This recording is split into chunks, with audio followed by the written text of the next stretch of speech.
Welcome to Center of Light, all my friends. Again, it's important for me, that I express my aim is to always be that clear, crystal clear. That way the light of Creator can move through us effortlessly, unencumbered, unblocked. That's what we're speaking about tonight. Center of Light real. What's that red on my face? Something bit me? Center of Light real. Feel, deal, heal.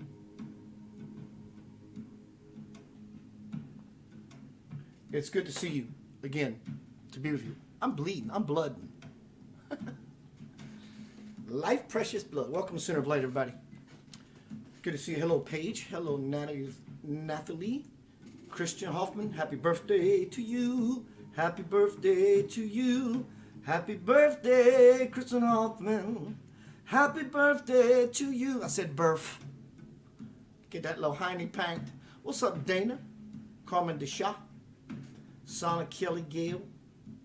Welcome everyone to Center of Light. Hello. Let's see what's happening in the YouTube world. Nobody yet. Kristen says, hi all. Hi Keith. Been looking forward to catching one of these shows again live. Well, thank you, brother. Thanks again for the birthday wishes. You're welcome. Everyone, if you would, please share this. In the top of this forum, you'll see a group of links. The first one is to hire me for a spiritual session, reading, counseling, whatever it is you call that thing that you want to help you get to the space we're going to be speaking about tonight, is getting to a space that's truly real. It may not be real yet, but we're going to get there. We're going to feel our way, and then we're going to deal with it, and then we're going to heal. Hello, Danage. She says, Yanavaj. Center of Light, real, feel, real. Center of Light, real, feel, deal, heal.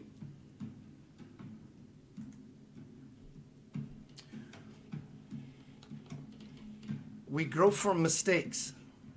When we make them, then the consequence is growth, expansion, and rebirth every single time we make them. If this statement is false, we would be the same as we were before we made those very mistakes. Have you touched a hot plate lately? Hello, Wendy. Hello, Ricky Vito. So we learn from mistakes. It's common knowledge. Let's really look at that. How many times did it take you to stop touching a hot plate? Not long, did it? But why are those things still existing in our life that is a metaphorical hot plate and we keep touching them? Did we not get burned, so to speak, bad enough? Maybe it was in a low temp. Ooh, that's kind of hot. And now the fire's up. Let me tell you how high the fire is actually. This is really going to bake you, noodle. Speaking of fire and baking. Reality lines are changing. Timelines are shifting. Go where no man has gone before. And you don't have a choice in the matter. Reality lines are changing. They're cross-fading. Some of them are completely dividing. Timelines are shifting. People are moving on to the next experience. You may or may not be in their experience as they or may not be in yours. Basically, from a vibrational standpoint,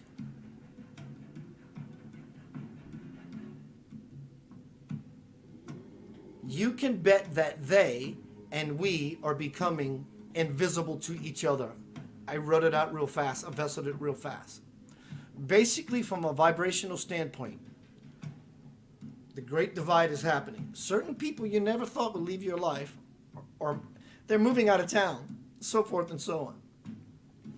From a vibrational standpoint, you and they are becoming invisible to each other.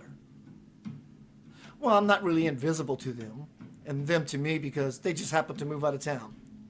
Can you see them? This is happening on all levels.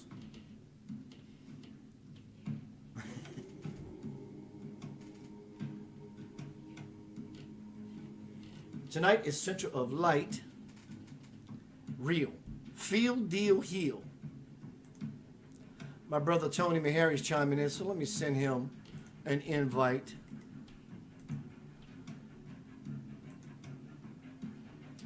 So welcome everyone to Center of Light. Tonight we're going to be talking about becoming centered, which is very integral to this place, this space we are in. Wendy says, I am apparently a slow learner. Thank you for being honest and funny. Hello, Sana. Right there, being clear. So we're going to be speaking about feeling in order to get to dealing with the situation, hopefully before it becomes a situation. See, like me, I can't shut the machine off, nor would I ever dare. But I can't shut the machine off. I'm always processing, looking for stuff in my filing cabinet that needs to be reviewed. And from there, we move from feeling, dealing, and then we can step into the arena of healing. Well, Keith, I feel pretty good. Fantastic. Tell me all your secrets. I want to know them. I'm speaking about taking the time to move into no time. That space that when we use the grace given to all of us, we can begin to live in the garden of forever. Oh my God, put that on your sandwich. An extra amount. When we take the time to live in no time is only when we can step into the garden of forever. It's truly now and never. Gail says it's scary. People do not feel the same. Okay, now that you expressed that, this is exactly what tonight's show is about. So thank you, Gail, for leading the way. It's scary, okay? Now what? Now what? What lies beyond the fact that it's scary? I hope that you are, and all of us move to the next level of, oh my God, because there does exist another reality, and that reality that lies beyond, oh my God, is now what? The reality that exists beyond, oh my God, exclamation point, is now what? So we are also, as children of the light, adults of the light now, or at least adolescents, we have to move to the next level. Okay, certain things that happen in your life, our life, individually, collectively, it grabs us and says, I got your attention now. We say, yes, Father, Mother. No matter what, it is constant. It doesn't break. It doesn't shake. It doesn't forsake anyone either. The law is the law. So when we go, oh my God, in order to graduate, to cross the bridge to the soul, you have to go from, oh my God, which is okay for the first response, the blow, if you will. Then you have to be the one that blows back, putting the God breath into your new creation, which is, I'm leaving, oh my God, to now what? Hello, Pri. Hello, Rina. That's the arena, Rina, and everyone, including me, that we must walk in. No amount of guilt, pain, suffering, feeling bad, feeling sorry for someone is going to change anything. No amount of guilt, hello Peter Coyle, no amount of guilt, pain, suffering, sacrifice that is at one's own cost of peace will change nor help anyone else. Always remember that. No amount of feeling bad. I understand the initial blow. Oh my God, that hurt. Of course it hurts because you're a human being and you're compassionate. If there's nothing you can do, why worry? If there's something you can do, why worry? So we get lost in this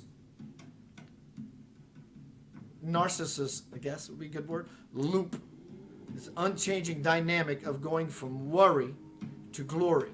Worry to glory. So even though it seems like we're most helpful here by caring about those who we have no control over to care for, when we graduate to now what? Now we can truly be now here to do monumental work as opposed to what we thought we can do when we were here unconsciously in worry. That's the gig. Peter Coyle says, I can't share you, Keith, till Tuesday. I saw that you got my brother Peter Coyle, I'm going to play his song here in a minute. He got Facebook hiney spanked. I'm laughing with you, not at you. Well, I am sort of laughing at you because it happened to me recently. So I know what it's like. Center of light real. Feel. Like Gail said, it's painful. Feel it. Okay, now what? In order to be able to seal the deal of the heel, we have to step into the deal. Okay, I feel it. Oh, it doesn't feel so good. That's okay, it's honest. Because your feelings are your barometer. It's your meter to ever move higher. Ah, this doesn't feel good. Ah, this feels good, so I have a gauge. I have a GPS, a God positioning system. A God planting system, situation. I feel it. I like it. Great. I feel it. I don't like it. Great. Now what are you going to do? So what you do is you deal with it. Feel, deal, heal. I feel it. It moves me off of my center. Now it becomes your responsibility to take your hand off that hot plate and come back to center where feeling good is key. And in so doing, you can deal with it. And as you deal with it, increment by increment, interval by interval, as you move inward, increment, interval, now you can actually see what you truly have to work with. Wow, all this is raw energy. All this is unsculpted clay. It's just potential energy. And now you begin to manipulate it, mold it, if you will, transform it, transfigure it, fashion it, mold it. Now you can make it what you want. So the question simply becomes, what is it you want? Do you want to feel blissful, or do you always want to feel haunt, as they said back in the, what you call the 70s? I'm feeling haunt.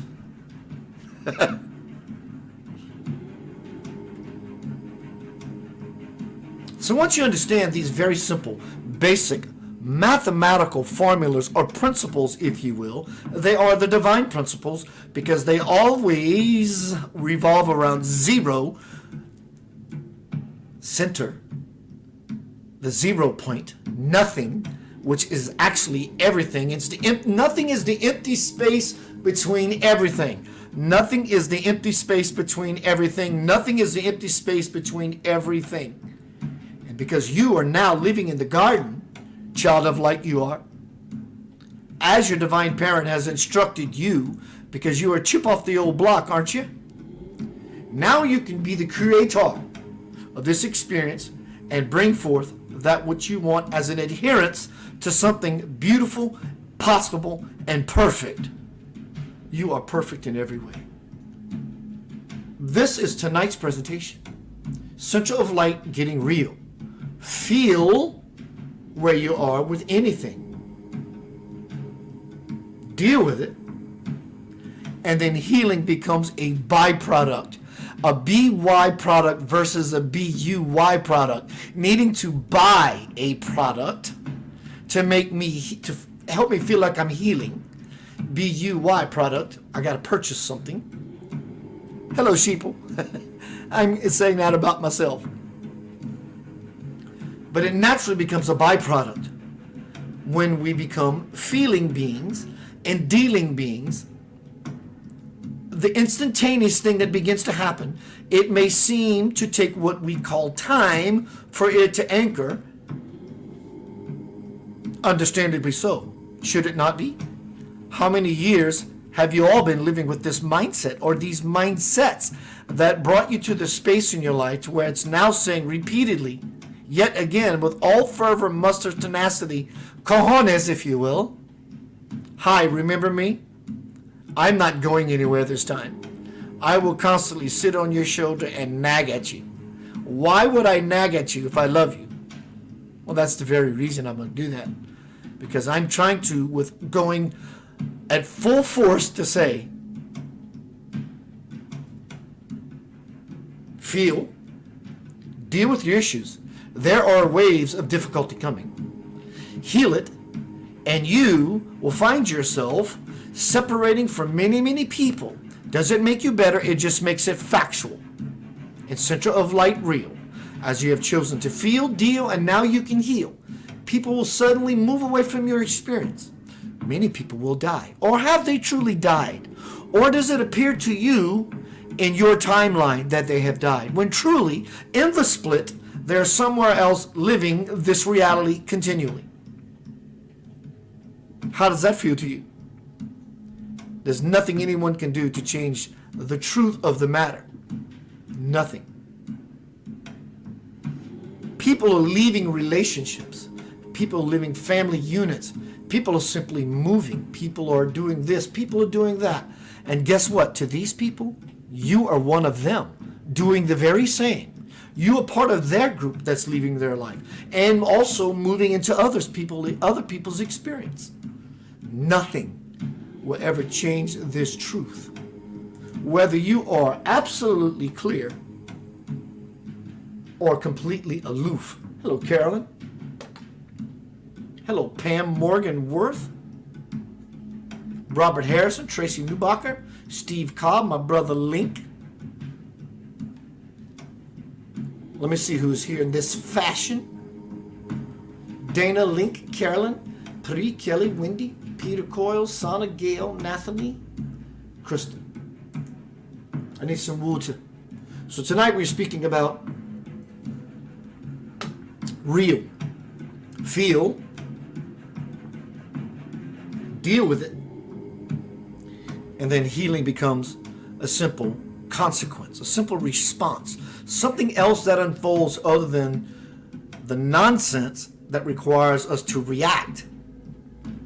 In fact, we're in quarantine because of it. Quarantine is actually quite liberating, is it not? Yeah. Let's see what time it is. I'm going to be right back. I'm going to play a song by my beautiful friend, Mr. Peter Coyle. And then we're going to get into some divine principle reading. July 31st, 2020. Crossing the Bridge to the Soul. Going to be released. I can use your support. Peace, love, and eat some. Oh my God! I just bought these tomatoes from Aldi's. They're called. I think they're called Jewels.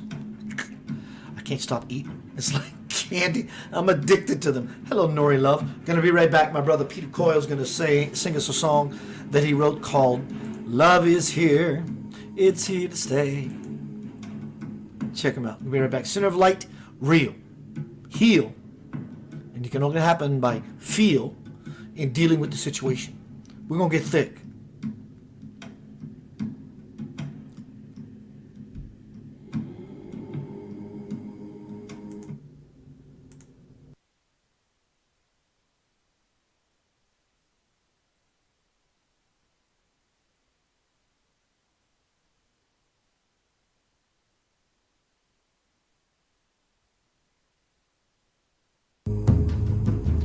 So for whatever reasons, that video is not in my queue, but it's labeled.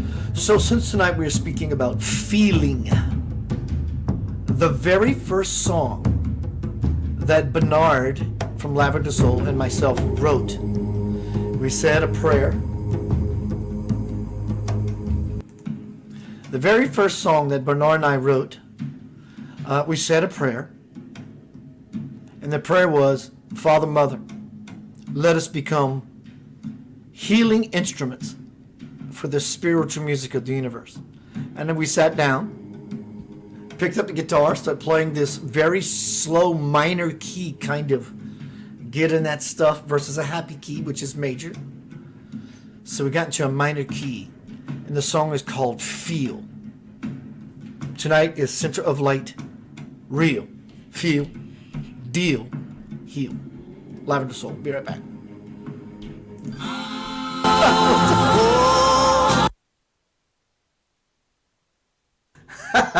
1 second. I'm trying to. That's not going to happen either. How about some Angel of Love just because?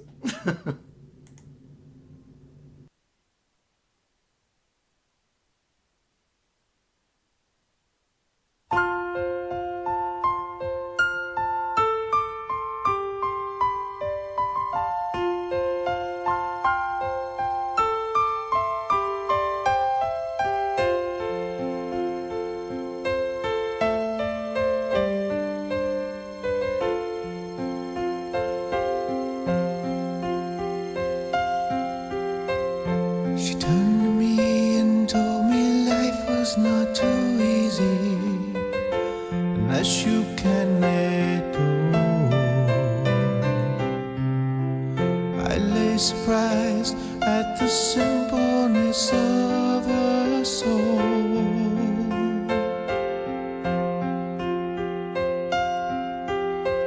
Wasting away in a sea of uncertainty. She had stayed with me for days. I needed love in so many different ways.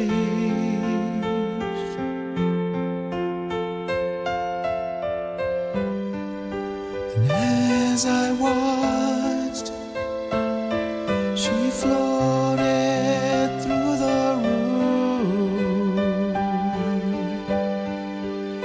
And as I cried, she was there to dry them too. Hold me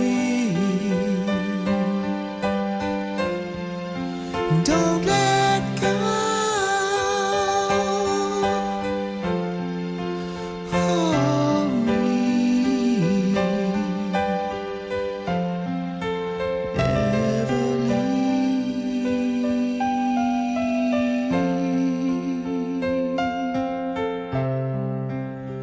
Never leave.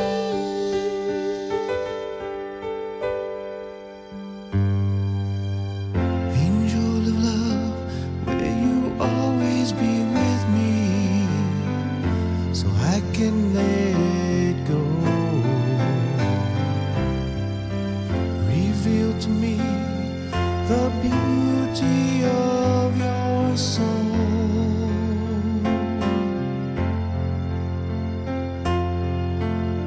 I turned away, her light was so blinding, the energy of her love. She said goodbye and turned into a dove.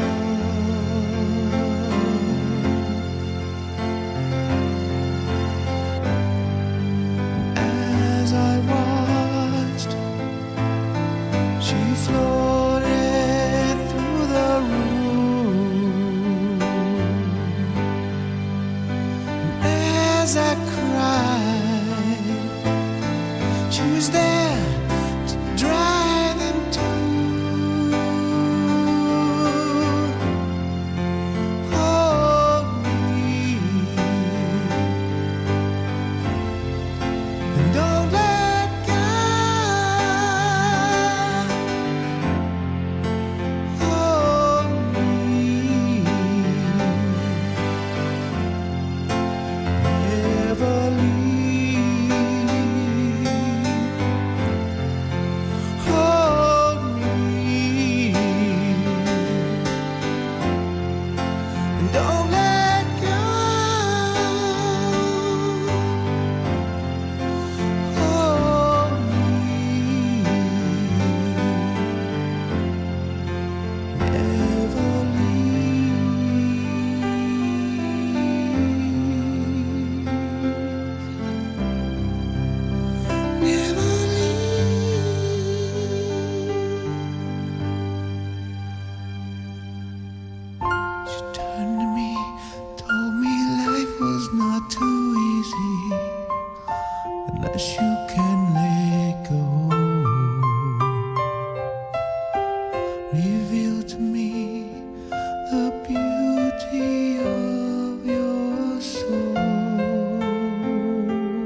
Welcome to Center of Light, my friends. Good to see you. We're going to get right down to business. I'm going to play Peter Coyle's song here a little later. I set it up. It was there and whatever. So thank you, Peter, for your contribution to this beautiful world, my beautiful brother, with your beautiful piece of heart. Tonight we're speaking about Center of Light real.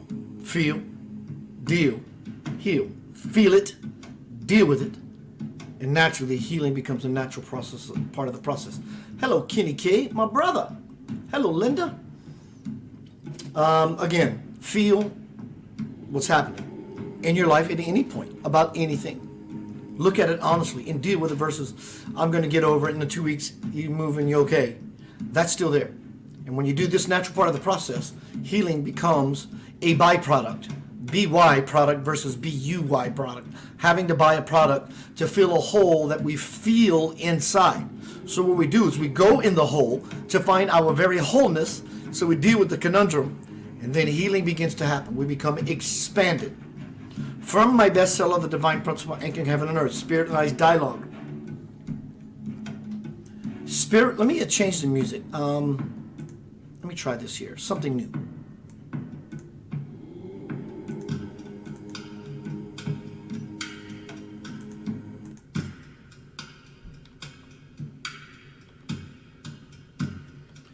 Can everybody hear me against the music? Okay. From The Divine Principle, my book, the bestseller, Spirit and I's Dialogue.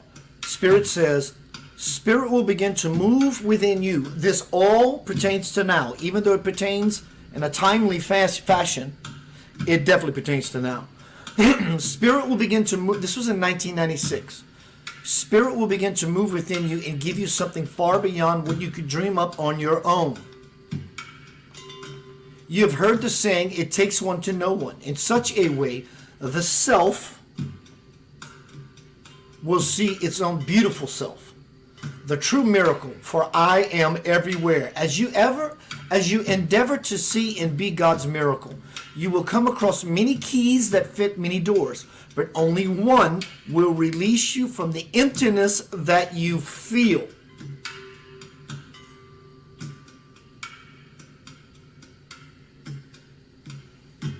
Feel. Kevin Renando says buying shoes is healing, Keith. I get you, sis. That's brilliant. Hello, Larry. I'm still waiting to hear from my brother, Larry Flaxman. Good to see you, Larry. Hope you and yours are well. Continue with my message from Spirit in 1996 from The Divine Principle. As you endeavor to see and be my miracle, you will come across many keys that fit many doors, but only one will release you from the emptiness that you feel. And I ask the question, which one is it? Knowing something is up. The one that opens the door leading to the void where miracles can happen. And I say, but it's so scary to go there. Spirit says, I know you feel intimidated, but I assure you that if you're willing to go through hell to get to heaven, the divine that occupies these seemingly empty spaces will be revealed to you. Hello, Rhonda. She says, crystals it is for me.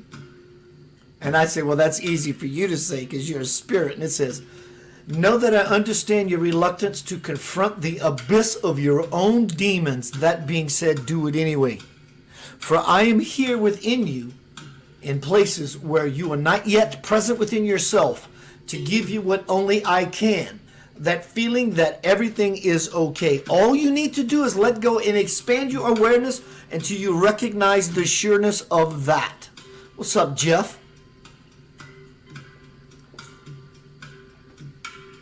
And I ask Spirit, will you walk with me right by your side, beloved? Now close your eyes. Let's all try this. I have to read, so close your eyes. Really, everyone do this.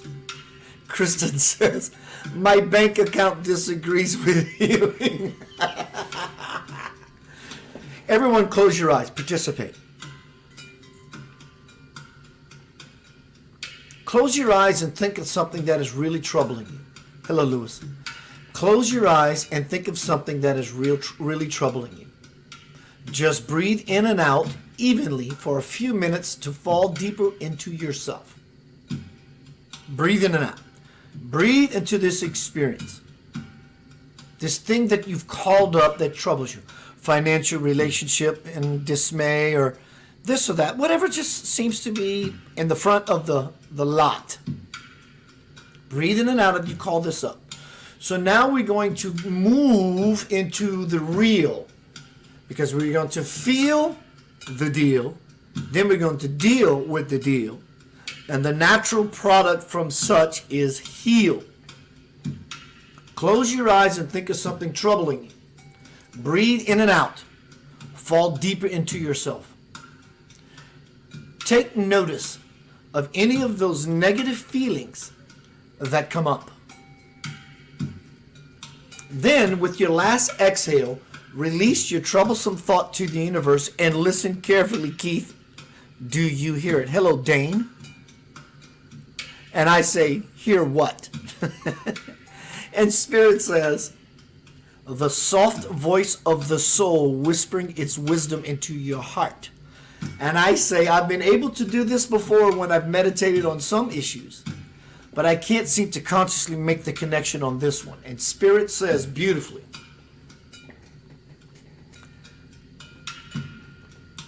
then you must go even deeper to discover where your demon dwells.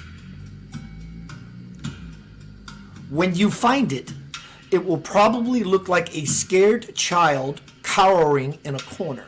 But do not be fooled by its appearance, and do not attempt to offer it pity, because it can and will take advantage of you. If you must use another intense visualization to yank your demon out of your subconscious, then offer it up to the light of consciousness and watch it melt like the vampires you have seen in the movies. When you begin to see through all of your illusions, the beauty that has always been there will humble you. The circle of light will then curve back within you, and suddenly God will be present for you at a conscious level.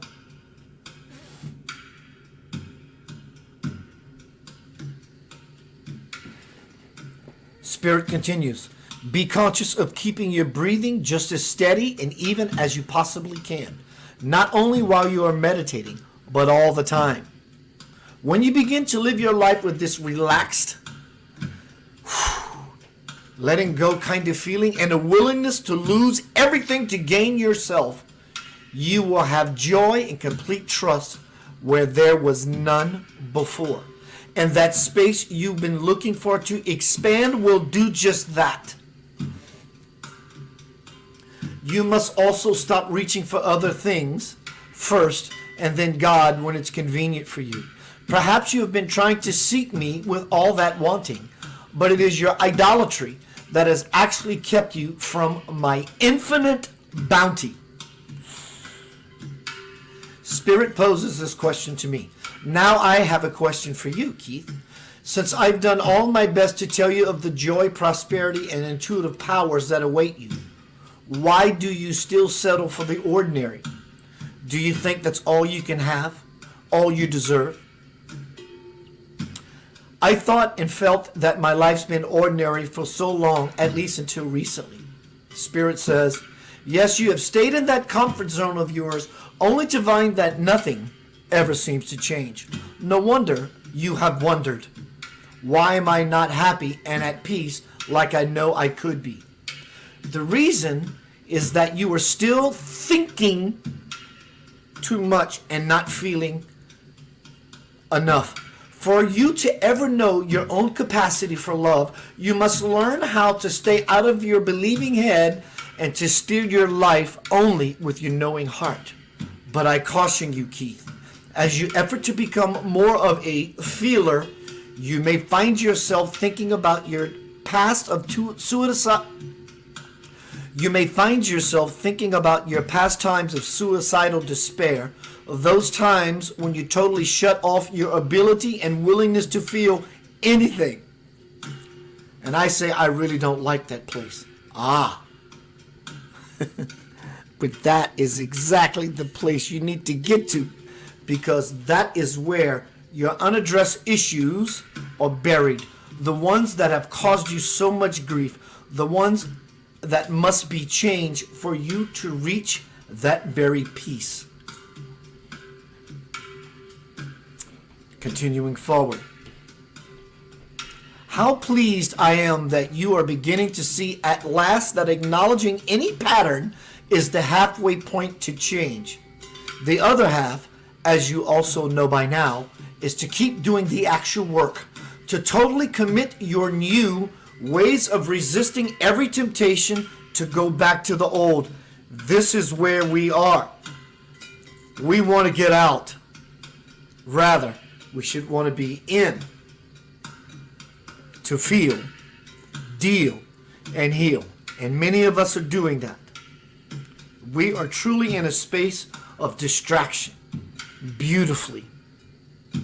It requires non-reaction, but taking action by simply observing, by pulling back and seeing.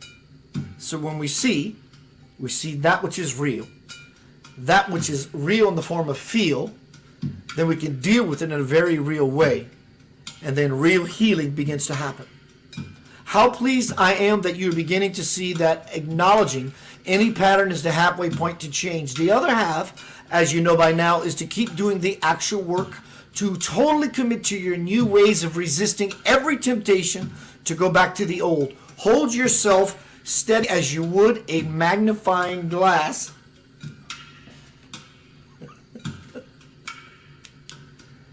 In the sun. A little longer each time until a clearer image of your path is burned into your consciousness. Know that just because the sun sets does not mean that your day's work is done. Changing your life patterns is a 24/7 job. One more thing that you have not yet learned as you played life over and over is how assigning guilt, those bad people out there doing that bad thing. One more thing you have not yet learned as you play life over and over is how assigning guilt to someone only nullifies your own power and leaves all of you with hopeless, angry thoughts. One more thing you have not yet learned as you played the game of life over and over is how assigning guilt to someone only nullifies your own power and leaves all of you with hopeless, angry thoughts. Hello, Carl. So here's another guideline for all of you. Each time you point your finger at someone else, you might as well be pointing it at yourself. With my guidance, maybe this time you will be able to stay centered, to be able to feel, to deal with our own internal problems from whenever they were started and into our future, so we can heal, feel, deal with it, heal with it. With my guidance, maybe this time you will be able to stay centered in your heart so that when karma does show up again, hello, you will not do what you have always done before. React.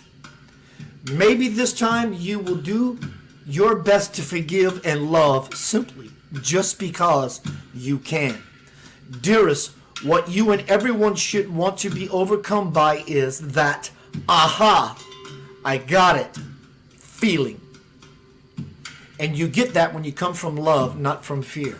You will not believe how much easier it is to carry the divine torch of enlightenment through life than it is to bear the burden of ignorance, pain, and fear. And I ask Spirit, so what should I be paying attention to? Your feelings, Keith, your feelings. Because how you feel will let you gauge the thoughts that you are choosing. As long as you stay in your mind, the outside world can influence you to make more bad choices, and that will only delay your time of divine, infinite peace. And are you ready for this one? I say this to Spirit in 1996. But what's out there seems so real. Yes, beloved, the physical world is temptingly convincing. But when you realize that it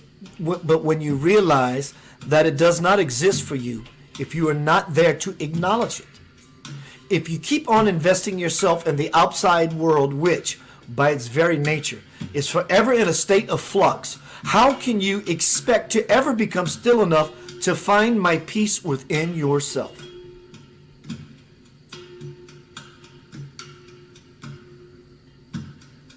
And I ask Spirit, who knows? And God says, I do. And I say, really? Then tell me when. And God says, when you choose to, Keith. When you choose to. You create your reality in every moment by your own perceptions, judgments, and actions. Peace is a state of mind. Bliss is a state of heart. Heaven is a state of being.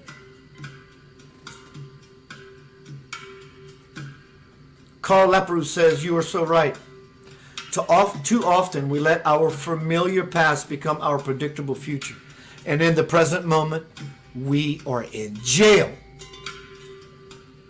Lincoln says, I can now look at the darkness of my past as a beautiful healing lesson. There is nothing else. Christian says, blaming others stops you from moving yourself forward.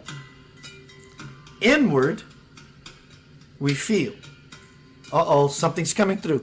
I don't know how, I know, I want to share this with you. I felt this packet of light. This is what it's like for me. This is what it's like for you when you're doing that joyful thing you love to do. Is it not? You don't know what you're doing. In fact, you don't know how you're doing it. You're just doing it. Because in your love is inherent in everything. And in the everything is you knowing how to do it. So me doing this thing by sitting here and being a platform, if you will, a vessel, puts me in a space of love. And I feel a package of light coming through. And it sounds something like this. Center of light, real, feel, deal, heal. I've often said in my presentations, inward is upward, upward is forward, and forward is toward or something. Four components, and four components as they marry. Tom, Dick, and Harry, and the fourth one is Clem. Inward would be that which brings it to a space of center of light, real. This is the center. The light is within you. Center of light's presentation tonight is real. That's real. Inward, which helps us to move upward. Believe it or not, the heart is actually higher than the mind. So as we move into the real, inward, which is upward, we move into a space of being able to feel.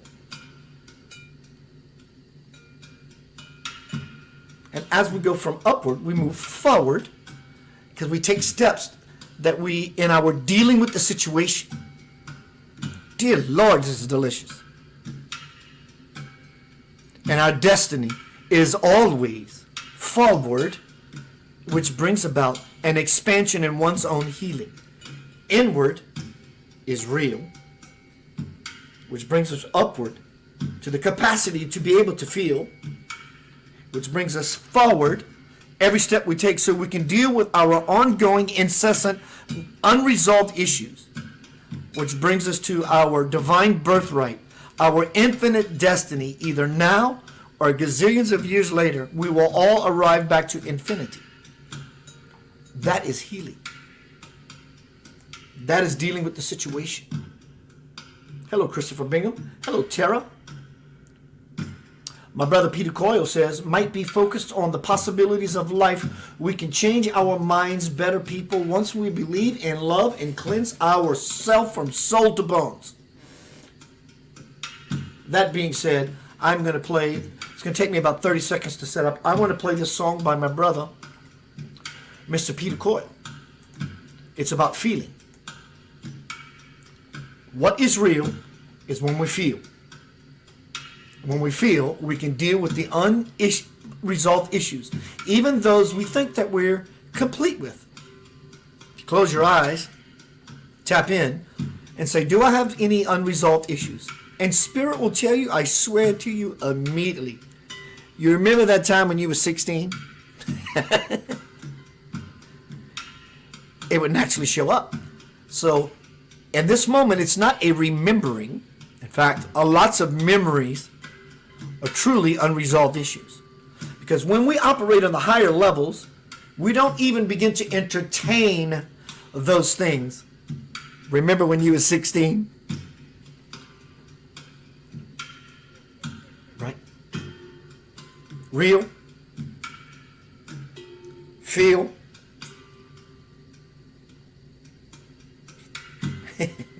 Deal. Heal. Real. Feel. Deal. Heal. Wow. I am illuminating right now. Let me set up this beautiful song from my brother, Mr. Peter Coyle. Give me about 30 seconds. I'll be right back.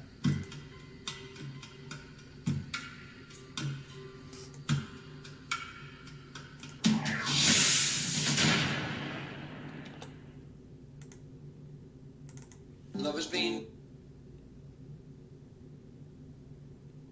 there for the one.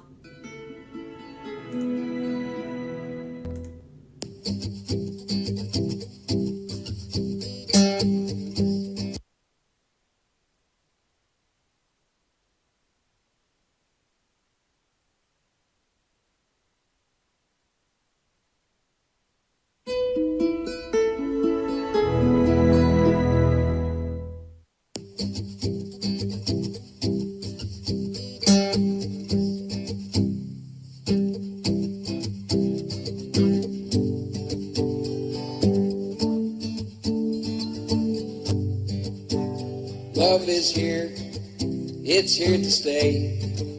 It's here for everyone around the world each and every day. Love is true, love is pure. And if you find yourself in love, my friend, you'll feel the love for sure. Love is you, love is me. Love is everything about your life that makes you wanna be. Yeah, love is here, it's here to stay. Yes, love is love. Love is waking with a smile each day when things ain't going right. Love has been there for the ones you love through darkness into light. Love has seen the world around you for the great place that it is. Love has been there for each other when there's problems with the kids.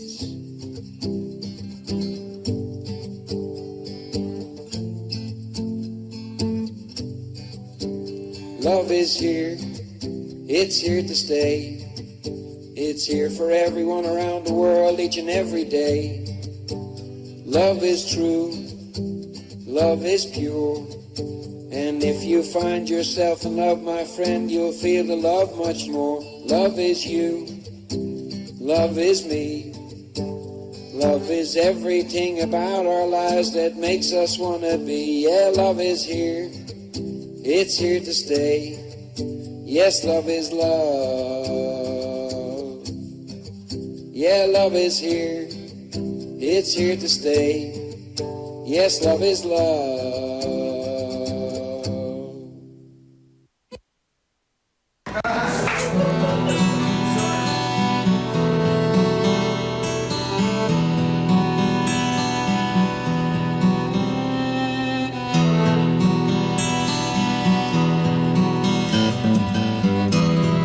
People listen to me as I sing this song for you.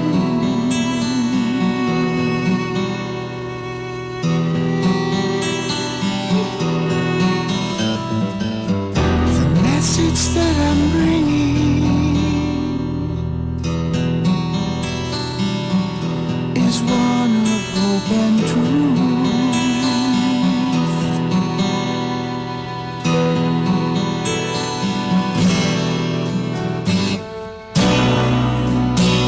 Inside, that's where the love lies. Feel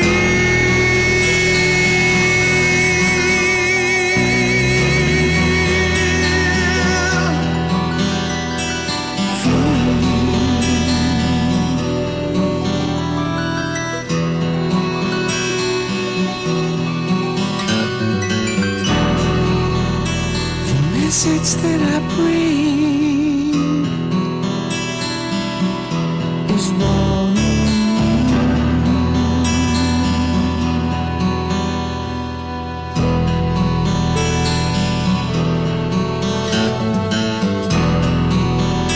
And in your heart, that's where you'll find the truth.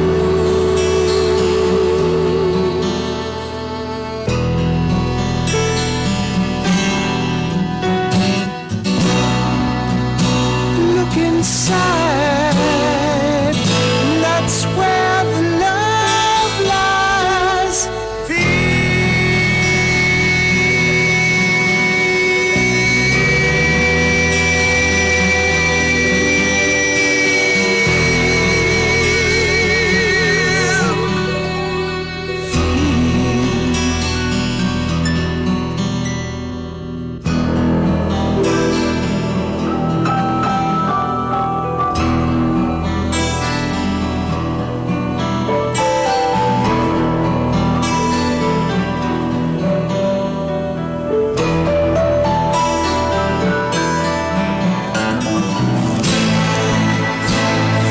love, be the love. You are love.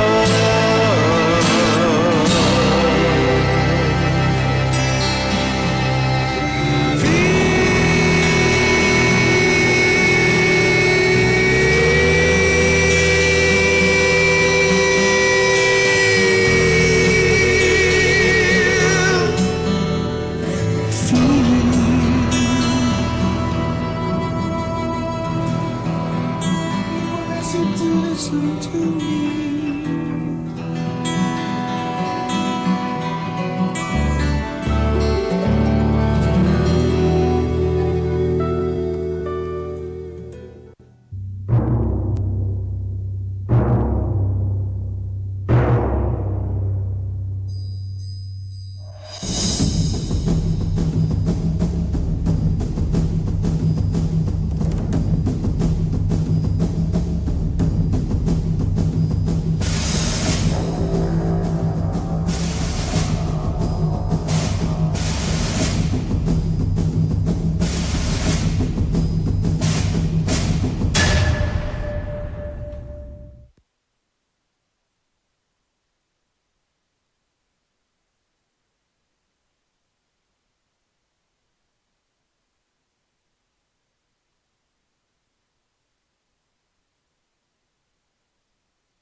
Welcome back to Center of Light, all my friends, on this beautiful God. I don't even know what day of the week is. Sunday night.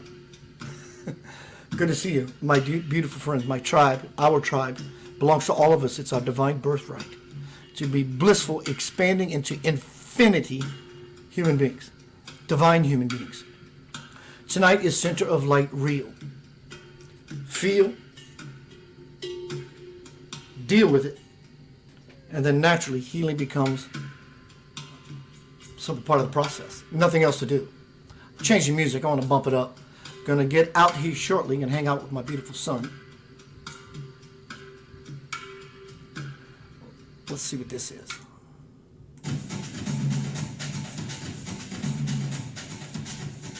Welcome to Center of Light. My brother Keenan Lane saying, what's going on, brother? What's up, Aim Sandwich? What's up, Rob Cooley? Carla Holt? Joe? Tara, Danielle, and fall inside.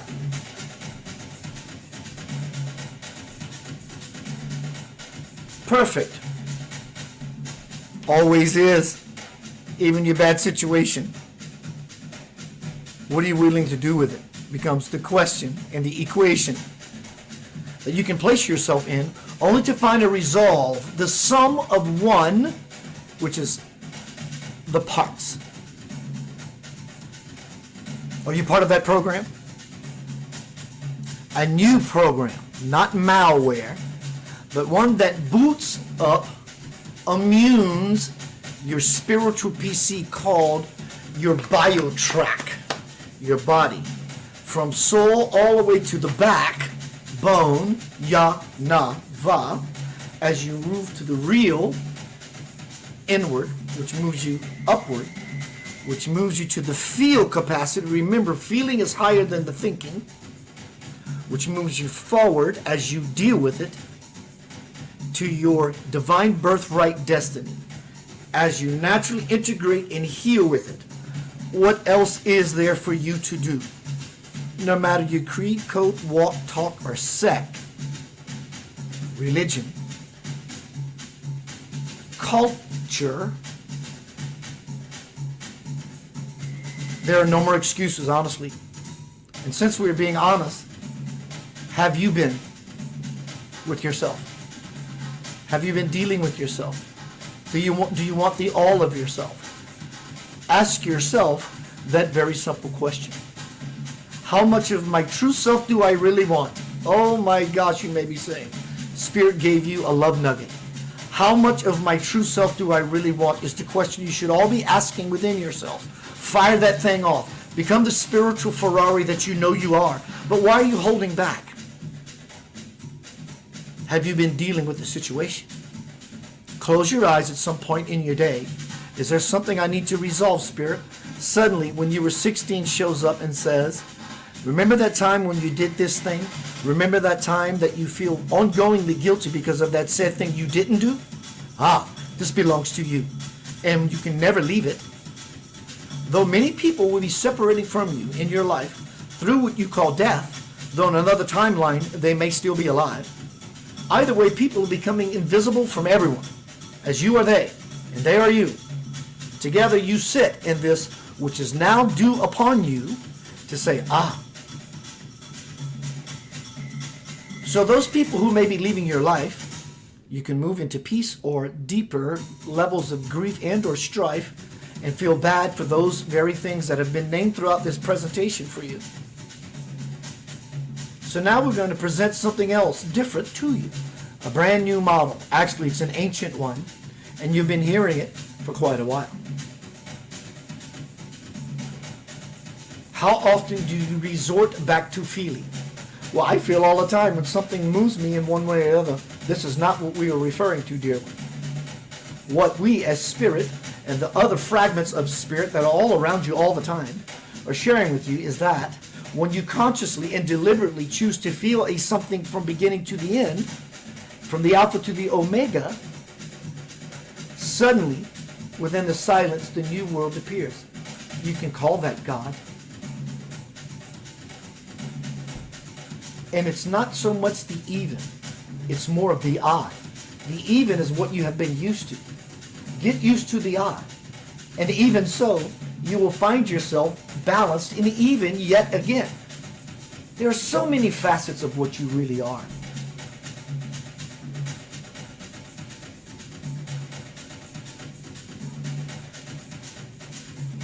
You are loved, nurtured, supported, pushed, nudged into the arena yet again. That you find yourself in the ongoing conscious spin of evolution. But now you find yourself in a revolution, do you not? It is what's required, but not in the way you may think. Stop thinking, as we have been telling you. Feel this revolution. This is the revolution of feeling. The feeling revolution.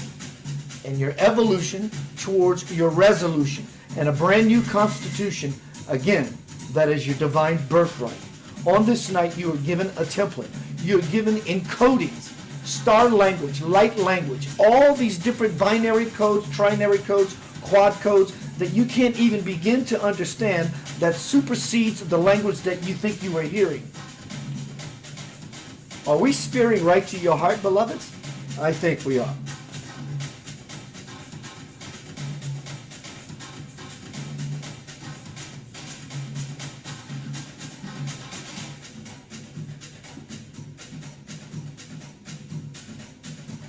A long pause, I know. It's purposeful, deliberate, important, integral, and much needed. And it's very well seated with everything you could possibly need even beyond all those things you claim that you needed. The new breed of human being you are becoming. And it's becoming of you. And it's becoming on you.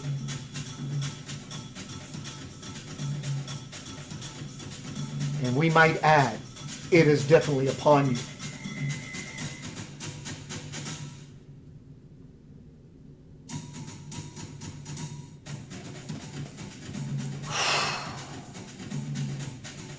Many of you in this moment can feel spirit drape you with a cloak. Do you not feel that? No big deal, so to speak, if you don't feel it. But nonetheless, you are being draped with a garment of divine light. So what this is saying is back to the purpose of this presentation on this night, which is center of light. The center, God lives in everyone. That which lives in each and every one creates worlds and universes. No more time for rehearses. But you must begin to disperse your best, because equally the worst can come.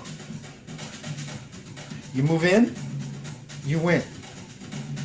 You move out, there's all doubt. You move in, you spin. You move out, it becomes all about a old malware program. If you will, a virus malware program. You can call it COVID-19. You can call it whatever you like. Trojan horse, if you will. You have all been infected. Now it is the time that you all become infected with something new and affected to that which is due. And we hope that this affects you on every possible level to your possibility of understanding the message that is encrypted on so many different levels, but it requires you to fall into that which is real, to move upward so you are able to feel, to move forward to deal with the ongoing conundrums, so that naturally you move to your destiny and begin to heal effortlessly. Effortlessly. Effortlessly.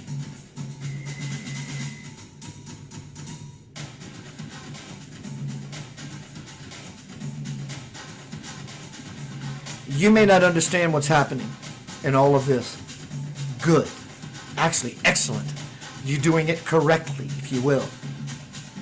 It's not meant for you to understand.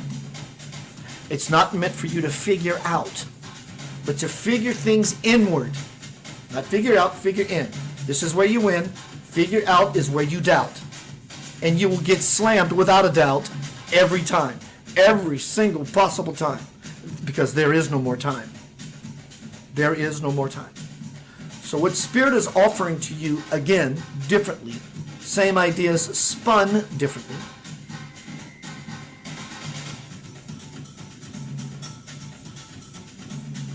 Don't try to figure it out. Don't live with doubt. Let things be as they are. Leave them alone. And many of you fire off immediately in an unconscious way, but you don't understand. Exactly. You don't understand. And Spirit can only mirror to you what you lay on the table. How is your hand? Do you have a boat, a full house? Do you have four of a kind? Or simply, do you have a pair? Are you living dual split? A pair of ideas. This is what I hope to happen. This is what I pray does not. Either way, you have been praying. And either way, we have been saying, your best ploy is to leave everything alone. Appreciate it. Basically, take the disposition of simply watching it all unfold as if it was no different from the movie you watched last night. That was so realistic you were pulled into it only to realize when it was over, wow, what an exhilarating ride of a movie that was. Well, in this case, you don't want to get to the ride to feel the exhilaration of, wow, that was a movie that I've watched. You want to become the conscious participant, and you will do that by participating in becoming that. Clear. I feel so clearly. I hear so dearly. And that which is my divine lover is nearly to me.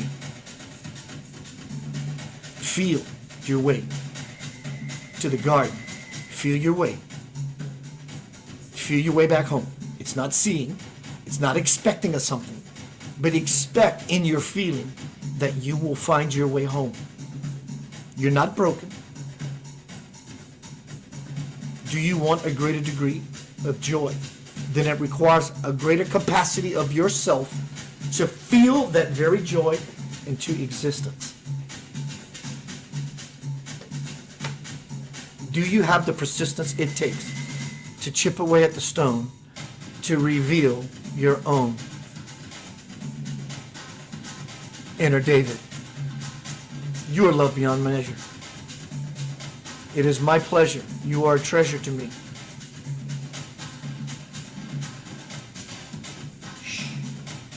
Suddenly through the silence, the new world for you will simply appear. But you have to be clear. Stop thinking. Just appreciate. Allow. Accept. And in so doing, we appreciate, allow, and accept ourselves. Which creates real, feel, deal, heal. The world's getting noisy. We will have a breath to collect.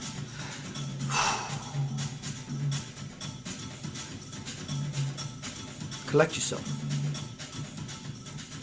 Protect yourself. And I don't mean from fear. Simply do that by being clear. But is this really going outside in the world? It doesn't matter. This is what's going on inside of me in the causal universe. That's your goal. Peace, love, and light.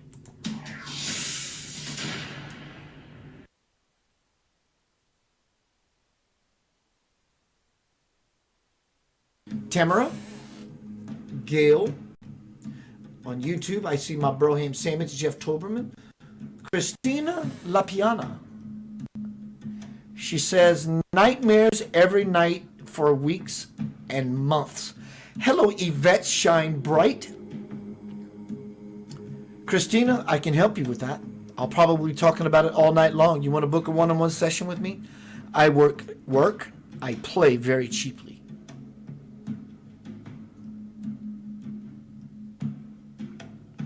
Center of light.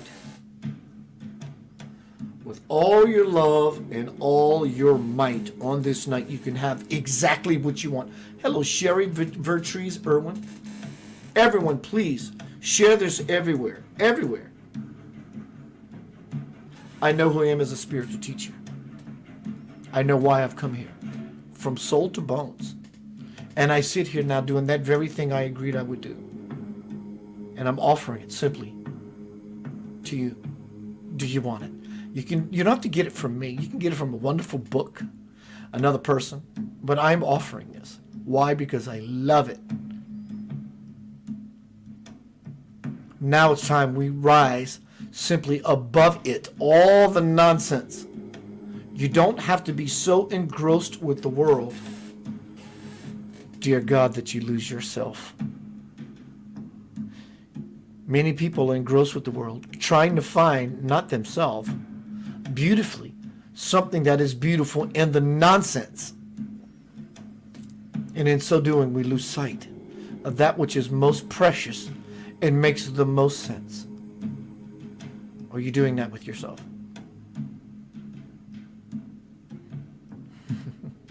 Hello, Anna Yoga.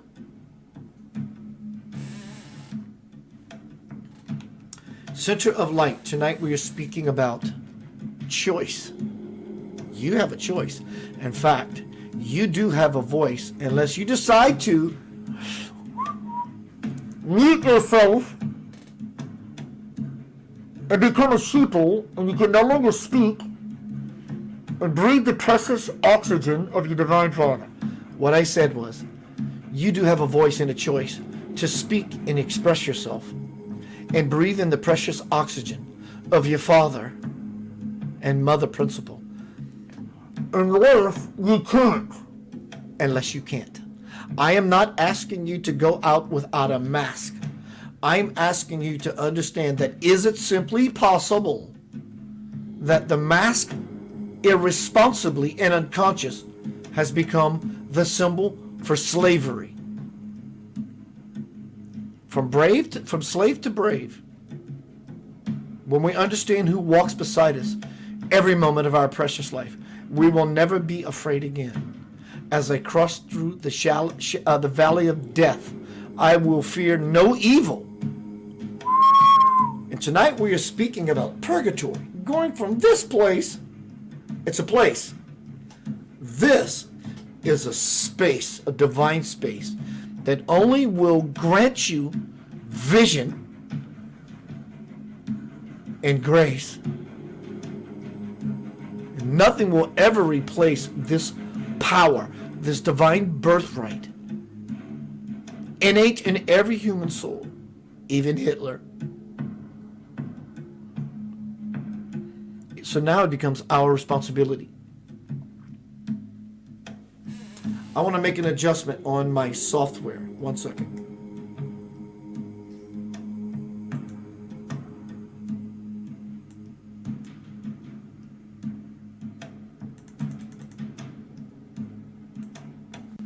I'm trying to get rid of, there we go. Even better. There we go. So welcome to Center of Light. Choice. You have simply a choice. So obviously, because of what's going on, this is my theme. And it's going to be my theme for a while. Cheryl Davis says, OPASAI. Can't see you type. I don't know what that means. Hello, Cheryl. Hello, Natalie Delancey. What's up, Cooney? Link. Peter Coyle, my brother. I'm going to play a song here by my bro, Peter Coyle. What a phenomenal piece of music. No. It's better than that. I'm going to play a phenomenal piece of dear soul brother's heart. Hello, Lonnie, Louise Burns. Center of Light. Tonight we're speaking about purgatory. Let me show you where purgatory is. This is where we are on earth right now, or just come from. But we got so used to it, we didn't want it to change.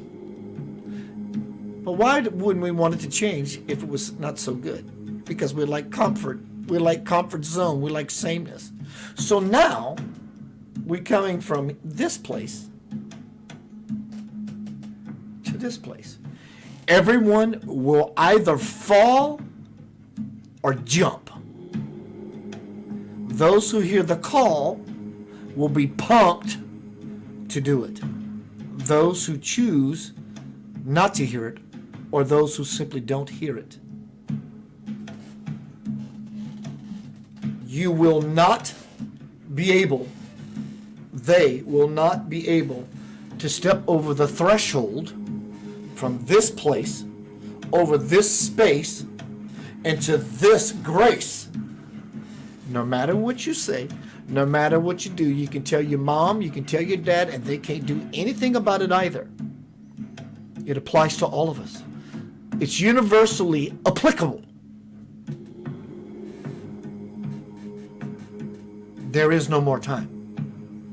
It's choice time, in fact, if anything at all. 2 minutes to midnight. What's the song by Iron Maiden? 2 minutes to midnight. That's where we are. And counting.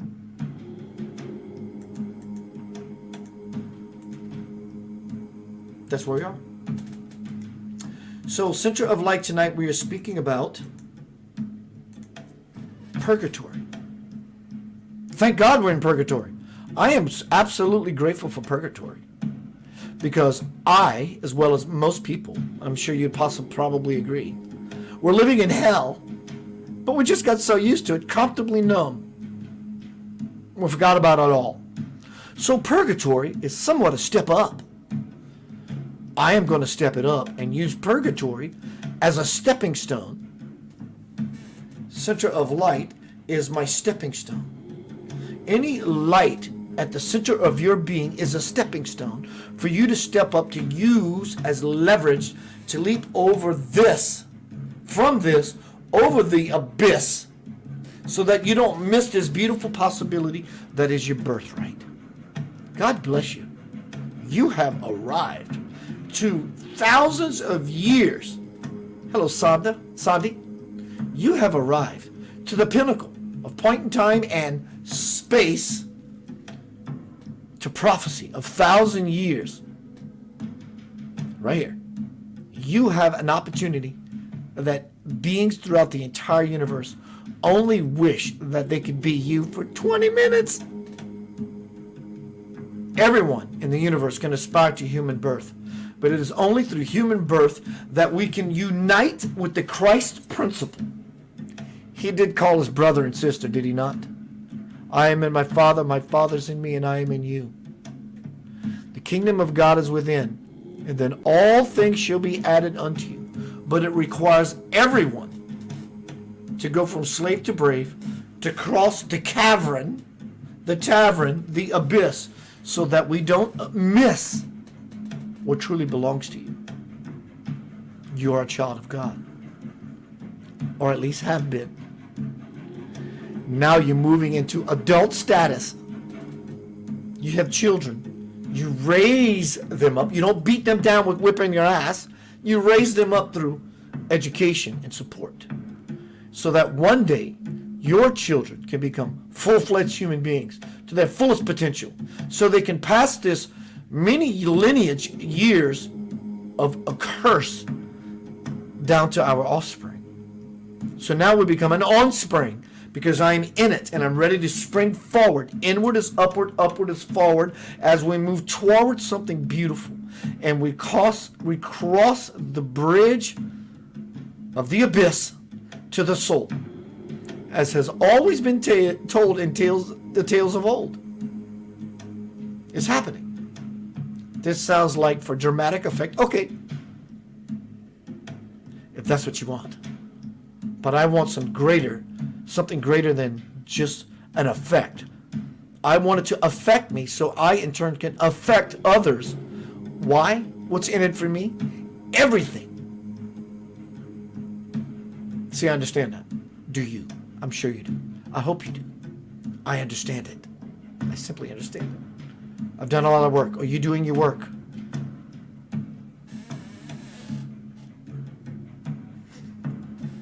Let me make a couple adjustments. I'm doing new things. There we go. And there we go. My brother Peter Coyle's in the house. Hello, Peter. Phenomenal songwriting. Connected individual. And I want to give him his due by playing a song that he wrote, and he allows me to use it.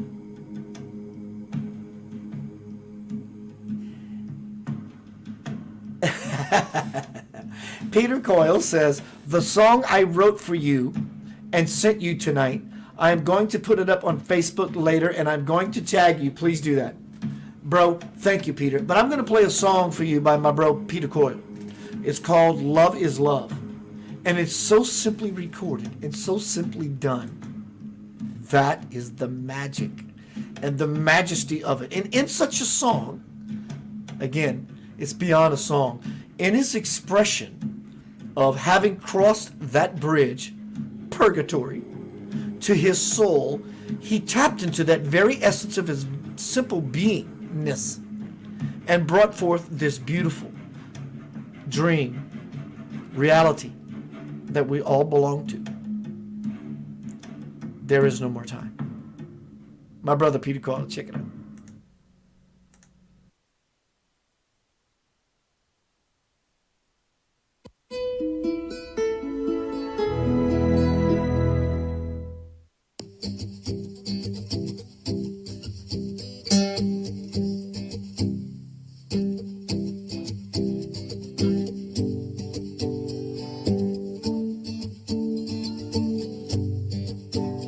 Love is here, it's here to stay. It's here for everyone around the world, each and every day. Love is true, love is pure. And if you find yourself in love, my friend, you'll feel the love for sure. Love is you, love is me. Love is everything about your life that makes you wanna be. Yeah, love is here. It's here to stay. Yes, love is love. Love is waking with a smile each day when things ain't going right. Love is being there for the ones you love through darkness into light. Love is seeing the world around you for the great place that it is. Love is being there for each other when there's problems with the kids.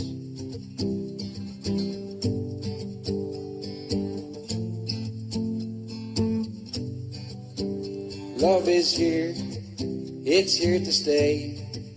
It's here for everyone around the world each and every day.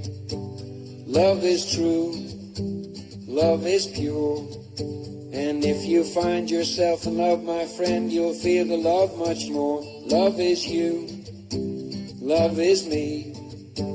Love is everything about our lives that makes us wanna be. Yeah, love is here, it's here to stay. Yes, love is love.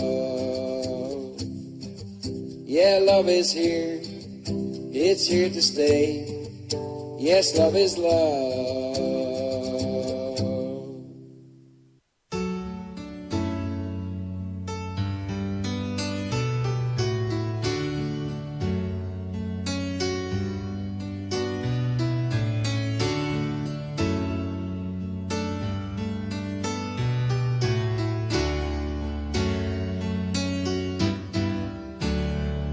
There's a world apart from a man in fear. There might be a better way to appear. There's a time to trust and a time to love and a time to know what you are.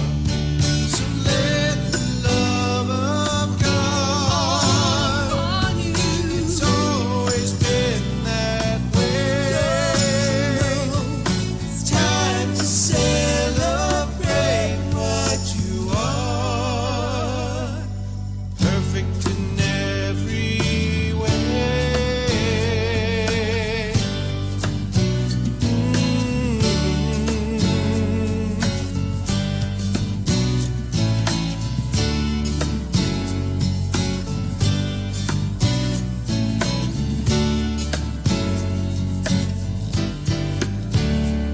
So it's up to you, a choice to make, to promise yourself you'll celebrate.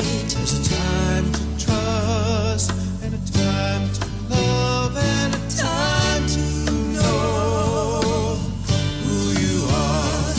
So let the love of God on you, it's always been that way. It's time to celebrate who you are, perfect in every perfect in every way.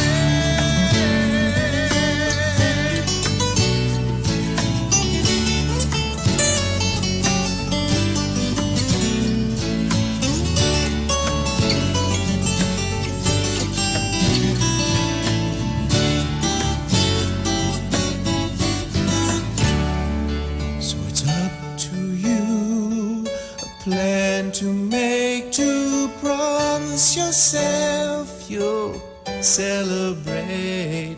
There's a time to love and a time to trust and a time to know you are loved. Time to know you are loved. So let the love of God on you, it's always been that way. It's time to celebrate what you are. It's time to celebrate who you are. It's time to celebrate that you are.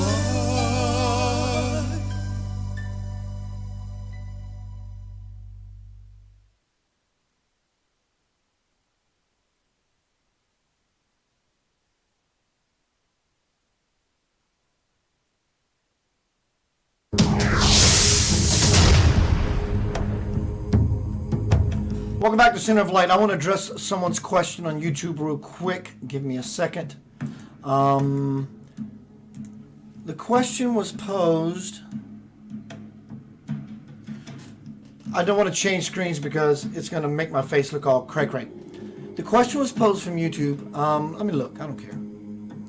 By Christina LaPiana. She asked the question, so if we made our choice with the light, why is the dark chasing us? That is a phenomenal question. Phenomenal question. And then Cheryl Davis Farrow, I want to address you. You deserve it. I love you. Okay? So my sister on YouTube, so if we made our choice with the light, why is the darkness chasing us? That is truly a phenomenal, absolute, without a doubt, probably the most powerful question someone can ask, at least on this subject, in this forum, on this night. Hello, Darrell. Hello, Shasha. Hello, Carla Holy. So if our choice has been made for the light, why is the darkness chasing us, she asked.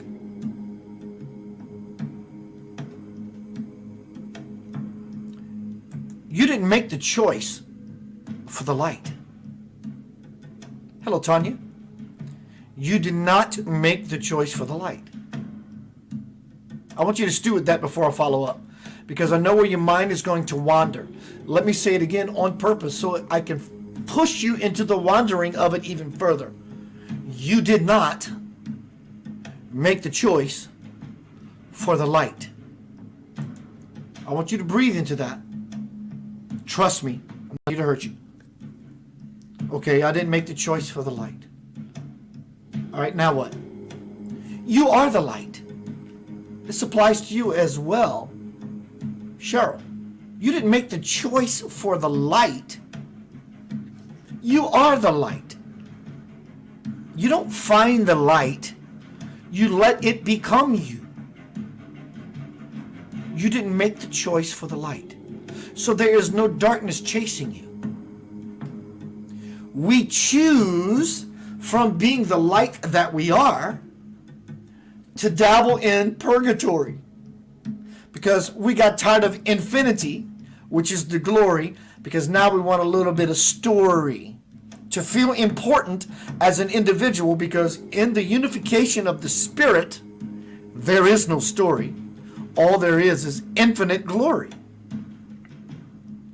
Now let me answer your question on a down-to-earth level, which you deserve. I love your question. I really love your question. I love it. It's an honest, powerful, beautiful question. So if I made the choice for the light, why is the darkness following me? Let's say that is applicable in this now new idea for everyone. I've made the choice for the light many years ago. Many of us have recently, or many years ago, or some others will soon. But you have to shoot to the moon, and if you miss it, you hit the stars. No holds barred. We have to bring that very light of ourselves into the world. There is no other way for anything else. So why does the darkness chase us when we choose the light? Why do moths gravitate towards the light? Basically, we're all moths. Though we're choosing the light consciously or unconsciously, addictions, this, that, and the other, we're all wanting something beyond what we have known, because we are miserable, because we know what awaits us, which is infinity, and in such a way we go from this place, the highway to hell, to purgatory, choice, the greatest dreams or the worst nightmares, and to this place,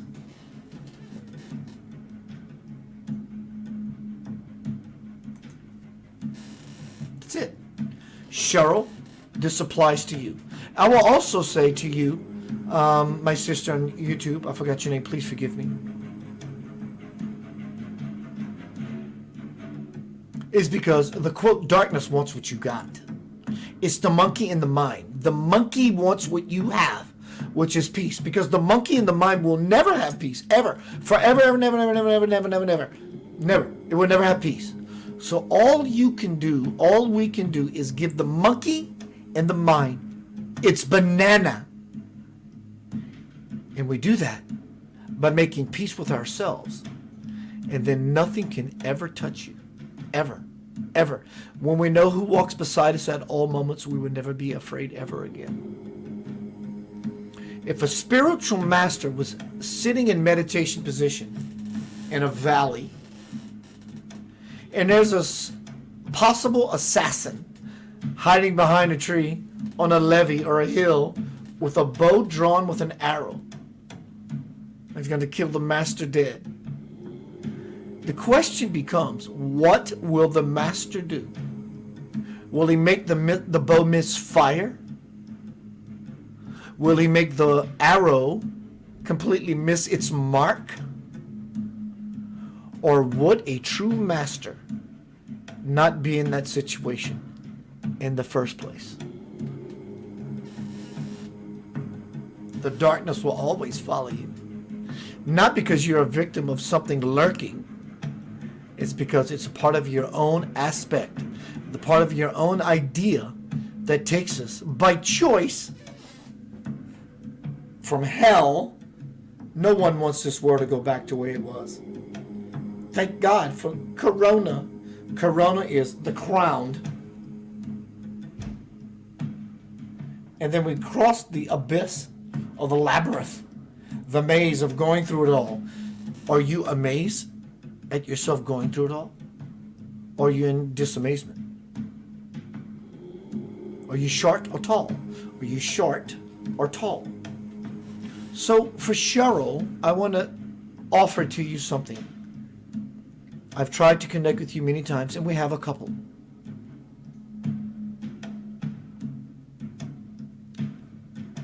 Cheryl, since you asked the question, the beautiful question I mentioned earlier as I stated it to be, she says, Keith, I am in purgatory. I don't feel my soul.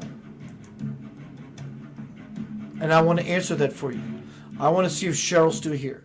I would still answer for everyone, but I want to know that I'm speaking to her. Cheryl, are you here? If you are, send me an exclamation point. Hello, Linda. Hello, Carla. Carolyn, Krista, Lynn Marie, Katerina, Valerie Matthews.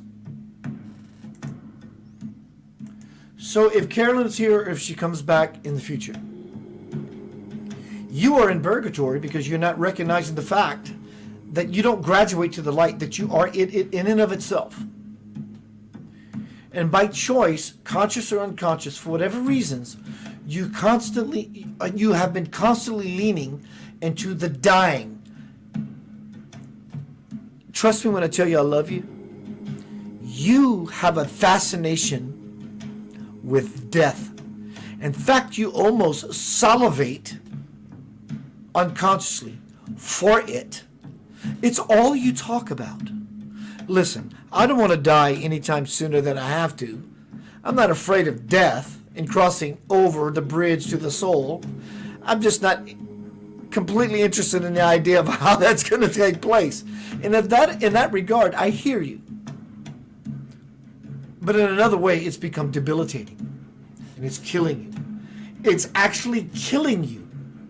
When in your purgatory state, wish it would happen already and wish that you were dead. You have this fascination about it. And if that's truly what you want, fascinate all you want.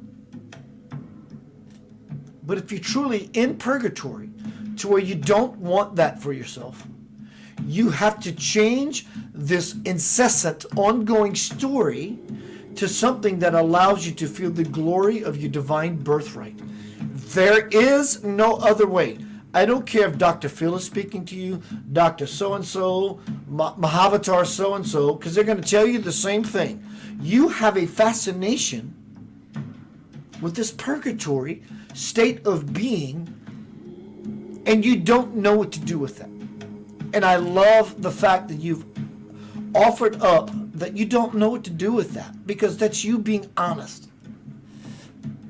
And in all honesty, I'm offering to you, again, Cheryl, if you're here now, watch it back later. In fact, I'm going to post your name, because I want to send to her a message.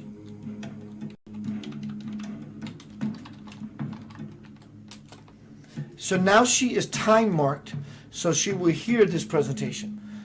So Cheryl, now that I've time marked you in this presentation, please go back 10 minutes and listen. You've asked me repeatedly, and I've given often, and I've given again. Cheryl, you have this beautiful, no one's judging you, strangely, beautiful obsession with death. Believe it or not, so do I. I'm looking forward to my human demise. Not just yet. You have lost sight, sweetheart, of the fact that you are the grace personified. So much so that the current has taken you over. Over and over, in fact.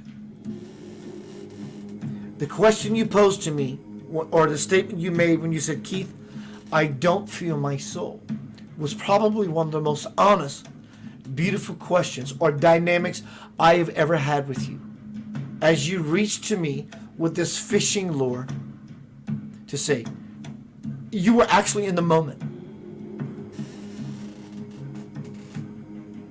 That is very awesome for you. And in this moment, I want to share something to and with you, for you.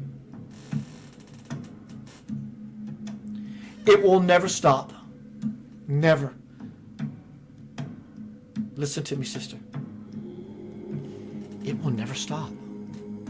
That sounds horrible. I'm not done with my point yet. It will never stop until you stop it. That's the point in and of itself. It will never stop until you stop. So the next question you might pose would be, so how do I stop it? Contact me. I'll talk with you one-on-one. Share with you many things I have learned, integrated, applied, and I'm graduating into a beautiful experience. I want that for you. Do you want it? But I will offer you this before I go to a commercial break. Small commercial break. I got some reading to do. Is you have to want it. Until then, you and I will always be passers-by.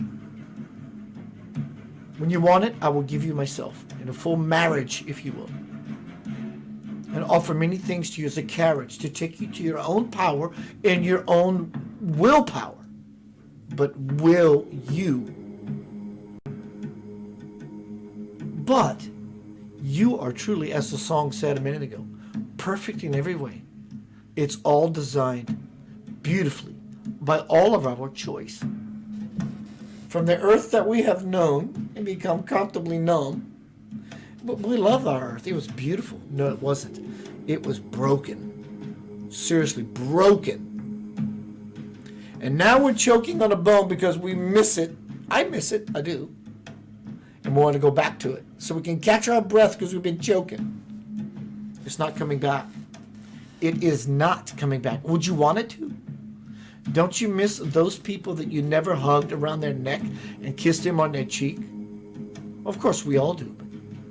It makes us want to kiss those people who never thought about kissing before. You get my point? So we're now being forced to cross from hell on earth to purgatory, which is a choice. Story or glory. And she's buying a stairway to heaven. So this is the choice. We can look at the mundane vision of politics. I support those who are inside the system, truly with all every fiber of their being, trying to make a difference to whatever degree they can. I love it. But what we truly need is to get out of hell, where we were, purgatory, where we are, because some people are going to go back to this because that's what they want, because they miss it so much. Oh, I miss it so much. Or we have the opportunity to climb the ladder. Chutes and ladders. I'm choosing that which is ancient, that which I miss, that which I am. And you are as well. But are you choosing that? And it requires truly a pulled back perspective, getting out of the story and truly wanting the glory, which is health, eternity, everlasting life. Can anyone possibly have everlasting life if in this life they die unconsciously? No matter your belief in Jesus, no matter your belief in this, that, or the other, or any other deity, you will always find yourself maybe in not such a bad place, which often we would say, oh my God, there's such grace being bestowed upon me. If you settle, do you want that? Is that you want paltry scraps of information? Or do you want absolute, truly spiritual liberation? Anticipation or hesitation? Realization. It's truly a choice. So in a pulled back perspective, not only do we get to look at, it's not exclusive. Pulling back in perspective, introspective, as we are inspective in, always in. These words with the word in truly mean that. It includes the political arena, the religious arena, and all those things, but it's not exclusive. So in the pulled back perspective, not only can I see by using this telescope, this microscope, but now I'm using a telescope, something that only not sees that, but sees much more. So for those who are only looking mundanely and are mundanely focused, hocus pocus, here's your magic. You don't have to be afraid, because nothing tragic is ever going to happen to you, because you are eternal. So when you pull back into this new way of seeing and or being, it becomes so freeing to oneself. You cross the bridge from hell. Purgatory becomes a choice and a stepping stone, and to the stairway to heaven, which is your glory. You get to see the stuff that you're scared to death you're going to miss, but you're not going to miss it. You get to see much broader. And then the new language, the new world, suddenly through the silence, the new world appears. And you understand, because you're standing under something you never have before. And so now the golden, graceful, infinite God door says, we so missed you on this other side. In fact, we didn't, because we always see you. But we bet that you have us. Do you have that? You may not have it, but do you have the fire? Dear Lord, do you have the fire to want that?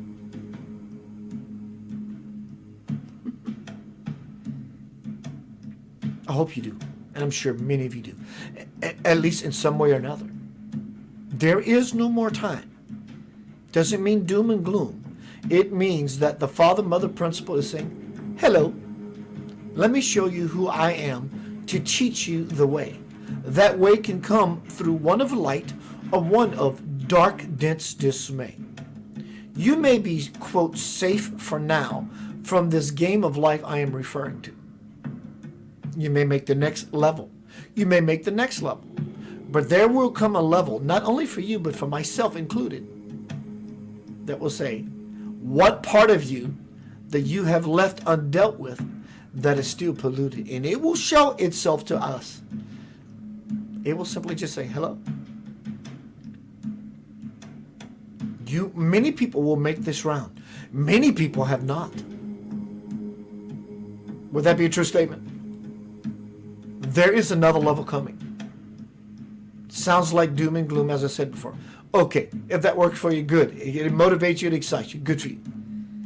There's also a beautiful possibility that is not only coming, it's always been here. But now it becomes simply a choice, because we are being thrown off of the cliff into the abyss. If we stand on center of light, whatever you choose as your center of light. God, Jesus, Buddha, Krishna, your grandmother, your children, your favorite food, being a gardener, being a dancer, being an artist, whatever it is that you are. That is your bridge to heaven. And not only to heaven, you can now embody that on the earth. What do you feel you are worth?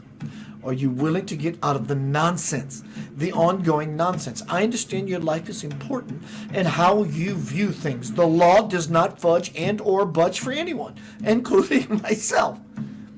This is the law. And not only has the law been always present, someone cracked open the document. The court, what do they call it? The court, the documents of the court, whatever. You understand where I'm going with this.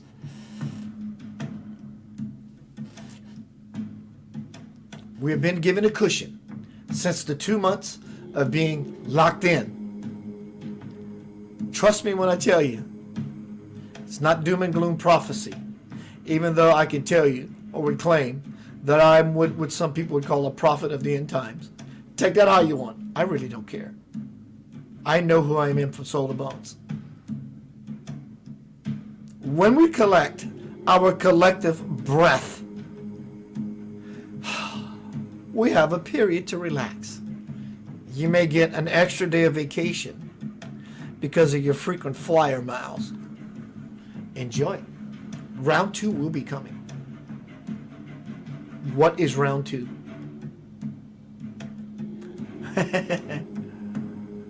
The vice is going to tighten.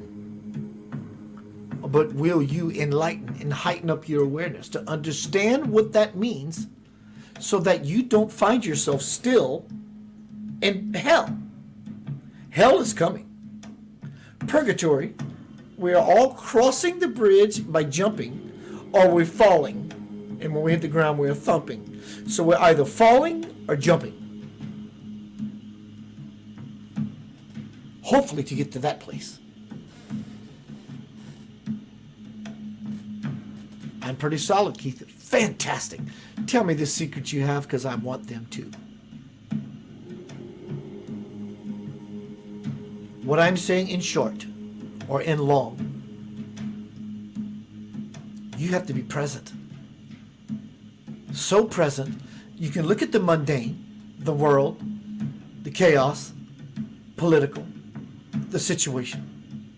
That's awesome. That's called taking responsibility on this level, provided we level up and take it to this level so we can understand on a greater capacity what this part of us down here sent to the father and mother principle up there so it can respond. It's called a phone call.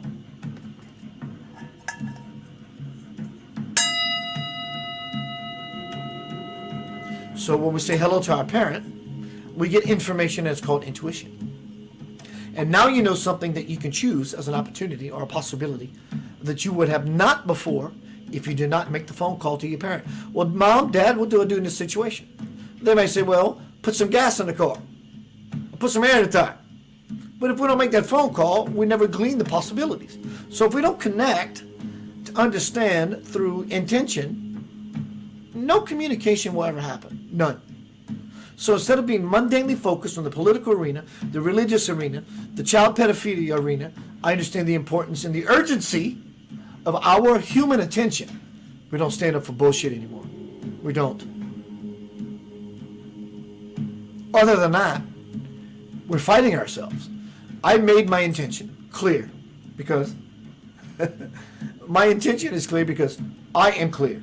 I am clear. This is what we all want to become, a particle of God, that which is spherical, that which is infinitely clear, and has no trouble of understanding the highest absolute good truth that exists not only within everyone, but is the foundation, the fabric that holds everything into existence. That is the choice we are being given, to come home.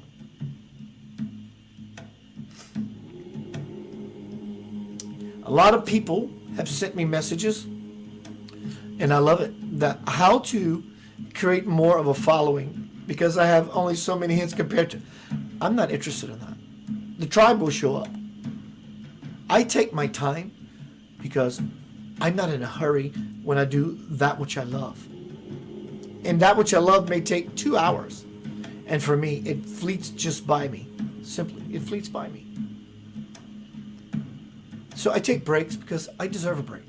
I like breathing, falling into different stages and levels of myself to create a presentation so I can be present with that in these different segues of my life, if you will, to simply stay in the bliss. That's just my excuse. Gonna be right back. Center of Light. Tonight we're speaking about Center of Light choice. Purgatory, dreams or nightmares. Many people are having fascinating dreams. And many people, 2 of them in fact today I spoke with, said they're having the worst nightmares. If you have a nightmare, ongoing nightmares, pose it. Give me a paragraph at most. I will address it. Things are getting real. What is real? That is completely relative. See inside, see the light and more. Lavender Soul, be right back.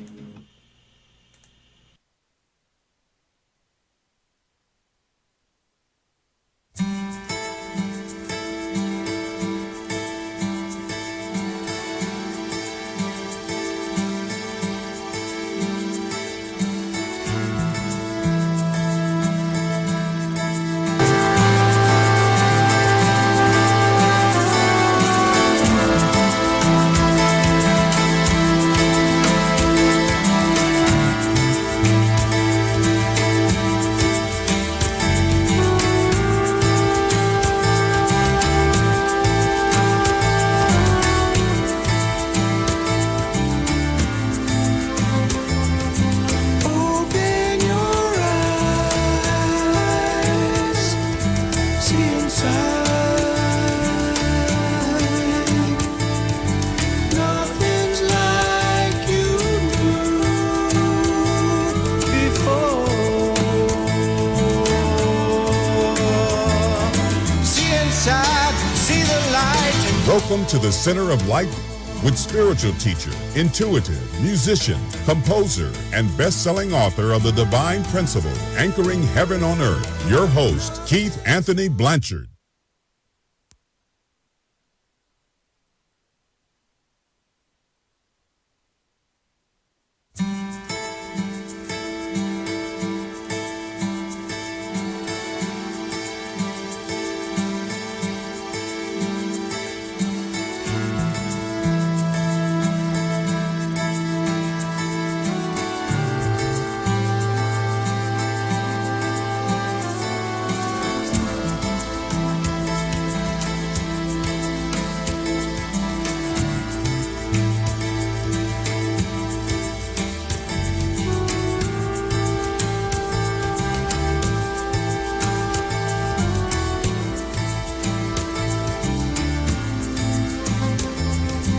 Open your eyes, see inside. Nothing's like you knew before. See inside, see the light and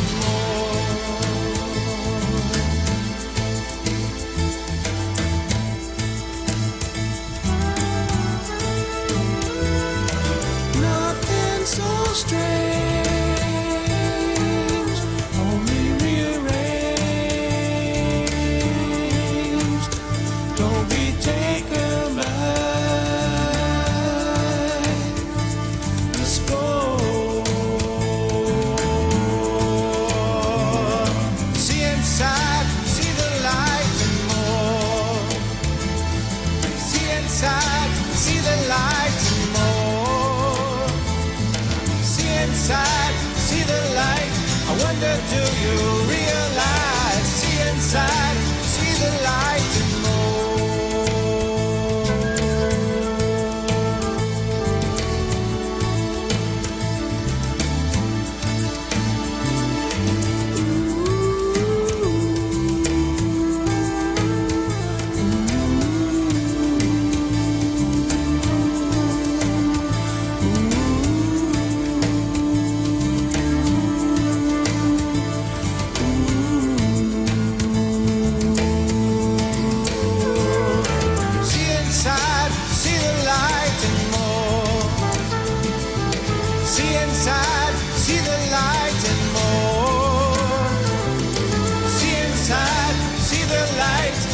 wonder, do you realize? See inside, see the light and more.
Welcome back to Center of Light. I'm enjoying this green screen. I have some anomalies like this kind of stuff I need to work out.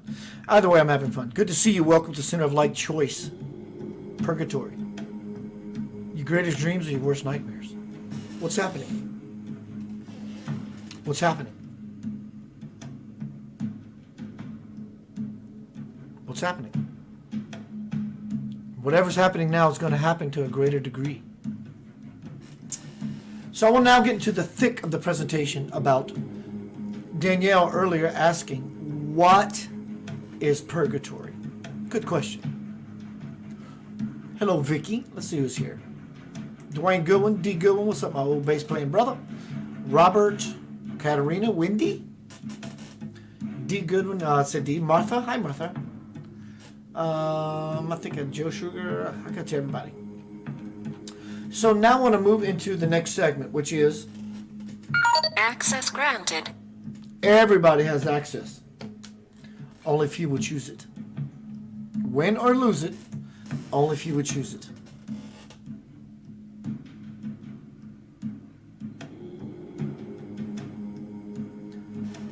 Perspective, heaven or hell, purgatory, someone caught in between. Everyone should take the research journey upon themselves of any and all necessary to help anchor the light of unity, expanding humanity. It is capital letter crucial to question capital letters everything in today's world. There is a larger agenda at work, and our inquiry must be diligent. I have followed many rabbits into many holes, and more often than not, all I have ended up with was a handful of disgusting rabbit shit. There comes a time when what we were and are still taught, programmed, needs a pulled back perspective. In so doing, we can honestly see both polarities at work. Heaven and hell. Heaven and hell. When one develops true sight, then one can have a powerful impact for the highest good. These are not only findings in my ongoing blissful research for the absolute truth, they're also my experiences with God-realized men on earth, divine avatars. I want to give you the definition of purgatory. We understand definitions. It's the English language. It's language. It helps us to collectively agree of an idea and how it should be described so we all get somewhat of an aha effect from it. We all understand the idea. This will knock you for a loop. Purgatory, definition. A place or state of suffering inhabited by the souls of sinners who are I never heard this word before. Who are expiating their sins before going to heaven. Let me read that again. Purgatory, a place or state of suffering inhabited by the souls of sinners who are expiating their sins before going to heaven. I was going to use the word, but I saw what it meant, and here we go. Purgatory, adjective, archaic, having the quality of cleansing or purifying. Having the quality or cleansing of purifying. Everyone knows I'm all about the divine fire. This is the definition of purgatory. Purifying.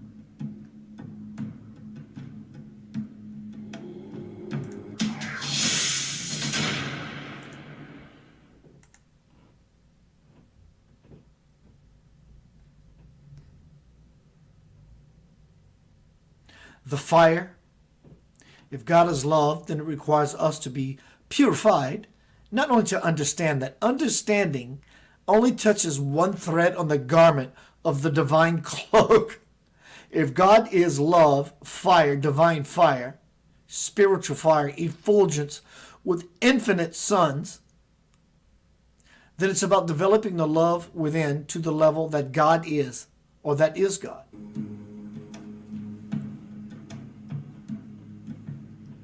The definition of purgatory: to eradicate ourselves of our sins, not in a dogmatic point of view, but in a realistic point of view of, I can never enter a pure kingdom if I'm rancid with fear. How can I enter an infinite kingdom of infinite love if I have one microbe of fear in me? You can't. I can't. We can't. We shan't. That's the definition of purgatory. Having every chance to do our best at every moment to get what we deserve. Not only deserve because I've been good. Hear me. Listen to me very carefully. This is such muddled, fragmented, monkey-minded nonsense. It's not because you deserve it, because I've been good, so I need to somewhat climb my freaking ass out of purgatory. That's the story that we have become accustomed to, because we don't want this world to die. And now we're being forced to jump over the abyss. Everything is backwards. You don't deserve it. It's what you are. It's your birthright. So now responsibility says, hello, what have we been waiting for? We've been waiting a long time. And for that, there is no more waiting.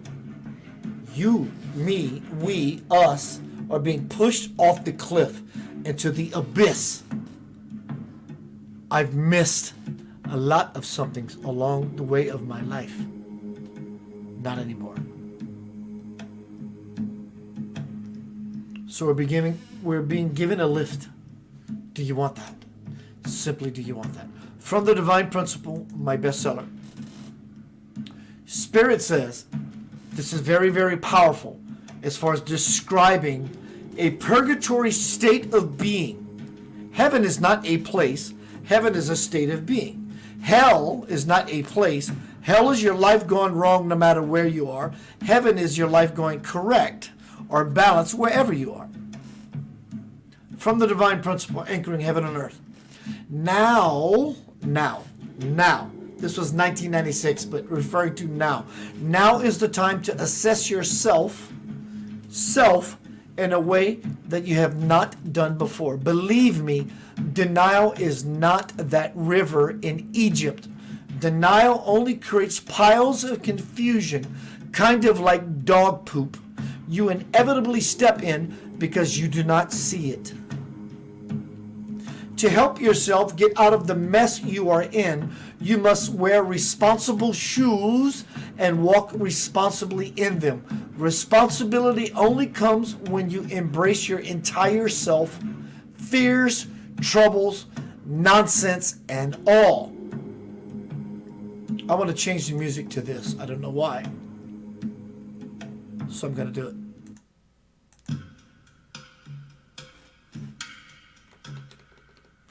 Continuing forth. I say to Spirit, I wish I could just throw all my fears in the trash can. Spirit says, if you could, Keith, along with that toss would go the wisdom that shapes you. For both are parts of your perfect design. And besides, if you did not have the fears that you have, you would be someone else. What you can't do is change what fear means to you. Welcome to purgatory, y'all. We just stepped out of hell. See it as a tool to help you unfold the wisdom you have within. You are the dreamer, you are the Creator Almighty, and yes, you have been making this up for a very long time. In fact, for an eternity. I am pleased to tell you that you are getting much better at the making up process. I see you manifesting reality with effortless ease in sleep states of consciousness, all of you. And I know that your goal is to be able to do this in the waking world. But because of your repeated mistakes, you have been stuck in time. Purgatory. Dreams versus nightmare.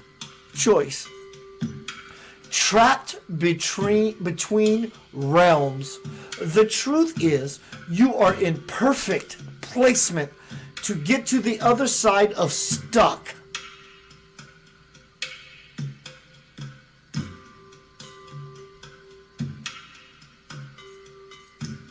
Which is freedom. You are close. You are so close. And I ask, what do I do to keep getting closer? Hello, Kim. Spirit says, call a meeting with these two aspects of yourself and have a healing session. Go inside and embrace your pain. In fact, invite it. Feel it. Then change what you think it means to you by recognizing from your heart's perspective the beauty of your predicament. And I say, what do you mean by the beauty of my predicament? That I am with you at every moment, just waiting to give you the gift of your true self. But you must do as you have done before and ask God, where are you in this illusion that overwhelms me? Then I will step outside of it. Ask God, where are you in this illusion that overwhelms me? And then step outside of it and watch me go to work on your situation. But stay aware of my every move so that you will know when it is time for you to step back in. It gives me immense joy to be consciously recognized by you. The very same joy you get when you know that I am recognized by me. This is how you anchor me within you and become aboard the good ship homeboundward. Keith, I see you as a slumbering aspect of myself. So, as your loving divine parent, I say to all of you, good morning, sleepy heads. Are you not ready to get up and start your eternal day? My divine children, awaken and use your God-given instincts as your guide. Your whole life awaits. And I say to Spirit, what do you mean by instinct and where does it come from? Spirit responds, instinct is life's common thread and knowing and purpose. It comes from all previous times to guide you on the right path, the path to spirit. And I say, I see. And spirit says beautifully, elegantly, poetically, it is not enough to see. You must look. And ye shall seek me and find me when ye shall search for me with all of your heart. Jeremiah 29:13-14. Spirit supports and furthers the beautiful love nugget and says, to all of my children. Here is where we are, Vessel from 1996. To all of my children, for the world to attain heaven on earth, things cannot be as they are now. Do you want that world to come back? I don't. It will take all nationalities coming together to achieve the goal of love, peace, and unity. Trust that I will guide you in whatever you do. Just remember to breathe and do your best to live in love. Peter Coyle, this comes to mind for you. Heart to you. As the song I played earlier.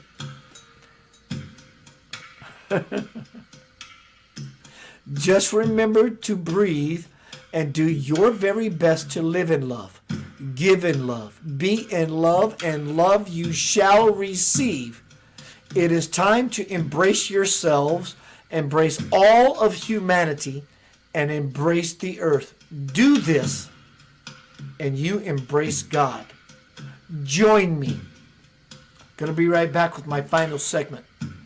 I'm going to play a song by Lavender Soul that starts with the feminine aspect of God with my spiritual band, Stormy Steele.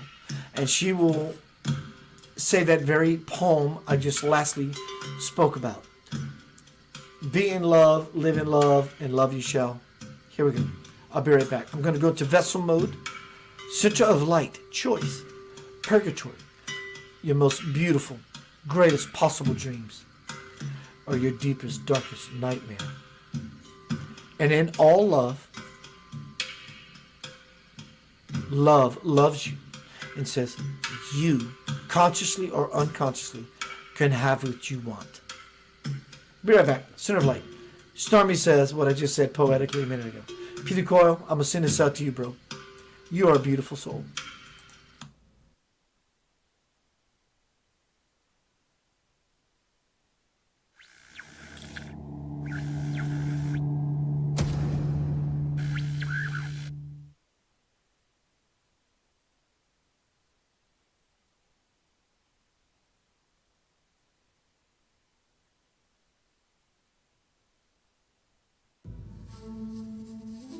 Trust that I will guide you in whatever you do. Just remember to breathe and do your very best to live in love, give in love, be in love, and love you shall receive.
expand my heart.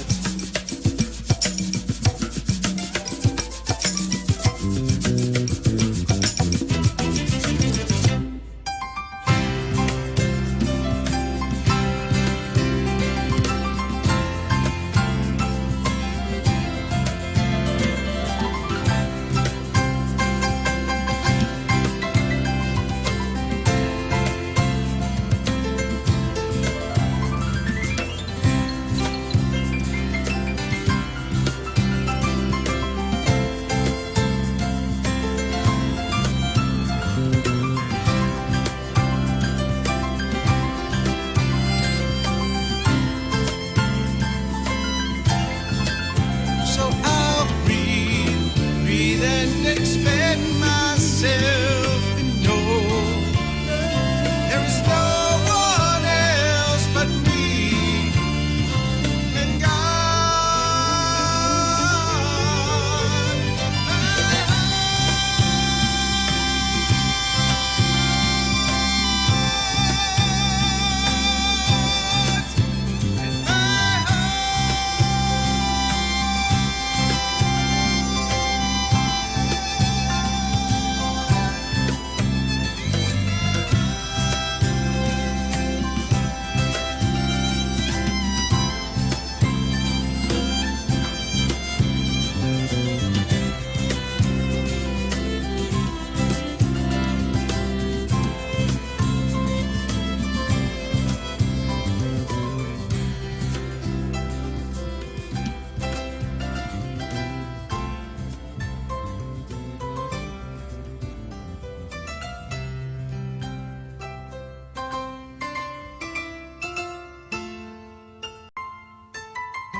Welcome back to Center Light. My brother Lincoln had mentioned something about something being too loud. Let me know if that continues. Welcome to Center of Light Choice. Purgatory. Your greatest dreams of that which is something beyond what could possibly be seems. So I want to share something with you that is a very big, capitalized, quoted word, possibility. Thank you, Lincoln. Is everybody hearing the dynamic between my voice and the music okay now? Lincoln did make a point, so. Not sure if I'm going to continue this green screen. Things have there's a lot of artifacts, so. But what I want to share with you, I did talk about earlier what is to come. Here's a possibility. I'm not going to provide links. I trust that if you want to do the research to such a possibility that can happen, because you are a spiritual explorer, archaeologist, to find your roots, your ancientness that leads you back via your origin to your divine parent. Here's a future possibility. Get on YouTube and look up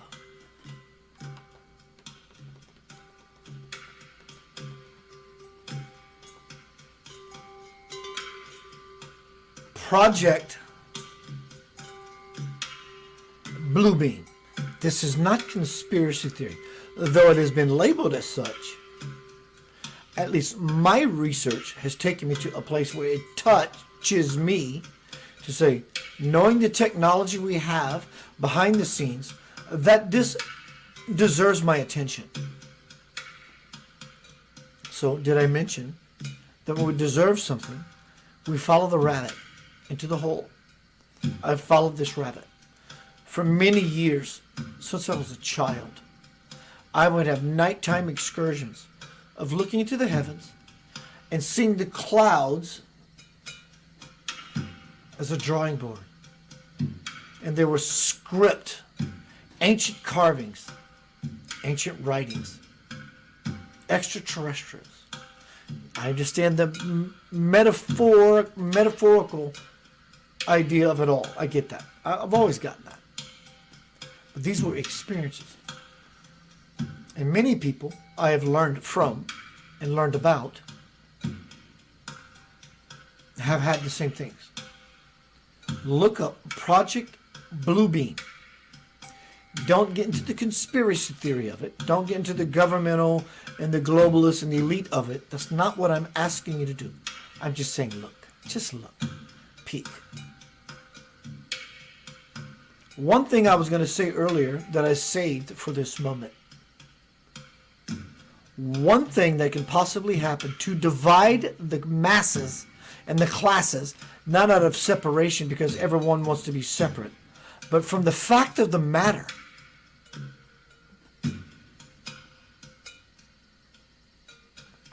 Is a fake alien invasion. You don't have to go in conspiracy theory mode or this mode or, well, or I don't believe or disbelieve or believe, disbelieve. You have to do any of that. Just look at it. So that if such a day does say hello, you will be very well prepared to know not to go into freak out mode, because if this does ever happen, many of the sheeple will go into freak out mode, while the other many who have been living in the steeple, those people will go, I was told this could transpire.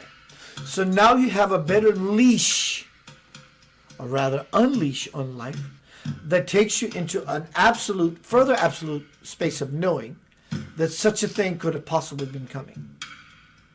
It's not about blame, shame, or game on the bad people.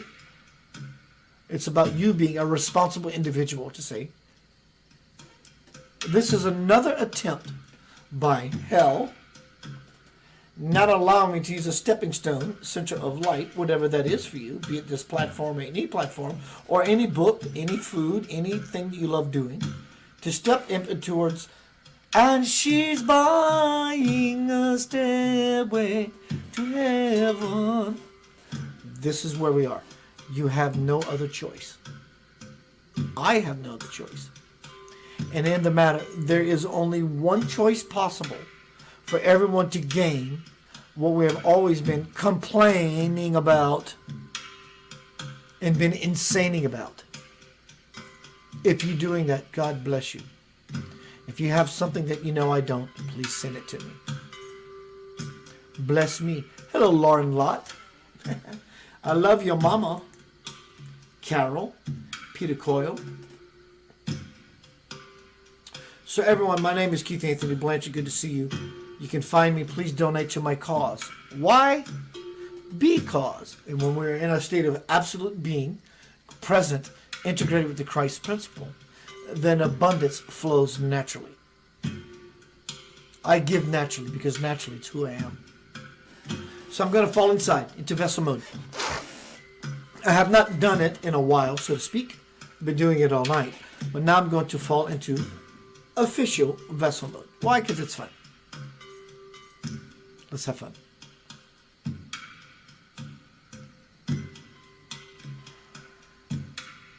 Yah, heart, will, God, power. Na, the mind, balance, not ooh, from the monkey. Balance, intelligence, reasoning, discernment. Va is the backbone.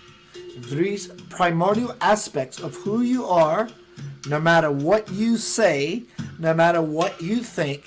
You can tell your mom or dad, it doesn't matter, because you have now been pushed to the brink to become the fatted calf, to see the truth, the beef of it all, if you will.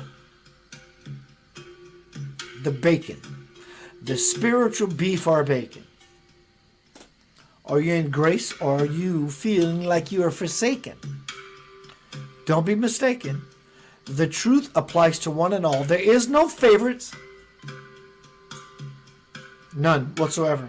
On any level of existence. Nothing is favored. For in fact, God is omnipresent. How can there be a favored aspect of oneself when oneself is the aspect of the all? One is truly engaging in unconditional love of oneself. You can never reach the majesty until you understand the small idea of the puny self. But here's something that will blow your doors open infinitely.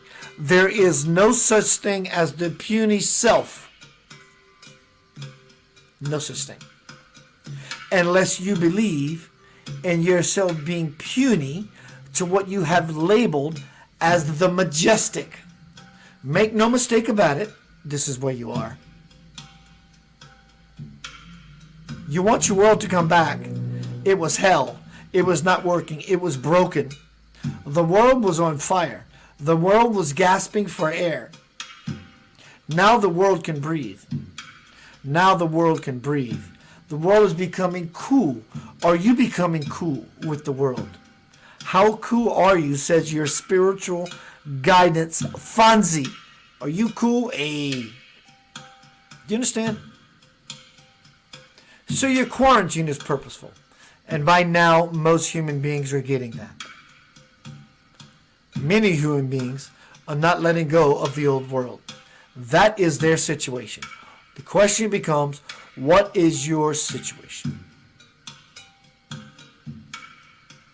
Are you in initiation, integration, lovingly, blissfully moving into graduation? This is the path. There is no other path. Christian, Buddhist, Muslim, Islamic, Hindi, there is no other path. Are you moving into a state of being, which is one of freeing when you finally begin to fall into the space of seeing? There is no other path. There is no other path. Spirit implores you, suggests for you as a stepping stone, there is no other path. Don't leave your current path. In fact, lose yourself in it. So much so that you're willing to skin that cat. Meow is in the now. There's nothing else. 4 key word components. As always, A-L-W-A-Y-S,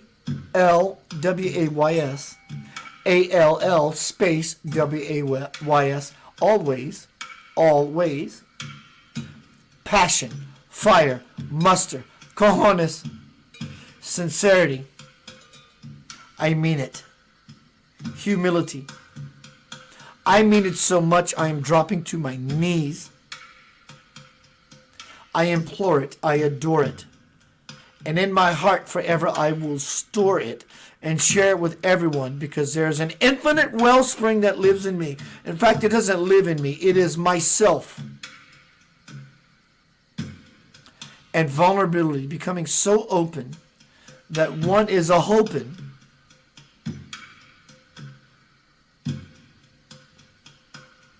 become that Christ principle. It is what you are anyway. The world's vice, if you will tighten. And for those, it will heighten.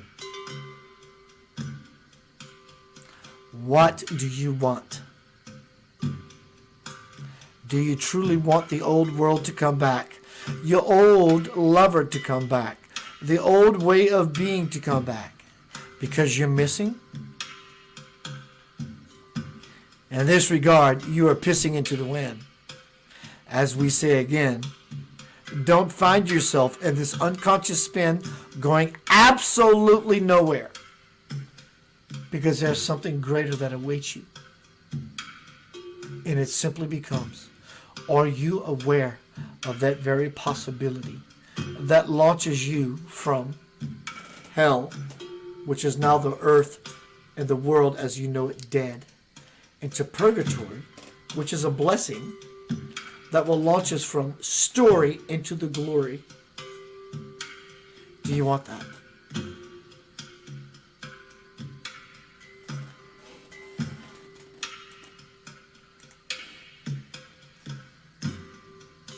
Every day that passes by, the window gets larger for those who are stretching it open by flexing their spiritual muscles, and gets smaller for those who live in the bug and tussles and fear. The window closes and constricts for those who are afraid. Keith, I'm not afraid. Are you? I have fear. And as time goes by, these tears, I don't mean only, but that does apply. But these tears as in levels will level us if we have not done the work. God bless those who have done enough work that they can make it to the next level of the game of life. And in all love and in all strife, the vice will tighten. Equally, the vice will relax. It depends if we're on this side or that side, but regardless, whatever degree you are living to the fullest and to the max, that's it. Just remember this before I exit. Every day that passes by, we are all being challenged to ask ourselves when, where, and or why.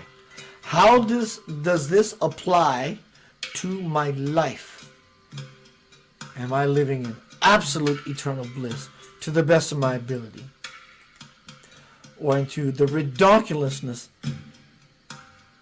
of descending into the abyss of hell, purgatory, strife?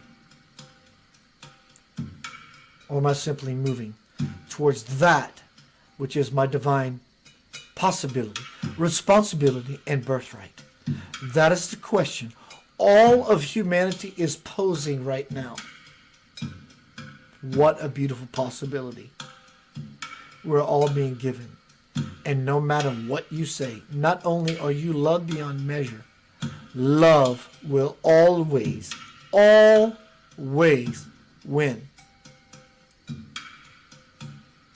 I love you.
Welcome to Center of Light, It's good to see you tonight. Keith Anthony Blanchard here. As that name down there says, Yanava, what in the world is that? That's who you are at your essence. Where the soul becomes, let's see, what's the right word? I want the right word. An individual. Where we all collect and we begin to remove ourselves from the spirit, so to speak, of things. And we begin to take on an idea. It's called Yanava. Ya is the heart. God will. Na is the mind when used in balance. Reason, discernment, right thinking. And Va is the backbone. 3 components of the sacred seed syllable self. Welcome to Center of Light tonight. My guest is Dr. Michelle Motherella Piper, and we're speaking about spiritual warfare. Check that out. Everything's backwards, so pretty cool, huh? I've been working on this green screen. Not sure if I'm going to be using it yet full time. Just an experiment. There's a little white line. It's a little hard edge, but I think I can live it. I think my OCD can be okay with it.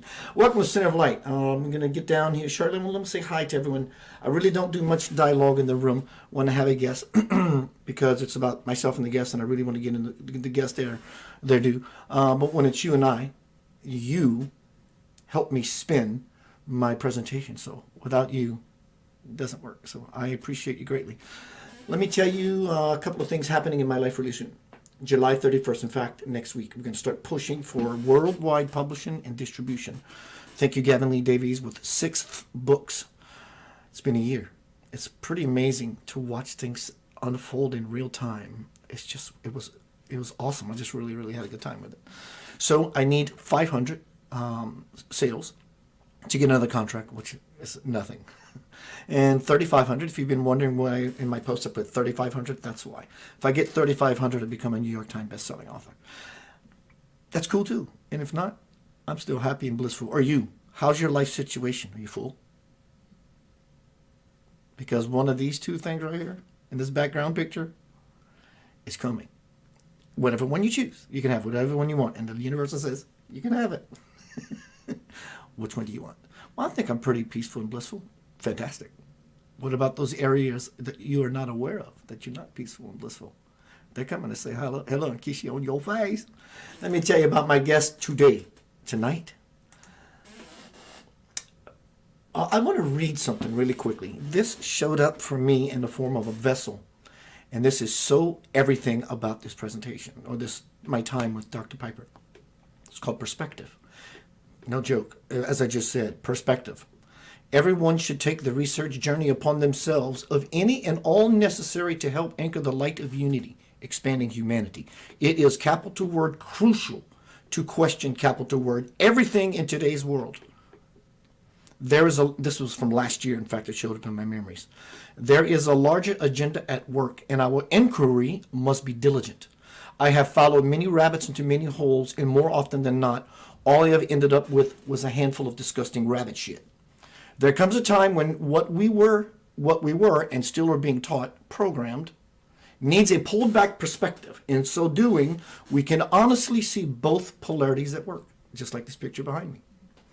When one develops true sight, dear Lord, it's a language that you can't learn it in a book. You can only learn it through experience and desire and want and perspective. When one develops true sight, then one can have a powerful impact for the highest good. These are not only my findings in my ongoing blissful research for the absolute truth, they are also my experiences with divine avatars. Let me tell you about my guest today, Dr. Michelle Motherella Piper. She says, and I believe her, I am the messenger, the voice and the vessel for the spirit world. I tell their stories as they want their stories to be told.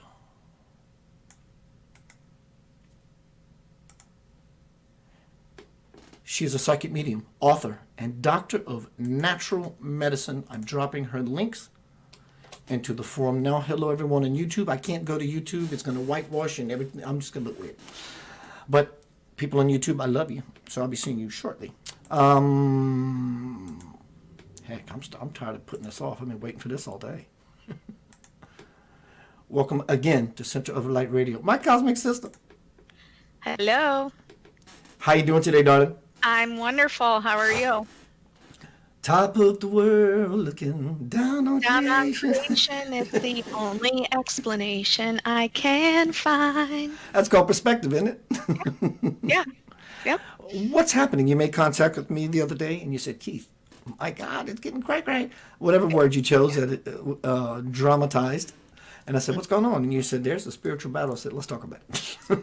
Yep. And so Might there we as well. are. Let's talk about Might as it. well, because we're all friggin' in it. What is happening for you? I mean, of course, you and I saw, or many people saw this coming for a long time, but that you were contacting and said, "Wow, did you have something happen? Did you have a realization? Was a voice speaking to you and say, what?" I think it's a combination of things.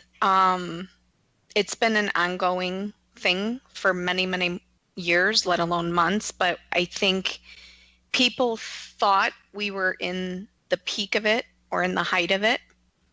And in truth, we're actually in it the most right now. Like, we are just touching the surface. Literally just touching the surface. So just before things are appearing to get better, we're actually right where the eruption is going to start. And I think people are too committed to what's happening right in front of them. And Good they're choice not, of words. It Yes. really describes in a loving way the actual truth. Please continue. yes, no, and I think they're missing the whole picture, that there is much bigger going on behind the immediate. And so what's happening with many, many people is that we are in what's called the spiritual war, but we're missing the major factor of that, which is a human spiritual war as well. So people think it's just this energy, but in truth, energy is transmuted into us as humans. We are made up of energy. And so there is this dark to light force truly, truly at battle right now as we speak. And I personally, as many years as I've been doing this, 14 years professionally, 45 plus years since I've been hearing and seeing the afterlife, and doing this work very, very effectively and very profoundly for so long, I have never felt so much satanic, evil, greed, dishonesty, lack of humanity, and I can just keep going as much as we have right now. It saddens me more as a person of light who also works through the dark, because I'm not the perfect angel by any means. I go through my own inner struggles and my own inner battles of trying to stay in a positive aspect when I am channeling so strongly that this isn't working in our favor right now. So I struggle through that too. And that's why I think a lot of my followers understand I'm very transparent. I'm not here to hide. If I get messages, I tell you. If I get a feeling, I tell you. I'm in it with everybody. I'm in it with you, Keith. I'm in it with my followers, you know, whoever's listening. We're all in this together, but there is a very skewed perception of what's really existing in our human world right now, because there are spiritually asleep humans and then there are spiritually awake humans, and there's no other way to describe it. And this isn't political. This is from a inner knowing and inner strength and inner faith. And this is generations, people. This has been talked about in the Bible. In the Bible, we talked about it in I never say it right for years since I've been a kid. Ephesians, right? Ephesians. Since I've been a kid, I've never been able to say that word. Isn't that funny? But it's talked about, you know, and this has been seen coming for hundreds of years, and we're in it. So there's this warfare going on, because you have the dark really, really strengthening the power right now and trying to keep the light suppressed.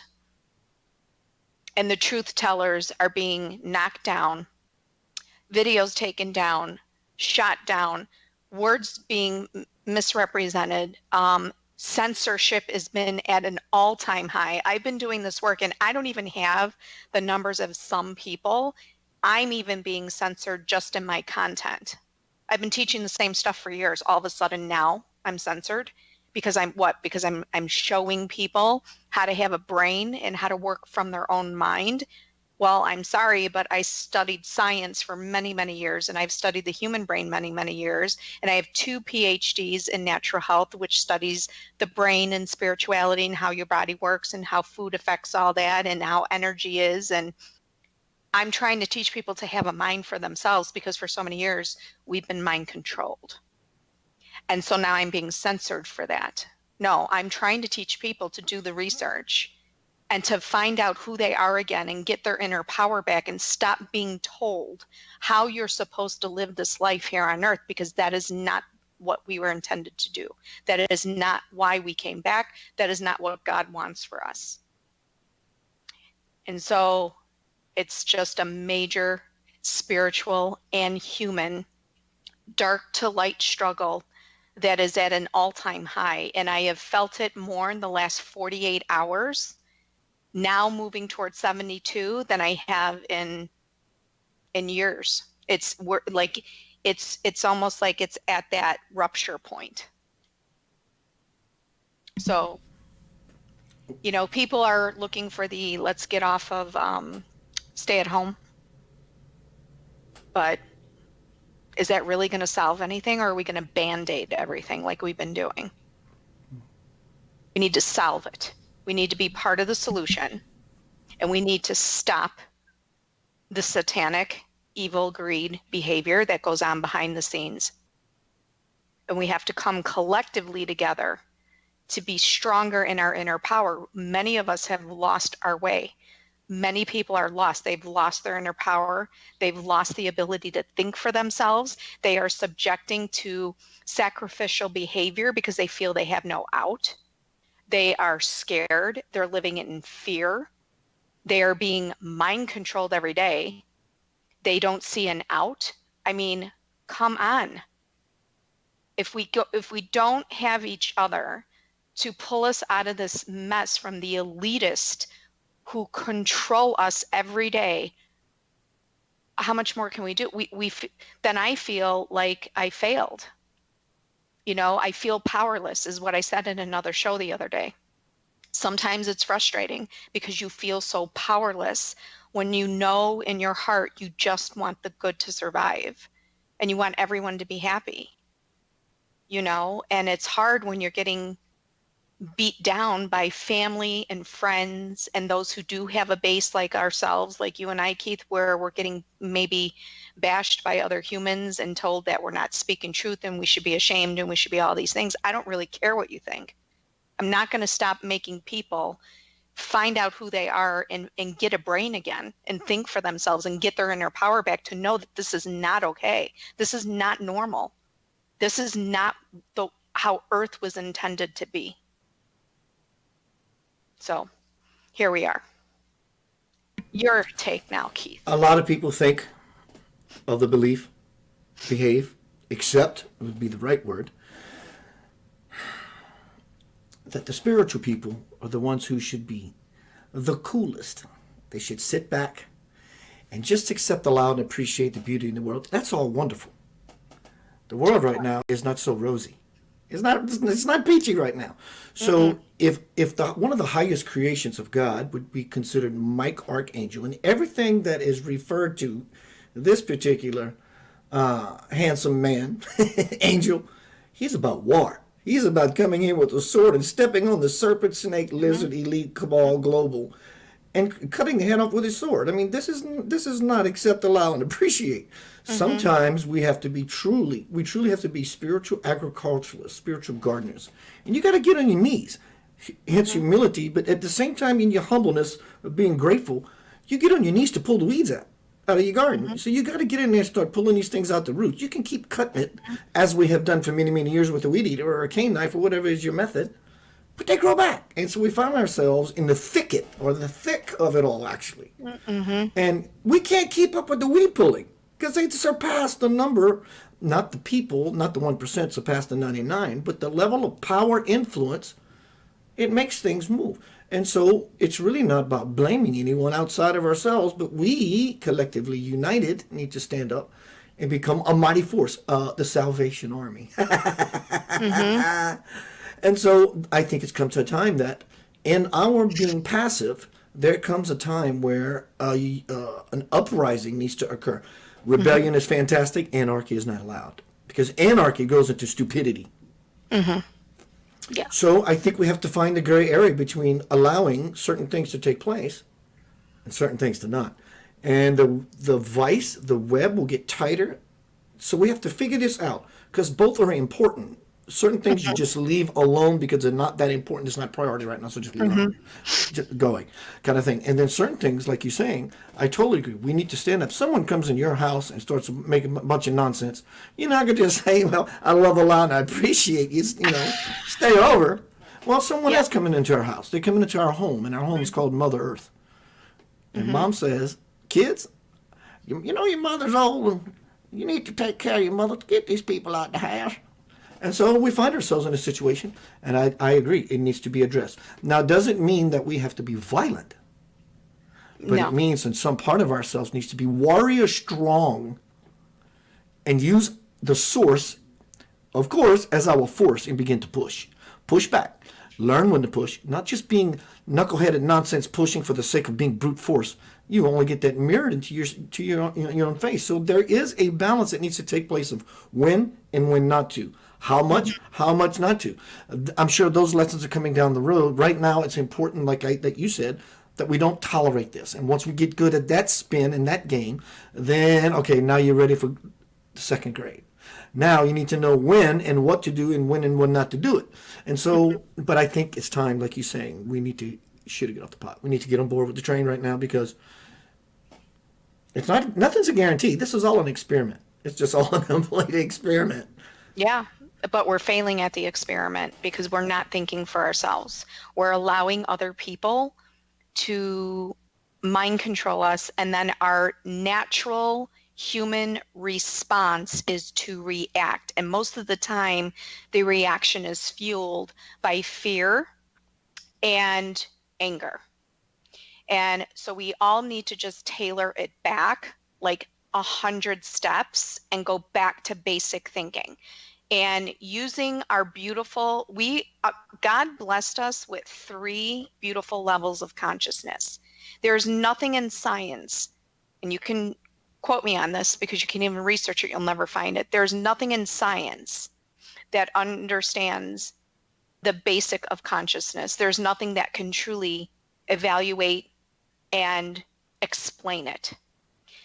But when you have the kind of inner knowing and that power of faith that I personally hold, and I have taught others to have as well, or that you, Keith, have yourself, right there's your consciousness. It's because you have such a strong base of this knowing who you are and knowing what you want and just really being in tune with your higher self that you've already explained consciousness. Consciousness is a level. It isn't like a thing. It isn't part of the brain. It's a level. And people, we have to get back to the basic level and know that when we're talking about levels, we can easily represent that in terms of where we're living right now with our earth. Earth, okay? We're in satanic behavior, dark versus light. Well, Earth is also a conscious level of 3D, which is a third dimension, which is a subconscious level. So Earth is really here. Subconsciously in the back of our head is where our fear is. Our fear, our mythical beliefs, our mind control, what really screws us up when we try to make decisions and we react instead of respond. Then we have what I call the outer layer of Earth, which is your 4D, the outer layer of consciousness. Okay, so like that Earth, like right before you break through and get into that galaxy, we have the 4D. That's more where you have logic and solutions, right? But then, as you break through that barrier, you get into that galaxy. Now we're talking 5D. And now we're talking of faith and an inner knowing and a higher self and a badass you and inner power and really being this human being that you are truly meant to be by accessing that point. That is the light. So it's really hard to do that when you are sitting in a world with you being told how to eat, what to inject in your body, how to respond, where to go. We're like sheep and cattle. I get laws. Don't get me wrong.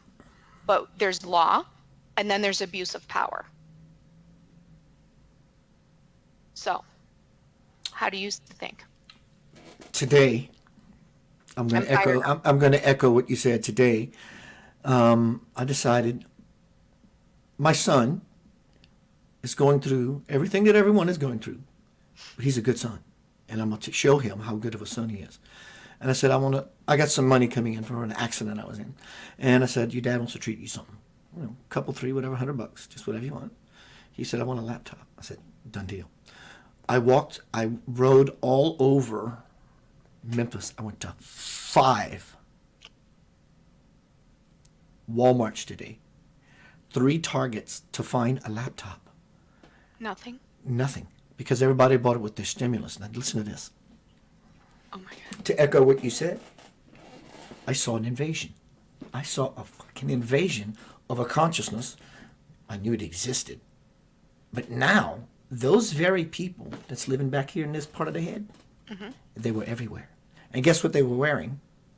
The symbol of slavery. They were wearing they're everywhere. They were just everywhere. And I was like, what is it? Did I just walk into a Twilight Zone movie? I understand protection. I understand caution. I'm such a happy, blissful inner human being. I have confidence. Confidence is immunity. What is it in the political field or the legal system when you granted immunity? It means you have some inner strength somewhere that's saying, let him in. You're fine. Let him pass. Right? It's no different on all levels. So inner immunity is having a connection to the inner world. Someone with some power that says, stand up straight. Know who walks beside you at all moments. And I seen today what you said. People were infected with a different kind of virus. That virus. I'm not saying that the Rona, on some level, to whatever degree, I'm not saying it ain't real. People are dying for a reason. Whatever that reason is, none of us truly know. We know it's been called that, but people are dying, and so I'm definitely not going to trivialize this powerful, life-changing situation for people who are losing loved ones. That being said, I saw a more infused, incorporated virus. And everybody's walking around showing to me, or at least me becoming aware of what they were doing, not to me, but to themselves. They're proving the Satanism. They're proving that they have, to me, as if they were infected. They were infected by this monkey-minded idea about walking around being sheeple, being slaves. And here's the thing, at Walmart, if there's no one there, there's yellow tape. But they have a long barrier, like you might see at a parade or something. So if no one is walking in, if you try to go into the tape, the girl will say, you have to walk all the way around. In other words, herd up, sheeple. And then the speaker comes on in the parking lot. It sounds like the concentration camps. Greetings, Walmart shoppers. We're going to have people. It's like, what? This is truly, I saw this as a concentration camp exercise, revisit, to see how we're all going to play out. And then I see Walmart. Nothing against Walmart. I like Walmart. I'm not against Sam's. I like Sam's too. I'm not opposed to any of these things. But Walmart and Sam's are in the same parking lot. And so I'm saying, everything is closed.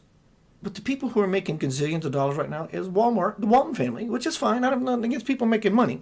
But it's like, what is this? And I see all these people validating exactly what you're saying, that somehow the large part of humanity has become so infected with fear, they won't dare walk in the light of God to say, nothing's going to befall me. Well, that's very true, and so infected with fear that it saddens me to know so many people don't think for themselves. They think they're thinking for themselves, but in truth, they're not. And and being infected in such a way, I understand caution. I'm not stupid. I don't put my hand on a hot plate. I did that when I was about 4 years old, and I learned really quick. But I just seen everyone just unconsciously going around doing what they're told, being good little denizens. And I truly walked into another planet when I saw this. I mean, I seen people like everybody driving, and you see a couple of people at the grocery store, and maybe 5, and you have a mask, and you see. This was truly like a camp. Yeah. And so, and people who are wearing these masks, I'm not judging you. I'm not saying you should or shouldn't. Many of the people wearing the mask, they're truly doing it not from a cautious, conscious, I'm going to play the game fairly. They're doing it from a point of view of being infected by a power structure that they actually, believe it or not, they believe in. If anyone wants to look in the definition Webster's Dictionary, under the word fear, look it up. It says reverence. Fear, the definition of fear is reverence. So in following blindly these factions, we actually are bowing down in reverence to Satanism, the elite, or whatever words we choose, that which is not good. Yep. All for an agenda. All for an agenda. And you know what? I've been in the medical world over 25 years professionally. I have walked the walk. I have been in multiple different situations. I have treated up to 30 patients a day at times. I have been using my holistic side of my natural health background for 20 years now. It's from a doctor of natural health standpoint, where nutrition is key, where your immune system's key, where it all fits together, where spirituality is a big component of that, where mindset's a big component of that. We have truly, truly lost the fact that our bodies are human machines. We are built like a computer. We are machines. We can heal in an instant. Granted, we are fueling our body with the appropriate tools, food, nutrients, vitamins, and minerals to do so. And that in itself is part of the light. That is part of the light. And that is part of getting that inner power back. Stop allowing people to tell you that you are going to heal because of this component, or because of this pill, or because of this toxic chemical made in a lab, or because of this created by a human. We are smarter than that. Keith, we are smarter than this. Why do people not understand it? Just because people have a title does not make it absolute. It doesn't even make me absolute. Everyone on here listening could say she's a whack job. I'm not going to listen to her. Good. Because the people who are meant to hear me, I trust God will put in my path, because I'm the one that's going to game change them. You want to go along the lines of the titles that are telling you you need a vaccine, you need to self-isolate, you need to put a mask on, you need to use ventilators. By the way, the ventilators are not bypassed with air. They're not CPAP and BPAP. They are ventilators. Very different. So if you want to be told that this is how you survive from something that has a 99% success rate anyway, how am I going to change that? That it's not my job to change you. My job put on this earth is to help people think for themselves, find who they are, get connected, have faith, listen to their intuition, but more importantly, to do the damn research. Everyone's lazy now. Nobody wants to do the research. They just want to take fact that's popped right on their phone. We have a 5-second attention span, and then we're done deal. Take the time, people, to do the research. The spiritual warfare that is making me personally unsettled is much bigger than a political party. Absolutely agreed. From the chat room, Linda says, some people are doing it, the mask and such things, excuse me, out of consideration for others. That is a very phenomenal, beautiful thing. But does it come? I'm not saying it is, but does it come at isn't? But does it come at the expense of oneself to be nice to other people? Because like Dr. Piper just said, you can listen to anything she, I, any others of the like may say, and if you don't follow what we say, maybe it's your heart's way of saying this doesn't belong to you. So you find your sustenance elsewhere, and that's cool. I follow some doctors, and it doesn't have to be doctors, but just in this case, it happens to be doctors. I follow doctors who are truly on the inside. They know the whole game being run, and they're now saying, you're meant to breathe oxygen. You're not meant to breathe carbon dioxide, because people think, please correct me if I'm wrong, that a virus is a bug that lands on you and gets inside you. We have all this culture living inside of us, and carbon dioxide is supposedly helping the activation of such things. So if this is all true, let's play the game, everyone. Just play Keith's little game with him for a second. So let's say this is all true, that carbon monoxide can activate the virus that's already inside of you. They say if you've been given a flu shot over the last 3 years, you already have corona. And so, and if you get swabbed, you will show positive. And then they will put you in a place and this and that. So, but if carbon dioxide is activating this, those people, however this came about, let's just say those people, they knew. And they're so smart. Let's make them so afraid that they put a mask on. Yeah, that's going to make them think they're protected. And then it's actually going to trigger the very thing we want to happen. And so now they're living more as sheep and scared. We're going to give them their shot that they're asking for. Problem, reaction, solution. Yep. But By the satanic, evil, greed, bullcrap. That's what's instilling that into the human mind. Let's just be clear about that, because I'm in the world of natural health, and the doctors who have came forward to discuss natural health immune boosting agents, they have been shot down. Some people in my industry have actually been warned by the FDA. They don't want us doing natural things to our body. They don't. Vitamin D, vitamin C, sun, done, air, perfect. This is part of why we're here. This is God's way. Why are you shutting us down? Why are you telling me fact check that that's not correct? And why are you shutting down YouTube videos and posts and Twitters? And why people think, let's think together collectively here.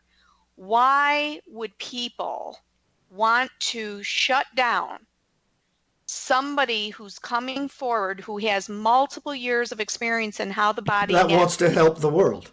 Why would you do that? Why would you people, let's talk here. Why would someone want to silence those people unless you had something to hide? Why would you want to silence those people? Why do you get to say that those facts are not real?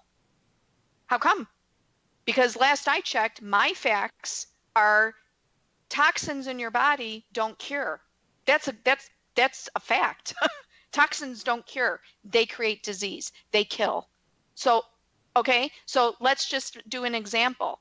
Half the stuff that we put into our body, do you think our trees can survive with that? Do you think our rose bushes can survive with that? Let's take our vegetation. Do you think if you inject that stuff into our livestock, it would survive? No, it wouldn't. It would kill it. It's called Monsanto. Is it not? I mean, you could put an ear of corn on a tree, nice, fresh, organically grown, and another ear of corn, Monsanto, and a squirrel will not touch it. He will not, no matter how he gets, he will not eat it. He will eat the shit out of the other one, but he will not eat the poison one. He will not. He just won't do it. Well, at this point, I'd rather, I guess, be a squirrel then. That's the idea. Because right now, this is not life, people. So I want to address Linda's question again, because I know Linda very well, and I know her heart, and it's lovely, and I think she deserves a little more of an answer or a comment from you or I, from me and or you if you choose. Linda, for me or anyone, for me, as I look out and about, everyone that knows me and you as well, we know that we would do for others above and beyond ourselves. But at least for myself, I can't speak for anybody else. For myself, I see a different reality. I see a different language happening. Not saying that no one else can. I'm speaking for me. I see a different reality. I see a different game being played out entirely. And like Dr. Piper said, I want to echo the idea, or the point, not the idea. The truth is when we have that pulled back perspective versus microscopic looking at this thing and trying to find out this very thing they're telling me to look for so it can validate to me, oh, I found it, so they must be right, and buying into this whole idea, there is a larger picture happening. And it's going to require us to step back in perception, to like this earth you see behind me. We're going to have to pull back and truly look at this thing from a way we have never truly looked at it before, collectively. Mm-hmm. Yeah. There is no other choice. There's no other time. There's no more time. The time is over. There's no more time for pettiness. It's time to get up and swing the bat. And stop being submissive.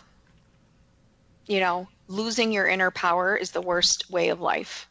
And most of us lose it through our daily life, through jobs, through the insecurity of money, through dysfunction, through abuse, through relationships, to humans who want to use violence as a weapon, who use weapons. You know, I'm not talking in a recreational way. I'm talking in a way to hurt humans. If this is how you think we're going to win the spiritual war, then you're sadly mistaken, because we cannot win a spiritual fight when we have lost the spirituality inside. You can't do it. You have to have the connection for yourself. And when Linda's talking about people are wearing masks out of courtesy, I'm just going to throw out there, I am much more able to help others if I maintain my own health and not fall into the trap of what I'm worrying about other people. If other people need the mask, then you shouldn't be out to begin with, because you're the one at risk. You're the one with a low immune system. So I shouldn't have to hinder my health when I'm the one here to heal people in my private practice as a doctor, seeing patients, doing my daily job as a psychic medium, an author, doing my books out there, giving truth seeking. If I'm going to constantly be giving into the philosophies of how the world thinks we're supposed to live. And I say this to my clients that follow me know this. We are not always supposed to do for others. Sometimes we have to do for ourselves first in order to be a better self, in order to help and heal others. Because if you think we're doing good by falling into the line of sheeple, we're actually deterring the situation. We're actually contributing to the dark winning, instead of rising above it and allowing the light to shine. Linda, please feel free to respond. And it's like Linda to ask such a caring question. If you knew her. I love people too, but I'm not going to put my health. It does. It goes against the plan. Well, it goes against my whole why I'm here. I'm not going to put something that I inhale, carbon dioxide, whatever the case is, when the mask itself, by the way, it's droplet, the mask itself can actually get it. The mask. If anything, we should be wearing shields with plastic. But why am I going to do that and it's not airborne.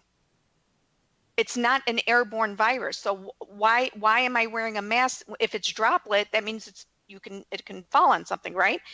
So to me, it doesn't, in my mind, I'm not doing anyone good by possibly hurting my own health. I want to keep my immune system up.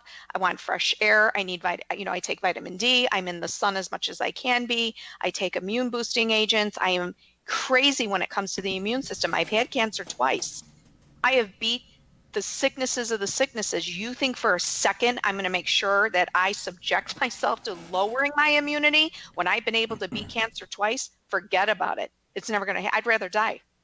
I'm not going to go through that again, because I know in my heart I'm never getting it again. Why? Because I take control of my health. My body is first in order for me to be first. Then I can give myself to others and contribute and help and deposit love and kindness and give money to other people and do these things. That's how we're going to win the dark versus light. We have to rise above this together. We have to start thinking for ourselves. We need to listen to our bodies. We need to stop being controlled, stop watching television and being controlled. Linda, I really appreciate you responding. Because I know this is a subject to her that's dear to her, because I just know Linda. And so, and this, she doesn't ever chime in, ever, except just hi, and she's actually engaging. So that's really, really cool for me to see that in her. Sure. Since, Linda, it's a fantastic point. Some people are carriers and don't know it. They are all carrying. I went to Walmart today and saw all of them carrying nonsense around in their head and wearing the symbol of slavery to prove it. They were all infected with an idea. No, I, for one, am definitely not saying that there's not something somewhere that's triggering something in people that's making our precious loved ones pass away. That's not what I'm saying at all. No, and I'm not saying Right, absolutely. But this is, no matter what we think, no matter what we say, you can tell your mom, you can tell your dad, and there's nothing they can do about it either. There is something transpiring on this planet that says the rules of the earth as you know it is over. That's gone. Yeah, but some people are wearing masks because they care about other people. Some people are trying to protect themselves. There is a larger picture happening, and it's for those who want to move into the said prophecy that's been told for thousands of years in many different creeds, codes, and sects. That window is happening right now. So for those people who want to be on the train to God and the train to truth, where there is no infection of anything except affection for your divine parent, no bug can touch you. That's where the world who are waking up, for everyone who's waking up, that is moving to, or at least wanting to move into the perfect world where there is no more infection of anything. And those people who are still seeing it as such, they are actually grounding themselves in the world that is dying and in mire. So in order for us to acquire the world, the level of consciousness that we could call higher, we have to aspire to that versus walking around buying into the mountain. There's nothing anyone can say. When you have a connection to anyone, whoever you may be hearing my voice at least, when you have a connection to God and you really know it, I don't mean just faith. Well, I believe in God. Yeah, God, please take this horrible thing from me. I'm speaking about that connection, that clink, that dink, that something inside begins to happen. It's a seeing and it's a hearing, and that's seeing and it's a seeing. You begin to be a part of something that is easily able to catch on and go, that doesn't smell so good. And at least it is for me. How about for you, Dr. Piper? I totally agree, because I am so connected that nothing can steer me off my faith, and I trust my guidance more than any human. You know, I know what's right and wrong. As it should be for everyone. We should all trust our guidance more than any other human. We should. But there's a lot of people who don't live as one. And I don't believe that there's a lot of people on this earth who are full of light and love. There are satanic people that live on this earth, and they're walking amongst us as we speak. And most of them are currently in the powerful positions controlling us. You cannot tell me that I'm supposed to think that we are all one if someone is here mutilating children. I don't believe that. I do not believe God is in them. How? If they're mutilating children. Do I think people lose their way? Yes. But we're so quick to judge it as a human diagnostic written out code for like a brain dysfunction, when in truth, there's something much bigger there going on. We have different dimensional beings. Whether we believe in this stuff or not, whether you think it's fake or not, it doesn't really matter to me, because the truth is we are just a speck in our galaxy. There is much bigger going on. And if you think we are energetically the only thing that exists on this earth outside of plants and animals, you're out of your mind, because we see the satanic behavior every day in the news, in the past, in history books, hundreds of years of this. This fight has been going on for years. The reason why we're in the heat of it now more than ever is because people are waking up to this now. People don't want this anymore. They don't want it for themselves. They don't want it for their children. They don't want it for their grandchildren. They're getting sad. They're getting upset. They're getting tired of it. Well, guess what? So am I. But what I'm more tired of is the fact that people allow themselves to be brainwashed into thinking truth exists only through what's in front of them. And that's where we lose sight of God's connection. We are smarter than this. Everyone listening is smarter than that. You're smarter than this. Use your own mind, not the reactive mind, not the mythical thoughts and the fear-based thoughts. Go deeper, because the answers truly are there. That is your natural born gift of intuition, and yes, we all have it. And that is how we're going to rise above anything bigger, a much bigger disease than any coronavirus. The satanic bullcrap that's going on is a much deadlier thing that's occurring right now than the corona itself. And that is because they are taking control of us. And we are listening, and we are following through, and we're still engaging in it. And it's like chaos. It's just energetic chaos. People, let's get control of our energetic chaos right now. Why let's get it together. I'm with you. I don't have good days either. Trust me. When you do this for a living, it's not as easy as people think. You think it's how it is on the TV shows, you're wrong. That's all edited stuff. This is a hard career to be in. I am helping people all day long, and I'm trying to help people make the conscious shift. That is very difficult when you are taking 20, 30, 40, 50 plus years of mythical beliefs, mythical thinking, not learning the truth, being told the truth instead, cultural views, how they were brought up. Well, I mean, where they live, how they were raised. I mean, are we supposed to snap our fingers? No. But we can activate our intuition, because that's the easiest way to start. And everybody can do it. Everybody. And that will help this dark to light shift from light to dark. And this world will start to see a lot of this bad stuff start to dissipate. It will happen. It might not happen right away, but it will at least start with us. And it's got to start now. From the chat room, Yusuf makes a statement. It's real. I had it 3 weeks. I have no idea how I caught it. No, again, I'm definitely not saying that you didn't have something, but magically, here you are.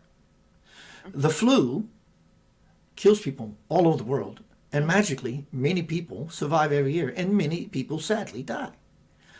I am definitely speaking about all the huff and buff and blow your house down kind of hot air that becomes part of the nonsense. And we've gotten so good at becoming sheep.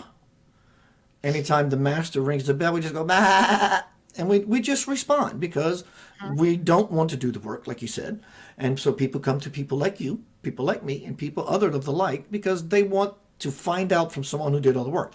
That's called a doctor. That's called a dentist. That's called a teacher. That's called a karate teacher. It's called whatever you want to call it, because they done all the work, and now you want to go be a student and learn from the teacher who did all the work. Mm-hmm. So it's time that we level up in consciousness, because any place inside of anyone, no matter who we are, that is left undone, it will come to you. It's going to find you. Well, when that shows up, I'll handle it then. That's the point. There is a spin happening. It's like getting in a swimming pool when you were kids, and your friends decide, everybody in the pool but you decides they're going to make a whirlpool. And you want to start a little late in the game, and when you try to step your foot into it, you get pulled into the current and you go underwater until you can right yourself. Same idea, same analogy. This current is beginning to move. So do you want to get pulled into the current? Any one of us get pulled into this current that pulls us down, or unless we're going to be part of the current makers currently. And so I definitely agree that there is polarity happening. But, we go higher up the spiritual ladder. There is no separation. It would be all energy. But we're not there yet. We're still on the earth. So shit is real. And so I just know that being in my connection and my work that has paid off for me is I've been given a gift of sight, or actually I gave a gift of sight to myself by doing the work to be that person who is able to see a language beyond the normal language that we would call English. It's a different way of seeing. It's a different way of freeing. It's a different way of being everything that is possible. You know, I understand caution. I understand mutual respect between people. That's not what's happening here. There's something, I would think that almost everyone, no one probably even knows what the it is. But I think every human being on this earth would actually, and if you're there, just someone send me an exclamation point. Everyone agrees with this statement. It's not about patting Keith on his back. I just want to know how you lean. If no matter whether this thing is real, let's speak about the virus. If the virus is real, okay. If it's not, okay. Regardless of what it is, would everyone say something is amiss? So if the answer is yes, shouldn't we, as responsible humanity, find out what that is? Because we know something is not right with the world. And not because we stand in the house, because we have this thing that we call a virus, even if it is real, something is still not right. If it is real, something is still not right somewhere in the global brain. It has a tumor. Something's not right. You may have conspiracy theorists on it all day long, having a blast with it, trying to pick it apart, which is cool because they are actually sort of like scientists in a way. Archaeologists, they're digging shit up. They want to find the nuggets that may bring them to the mother lode so we can save the Mother Earth. But you don't have to listen to all the nonsense. Like Dr. Piper says, you have to develop your own intuition. In fact, without your intuition, this game, as life is not going to last long for you. It's not. It's not. And when it comes to the conspiracy theories, let me just be honest here. If the people that were causing the conspiracies would just friggin' stop, we wouldn't have to unveil the truth from the crap that you're pulling to begin with. So if you're one of those contributing to the evil and greed of this world, stop it so that way we don't have to go into exposing you. Just stop. And we wouldn't have conspiracy theories. Conspiracy theories is a term coined by the CIA to hide and suppress the truth. So at the end of the day, if people like that and the evil and greed and the elitists and all of this that are trying to control us would just stop the bull crap, we wouldn't have to be in this fight to begin with. Just stop. Be a better human, for God's sake. And if you can't, do something with yourself. I shouldn't have to change who I am or how I'm meant to be here because you have satanic thinking or behavior. I shouldn't have to be forced to inject myself with toxins because you believe that we should depopulate the world. And you think that that's supposed to heal us. Anyone who thinks toxins cures or fights something that can kill you is ridiculous. How do you think something made in a lab is going, our bodies are machines. How do you think that's going to work? I don't want to hear about the history. I don't want to hear about vaccines in the past. I don't want to hear it because I have studied this stuff since 1870. I have been studying philanthropists, scientists, doctors, everybody from 1800s on. I know about the mysterious deaths. I know people who've been shunned. I know people who've came forward about natural health who've been told no. I know their work has been suppressed. I know they've been miraculously died. So why is that? How come there's no way you cannot tell me as a human you think these people just, I'm just gonna one day just kill myself because I'm working hard to heal people, but I'm just gonna commit suicide today. I mean, come on. So when it comes to conspiracy theories, if the people causing the damn conspiracy would just friggin' stop and become a part of society, we wouldn't have to worry about conspiracy theorists. I'm one of them. I am here to tell the truth. And it might not be your truth, and it might not even be my truth. But when you come with many, many years of experience and study and skill, do you know how many years I've been studying health? Over 25. Two bachelor's degrees, 2 master's degrees, and 2 PhDs. Don't even go there with me. And I'm not trying to pat my back in terms of like, I know more. Please don't misquote. You just know what you're talking about because you've done the work. I've put in the time. I've put in the research, and I've really sort of used my gift of intuition and what does this mean spiritually, and how does this translate into helping humans, and how do I do it from a non-medical view? My whole mission has been to stop the world of in my opinion, stop the world of medicine, because everyone thinks pills are okay. So, and if that's your belief, fine, go for it. Go cattle call over there. I'm teaching people to heal their own mind and body, because guess what? The mind, go ahead and look at the research when I say this. Your mind can manipulate and change your own DNA. Your thoughts have a huge part in shifting your own DNA. So when you tell me that that's not a huge portion of what's going on in this human world right now with our minds, then I'm at a loss. I don't even know what to say. Because there are studies that prove your mind can shift your DNA. Look up quantum physics doctors. I studied quantum physics for 10 years. Actually 15 now. So I've blended science, biology, quantum physics, spirituality, all together in my work. And I've dummied it down so many years to make it relatable to people, because you know what? I don't like big words, Keith. I don't like when doctors come on, use all their big words and make me feel lost in translation. I wasn't a good test taker. So, I don't like, I don't have memory retention like that.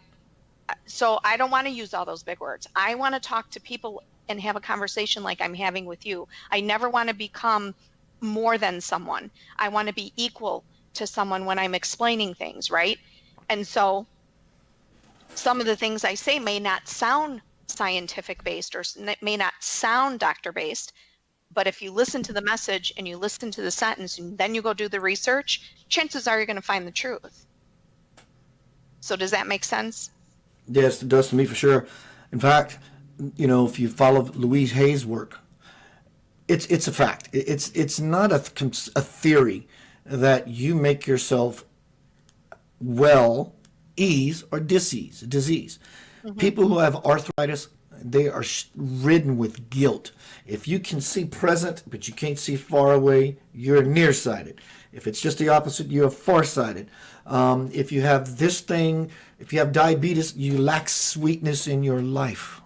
Mm-hmm. And so this plays out on many levels. The way it happens is, what most people don't know how to become healthy or ill, at least one way or model is when the spirit begins to, here we go to that word, to intuition, that it's important that you make contact with the intuition if you plan on surviving on this earth for much longer.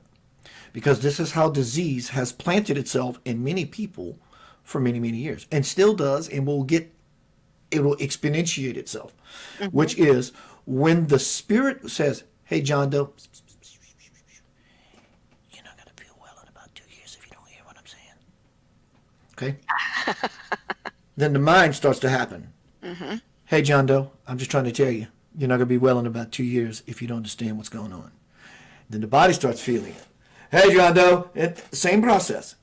But mm-hmm. it shows up in the body when the individual can no longer ignore and or deny it. And now it's anchored itself in a dense fashion, which makes it a lot tougher than when we could have heard it mm-hmm. or when we could have intuited it. Spirit says, what's going on with you? You trying to get my attention? Yes. This, that, and the other. And we adjust our process and our way of being. My friend Bo says, and lack of communication between people makes the whole thing confusing even more. Of course it does. Hence the separation. Beautiful. That's a beautiful sentence. Yeah. Yep. They don't want us to connect.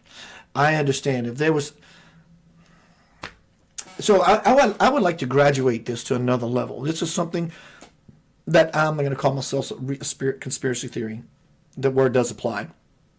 There's many of us who are conspiring to this theory. It's research that what is taking place is not only just a whole bunch of bad people on the planet. And this is my work is never about blaming people. I'll call a spade because a spade is a spade, so why call it a dog? So this is really not about bad people on the planet, though it shows up and looks like bad people. Some of those we are very popular right now in the mainstream, right? Mm-hmm. There's something else going on, and it's deeper than that, and it's wider than that. Much wider. And it does not look like a human being.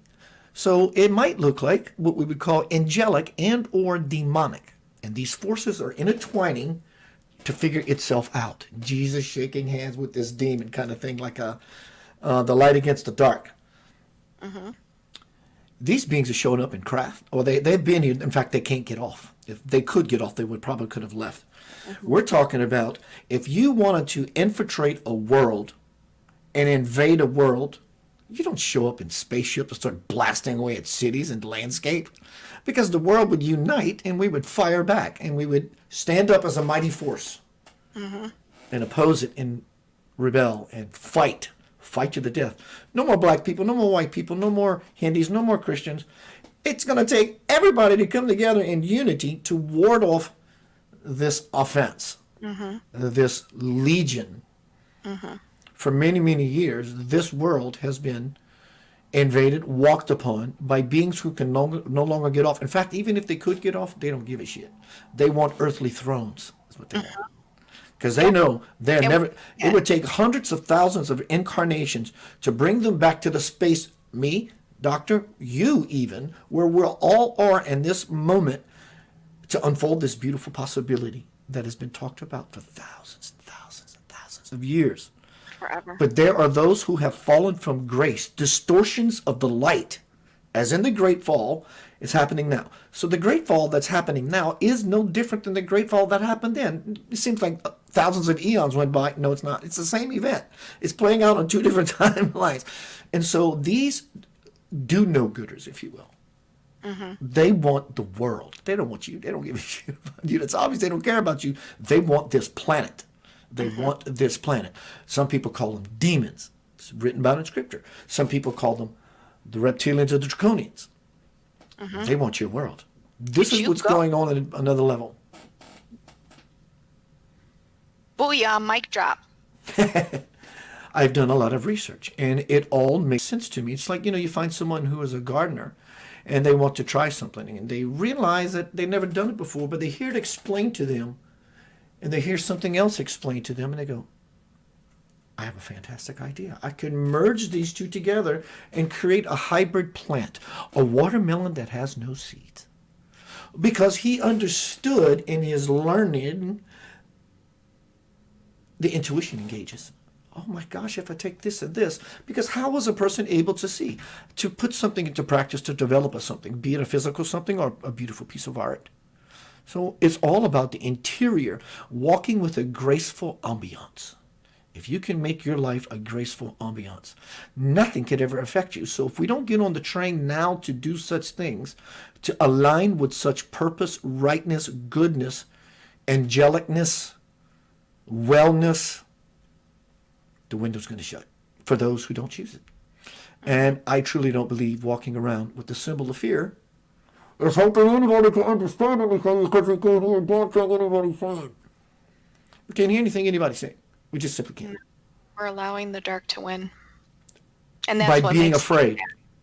Yeah, fear, And there would fear, be, fear, that they love fear. and to me, there would be a huge difference. Huge. In fact, it's 180 degrees difference.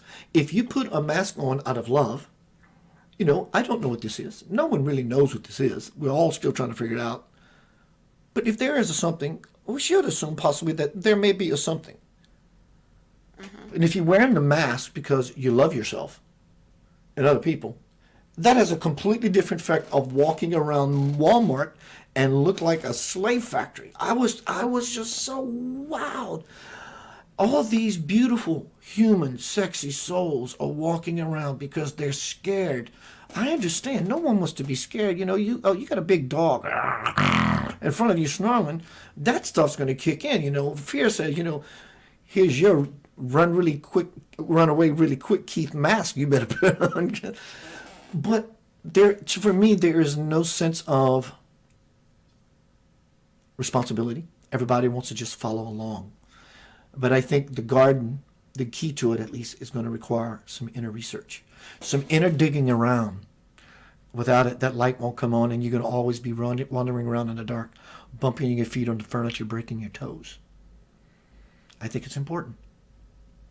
And what's the key word everyone uses? Wake up. I sometimes feel, though, that, and I hear it from clients. Well, if I, what can I do? It's not going to change anything. I hear that so much. What can I do? Because it's not going to change anything. I can't change the way people think. I can't change what's happening. I can't change the powers of the elitists. I can't change, media. I can't change. That is another virus. For you to think you can't have the capability to make change, right there in itself shows me you are living in a 3D world. We are all capable of change. We are all capable of contributing to change. And more importantly, we are sent here as the gatekeepers of earth. We are not the absolutes here. We are here to care for God's creatures, for God, Mother Nature, and for the human population that we were sent here to become and be. That's part of our job. And if you think you can't do something, that is your 3D ego talking, and that is fear-based control, because we are all capable of change. Through a word, through a helping hand, through showing light, through rising above the dark. And You can bet your sweet butt if someone was in trouble right now and they needed me and they were supposed infected, there's no virus that's going to touch me in my being of service to that person. That's not why I'm here. I am not here to die in this way. Danielle asked a fantastic question, and it brings us right back to the point of holding the key to the new world. The new world is not a world out here that is for seeing. The new world is for feeling. It's a feeling-based world that opens up the gate, and that feeling is joy.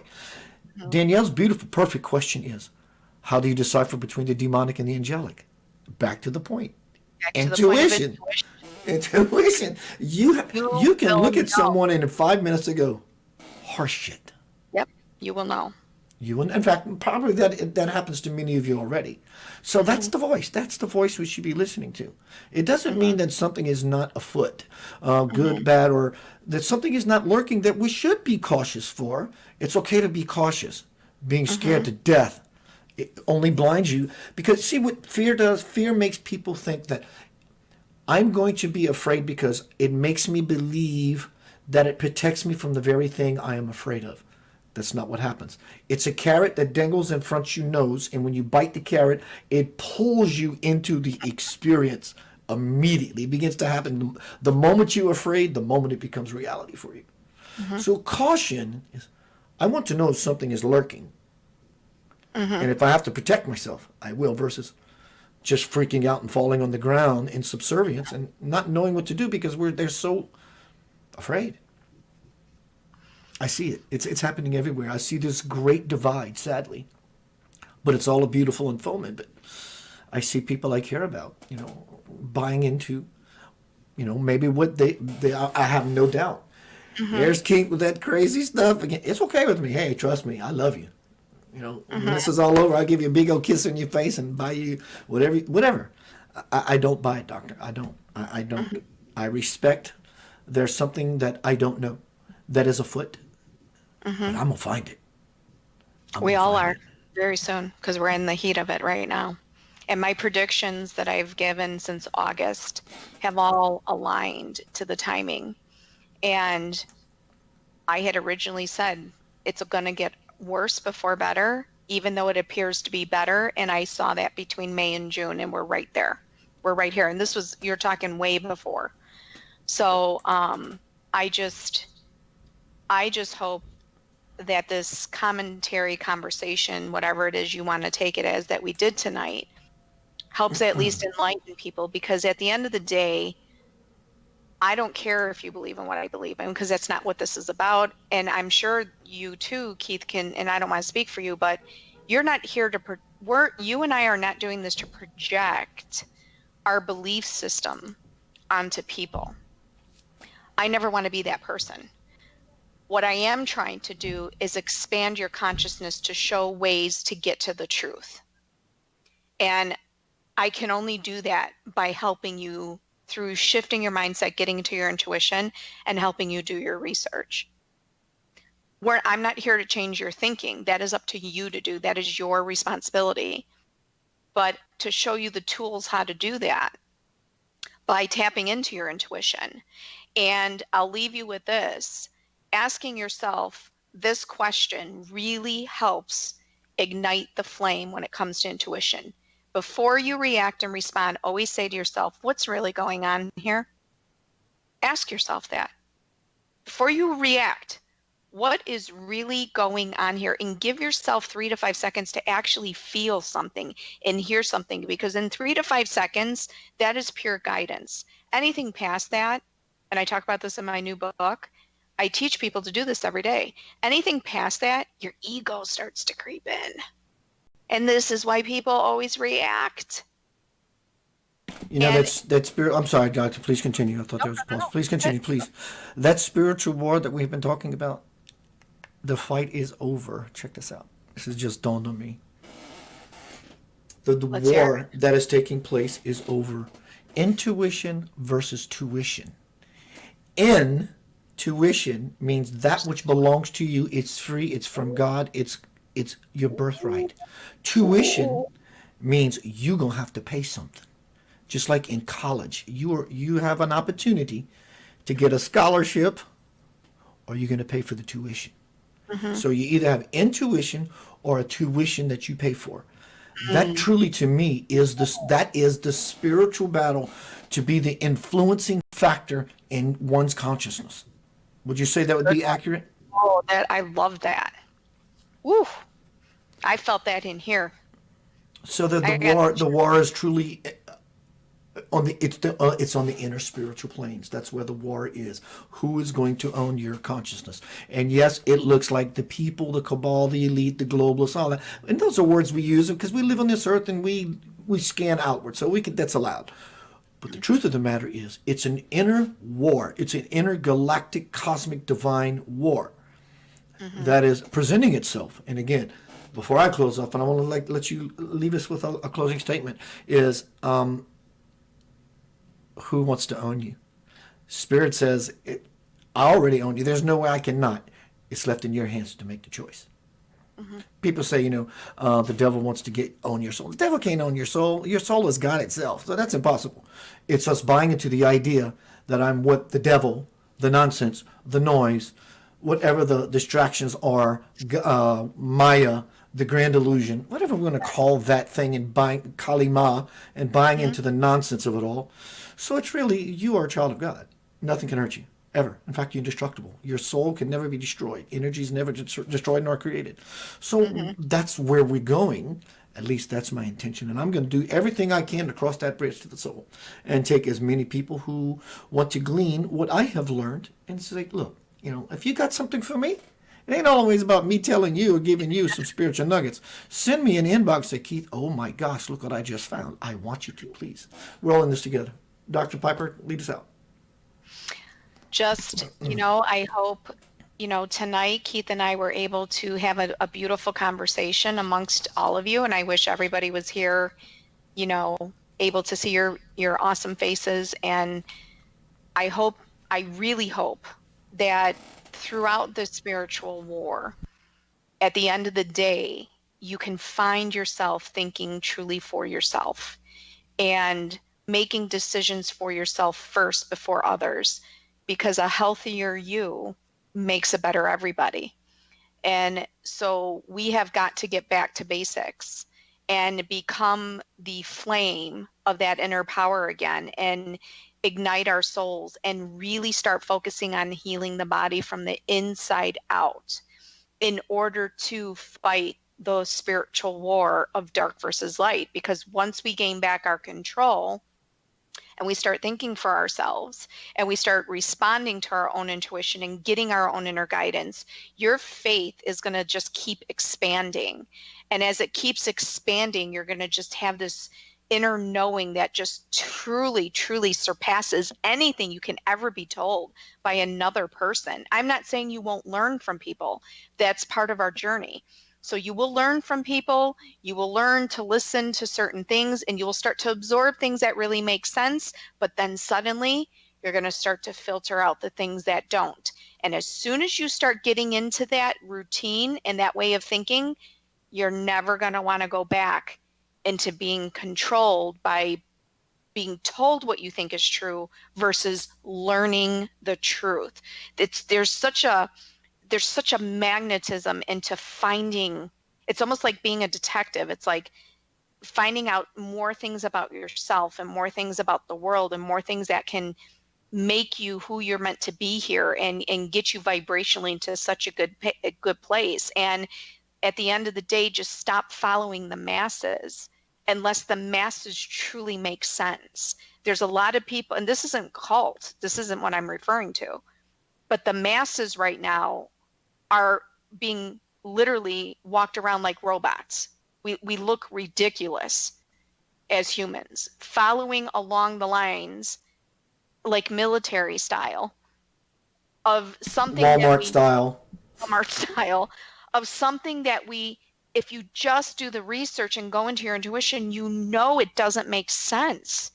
If you do basic statistics, which I love statistics. I got 150% in statistics. I had triple A's, whatever the numbers are.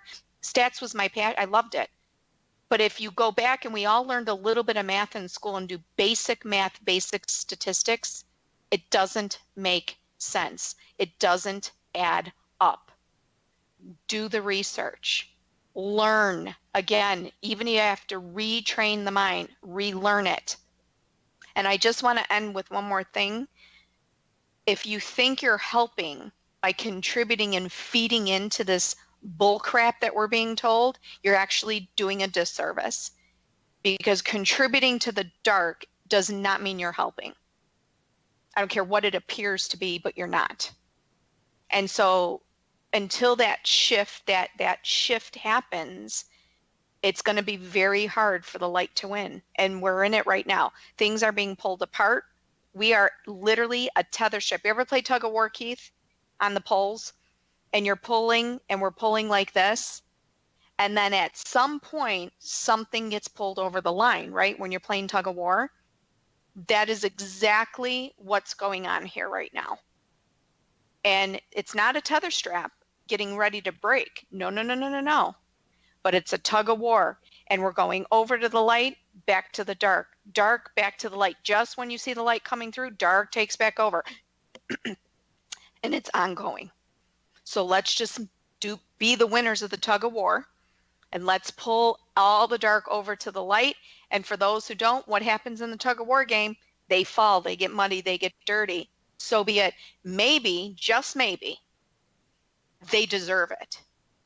I don't care what people think, but satanic behavior should not be enabled, and it should not be forgiven.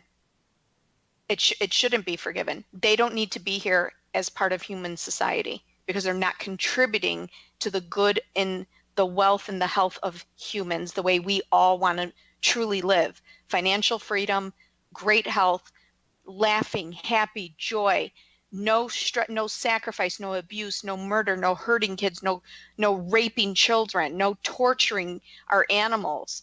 I mean, come on. We're bigger than this. We are so much bigger than this. But we are such a society that has just been basically dictated how to live. And that's why I don't feel I belong here. I don't, none of this makes sense to me. None of it. Nothing. I keep saying to God, I know you brought me here to do what I'm doing for a living, and I think that's great. And I will do my work to the day I die. But I know I can't think human. I can't, because I don't feel myself when I do. And that's Kristen Holloman says we're definitely heading into a new world, uncharted territory, as soon as this all passes. Both leaves my equality anxious and excited at the same time. If you can imagine this earth before the new year started, was a world. And on this world were both opposites. They existed, and people choose and make choices on this world. What is happening is this world is being pulled in two different worlds. This world goes up towards healing, being of service, like Lincoln said. Being of service is the best way to elevate your vibration right now. Because what is the first thing you can do when they let you out? You're going to go hug and kiss some people all over their necks and their faces. It's always about the power of unity. So when we move in this way towards that, like someone said earlier, we can't have, who was it, Bo said, us not being able to have conversation with each other, it makes it worse. So it's all about this unity. So these two worlds that look like this world that looked like this before, it's like a cell dividing. And one world's going metaphorically up and the other's going metaphorically down. And no matter what I say, no matter what doctor says, no matter what anybody's going to tell you, you have a choice. And the best way you can make that choice is to do it consciously. How do I do it consciously? You have to figure the game out. No one can figure it out for you. Myself, Dr. Piper, many other people can say, well, here's our ideas. Our ideas may not be enough for you. So what you do is you use these as stepping stones, and so you can step up and raise yourself out of this quagmire, this muddy planet. Because no matter what anyone tells you, the rules of the garden will never change for anyone. That's why the garden will never become sour. You have to fit into the world, that world. You have to be the vibration of that world. One, to even see it. And to definitely, they're never going to let you step in. St. Peter says, I'm sorry. I'm just sorry. You just can't go in. Kind of idea. It's just the idea.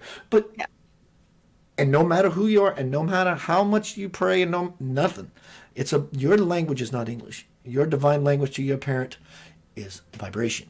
And if you don't vibrate your way through the gate, you just can't get in. And so the two worlds that are pulling apart, one is getting higher and about healing and not about wearing these garments that make us feel a false sense of security. It's never going to change. There's no grace administered except the ones that we apply toward ourselves. Love that. That's beautiful. That's all that's going to happen. And the two worlds are dividing. The two worlds are separating. So as they separate, it's kind of like an iceberg. The iceberg cracks and you're standing on it. You want to choose the larger piece, and you got one leg on each. And so you're not sure which one is going to be the larger piece when it finally pulls itself apart. Now, some people are going to try to keep their leg in both, and they're going to fall in the ice cold experience. Cold as hell, right? And then some people, 50%, are going to make a gamble, and they're going to choose. And someone will luckily hit it, and they're going to land on the big iceberg until it cracks again. And someone's just going to end the game right there, and they're going to fall. These are models and diagrams of how one could see it if it helps you to digest this principle of a pulling apart, of the world that is dying, it's truly in its last breath, and the world that is there. And it's truly our last chance to make a conscious choice of stepping into the garden. Totally true. Beautiful. I love you being here. I love your energy. I love your firecrackerness. I know. Your powerhouse. And I'm tamed tonight. I'm very tamed tonight, but like I said, I want people to take what we talked about and make it your own. We are not here to project at all. At least that's not what I'm about, and I know for sure, Keith, that's not what you're about. But we are. No, and if people can really just keep to your beliefs, by all means. If that's what you believe, hold to it.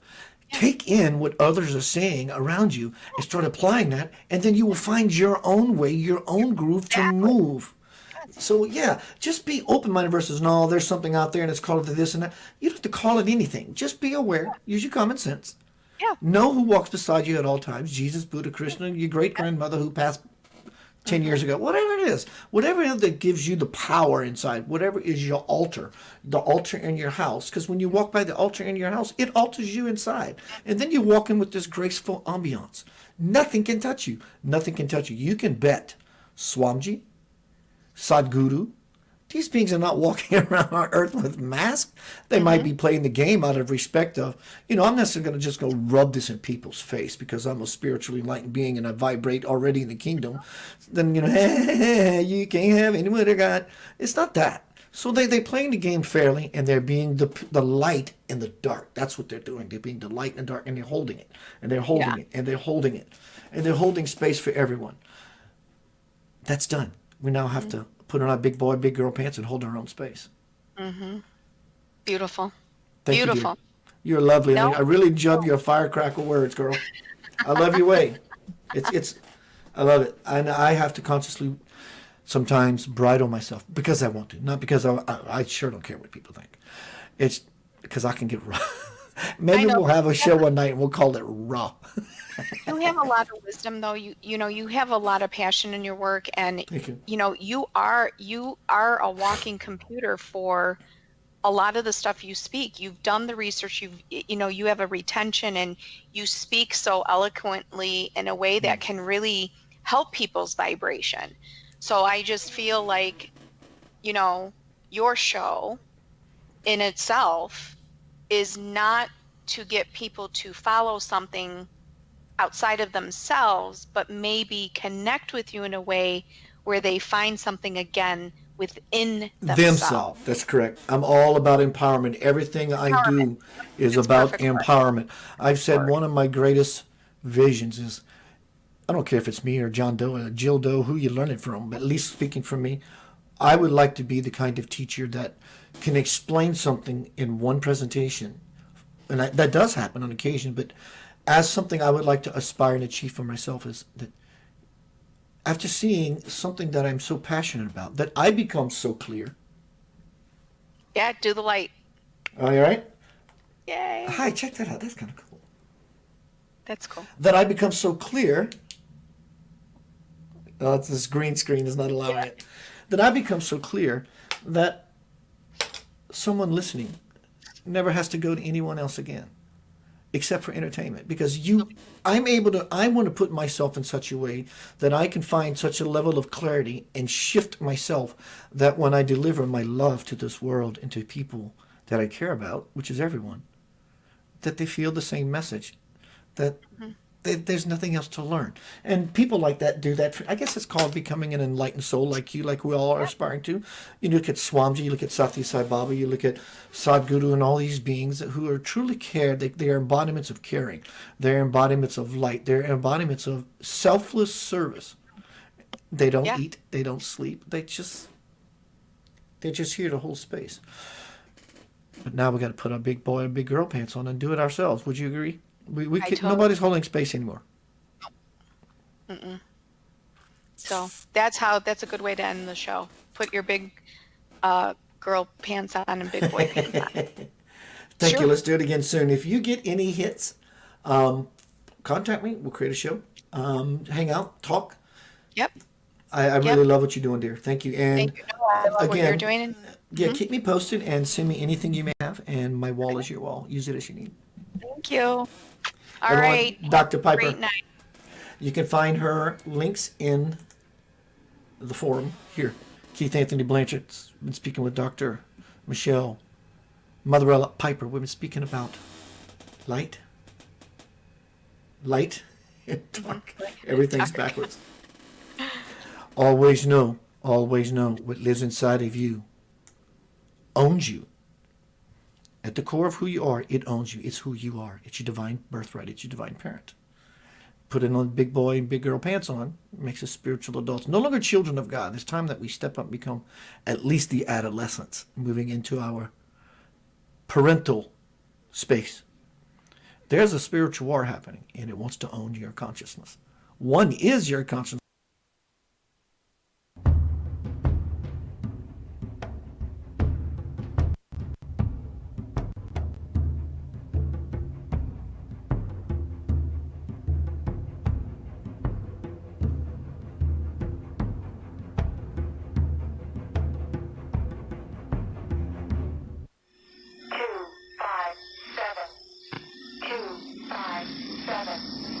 One, two, three, four.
Welcome to Center of Light.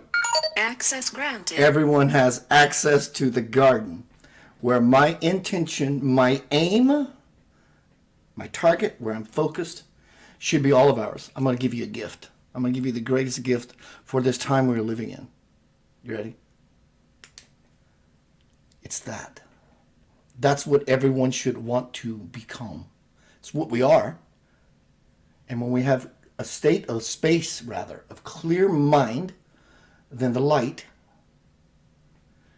begins to do what its God-given intention was to do, was to illuminate you. I have a very cool, colorful, and I mean this in all the right ways. I've been watching him for a couple of 3 years now. I really enjoy his energy. He's a bang. He's a hell of a bang. Heaven of a bang. Whatever word you choose. Center of Light Radio. I'm coming back. I had to take a break. The Rona. No, we're not going to blame the Rona. We're not even going to talk about it, in fact, unless it's on point for a reason. But Center of Light Radio is coming back. I had to take a break. I've been doing this for 10 years. And I love it. I wouldn't change a thing. Becoming clear is paramount. It's integral. It is the key to the invisible door to the invisible world. We call it heaven and earth, and it is being established as I speak. Do you see it is what the question is. And if you don't, here's your ticket. Always know you are loved beyond measure. I did post some links, and I'm going to post them again. How to find my work, but particularly tonight. Stomp all over his webpage. Just make a big noise on his page. Make him beg you to stop. My guest tonight is Francisco Javier. He went by a few names in the recent past. I'll just call him my brud. Is everyone hearing everything okay? Everything good? Can I get an exclamation point? Can I get a witness? Can I get a witness? Also, you can please go to youtube.com/Center of Light Radio. Subscribe to my channel, please. Everyone says things sound good and look good. Well, of course they look good. I mean, Let me tell you a little bit about my phenomenal, powerful guest tonight, Francisco Javier. I really like the guy. And he likes me back. And so it's a shake hands deal. I'm really, I saw him do a live feed the other day, and I was like, whoa. He was always on point. He may not remember this. He gave me a reading just about a year ago, maybe a little less. I was in one of his forums, and he said, pick a number all the way up to 10. And a couple of people beat me to it, and they were saying 7 and 6 and 4 and 3. And I said, 0. And he gave me a reading. He gave me a 1-card reading. Wow! I was truly validated, but I was impressed, to use a word, that he expressed himself in such a way that's something I never told anyone, ever. In fact, he doesn't even know it. Let me introduce you to my guest tonight, Mr. Francisco Javier. Let me tell you a little bit about his background. He says, my experience, expertise, and history allow me to quickly help you remove the blocks. I love this thing. Robert, thank you. Remove the blocks that stop you from creating change. Together, we will break down the walls that cause distress. Disease would be as well. That's disease. Distress, anxiety, and or stress, and come up with winning solutions. I help heal people's lives by waking them up with winning solutions. I just read that. I help people's lives by waking them up to the possibilities of a new perspective, self-love, empowerment, a deep sense of spirituality, compassion, confidence, and more. I teach how to properly ground your life, balance your emotions, to find a deeper sense of self-confidence. I have been talking about confidence. It is the new immunity. If you're looking to be immune in this new experience, then self-confidence would be that which helps you to raise yourself high, an inner strength, if you will, immunity. I teach people how to properly ground their life, balance the emotions, to find a deeper sense of self-confidence and self-love, to love others properly. I think that is a key word he meant in this phrase. To find and express your truth. To be creative, to find and use your intuition. Oh my God, it's delicious. And to make all of this a solid foundation in one's life. Then it's up to each of us to integrate, what a great word, I'll always salivate over that word, to integrate these teachings and levels of consciousness into our daily life and way of being in the world. May truth, light, and love be with you. Tomorrow night on Center of Light Radio, Dr. Michelle Motherella Piper is going to be on Center of Light at 7 o'clock Central Time, and we're going to be speaking about spiritual warfare. Everyone, I want you to meet my friend. What's up, Broham? Hey guys, how are you? Thank you for having me. It's good to see you, bro. Up? You look good. Your energy's always popping. Your clothes is always popping. Thanks. How things are going in Sedona, brother? It's wonderful. It's there's a lot of energy here, and you gotta kind of like do a lot of catch up here. I mean, if you're gonna come here, you really, I said, oh, whatever with the talks, right? And I'm not one person that really goes places because what people say is whatever resonates with me. And of course, you kind of experience that truth, right, via really kind of like a acceleration, ascension, express to heaven here, because you quantum leap when you come here. And but it's been a very, very hard and amazing journey here. It's taken me a year to really put myself here, to really ground myself. So let me ask you this question. I love, like you and I discussed in the Radio Green Room, it's all about being vulnerable, being fucking naked. And you just disclosed that it's been hard for everyone, including myself. I'd love to hear a little bit about your journey. Please tell me, what about your move to Sedona in the last year was hard? Right. That's valuable. Yeah, so in New York City, I mean, we were talking last year, right? And I was overcoming a lot of challenges, addictions, attachments. We'll just call them attachments because at the end of the day, an addiction is an attachment, and we have many attachments to many things, right? And basically, arriving here, I thought, oh well, I'm leaving New York City, but there was a thing though with that. I said, I am not going to move in case Facebook screws up with my pages and my freaking Facebook, because I depend on Facebook for everything, kind of, right? And of course, in New York City, I didn't have to pay rent because of my HIV status. And therefore, people with HIV in New York City, they pay their rent because they don't want people running around with AIDS and spreading HIV, not having a home, not taking their medicine. Makes sense, right? So of course, I moved here, but with the intention that I'm not going to not move to Sedona based on the fact that maybe Facebook does something with my pages. And of course, 3 months into the journey, my pages start screwing up. And I think I manifest that because the reason why I moved then was for that. But simultaneously, I was not being authentic with myself. I was not being authentic with myself because I kept, between the last time we spoke and over 4 or 5 months ago, I was relapsing into the same attachments, right? And I was very disappointed, of course, because I'm like, well, I thought moving here was gonna just collapse everything, but of course, running away from yourself is just you being the same version of yourself somewhere else until you recollect all the fragments of the why you went there. You'll be still the same thing somewhere else. And therefore, I'm like, okay, here we are. And I didn't move with that intention, but that intention also, right? And Sedona was just something that sounded like there's something about that place I need to go to. But I didn't say one day I'm going to move to the Hollywood of spirituality because I don't really give a crap, right? That's kind of cool, bro. I love that you preface this, or actually it is the truth. You didn't just do it for the bang.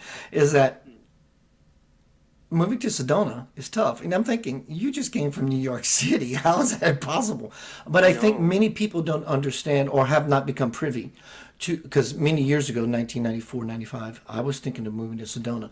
And people who are predecessors of being in Sedona said, it's a wonderful idea. I hope you make it. Meaning, as you and I talked in the Radio Green Room, that Sedona, within 6 months, will tell you blatantly in your face whether it loves you or it's going to kick you out of the nest and say, go somewhere else.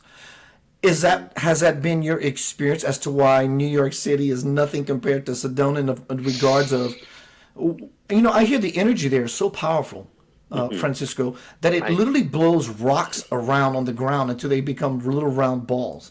So what is tough about Sedona and the energy there, sir?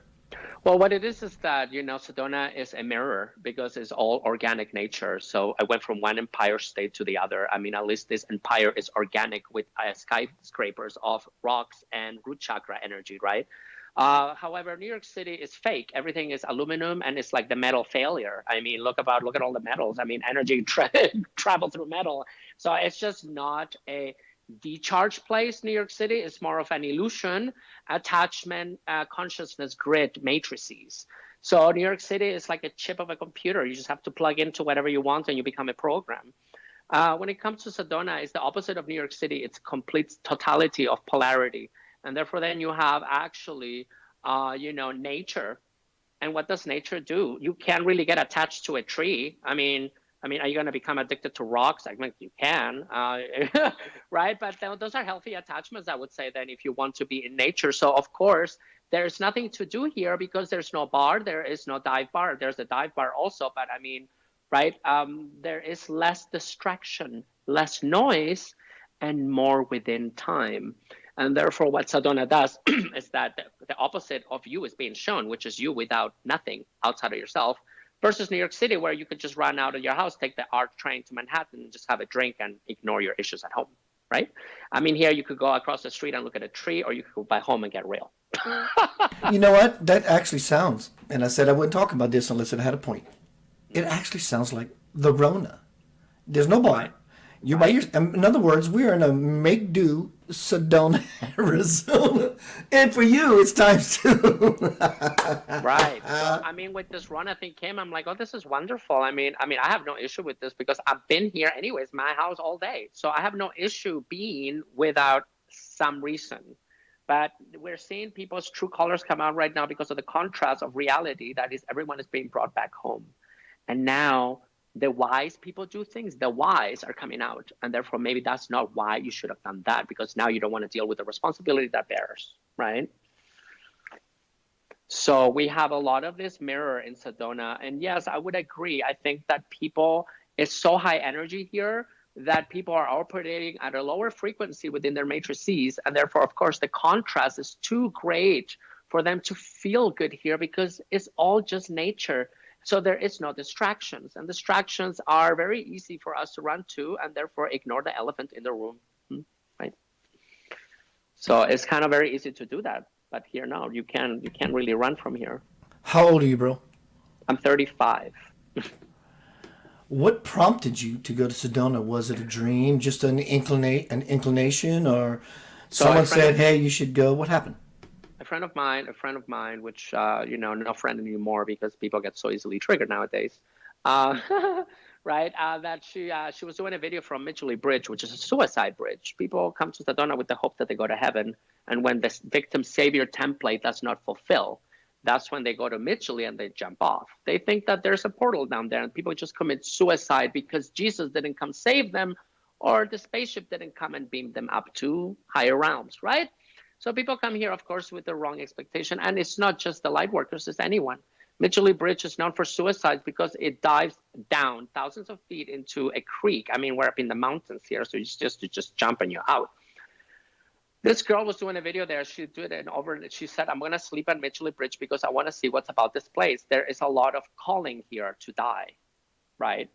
And I saw her with the live stream. I'm like, that place, there's something about that bridge. I need to go check it out. There's something about that whole energy there. And so I was intuitively guided, and I heard Sedona, and Poseidon was telling me anyways, leave New York now, please. Start moving.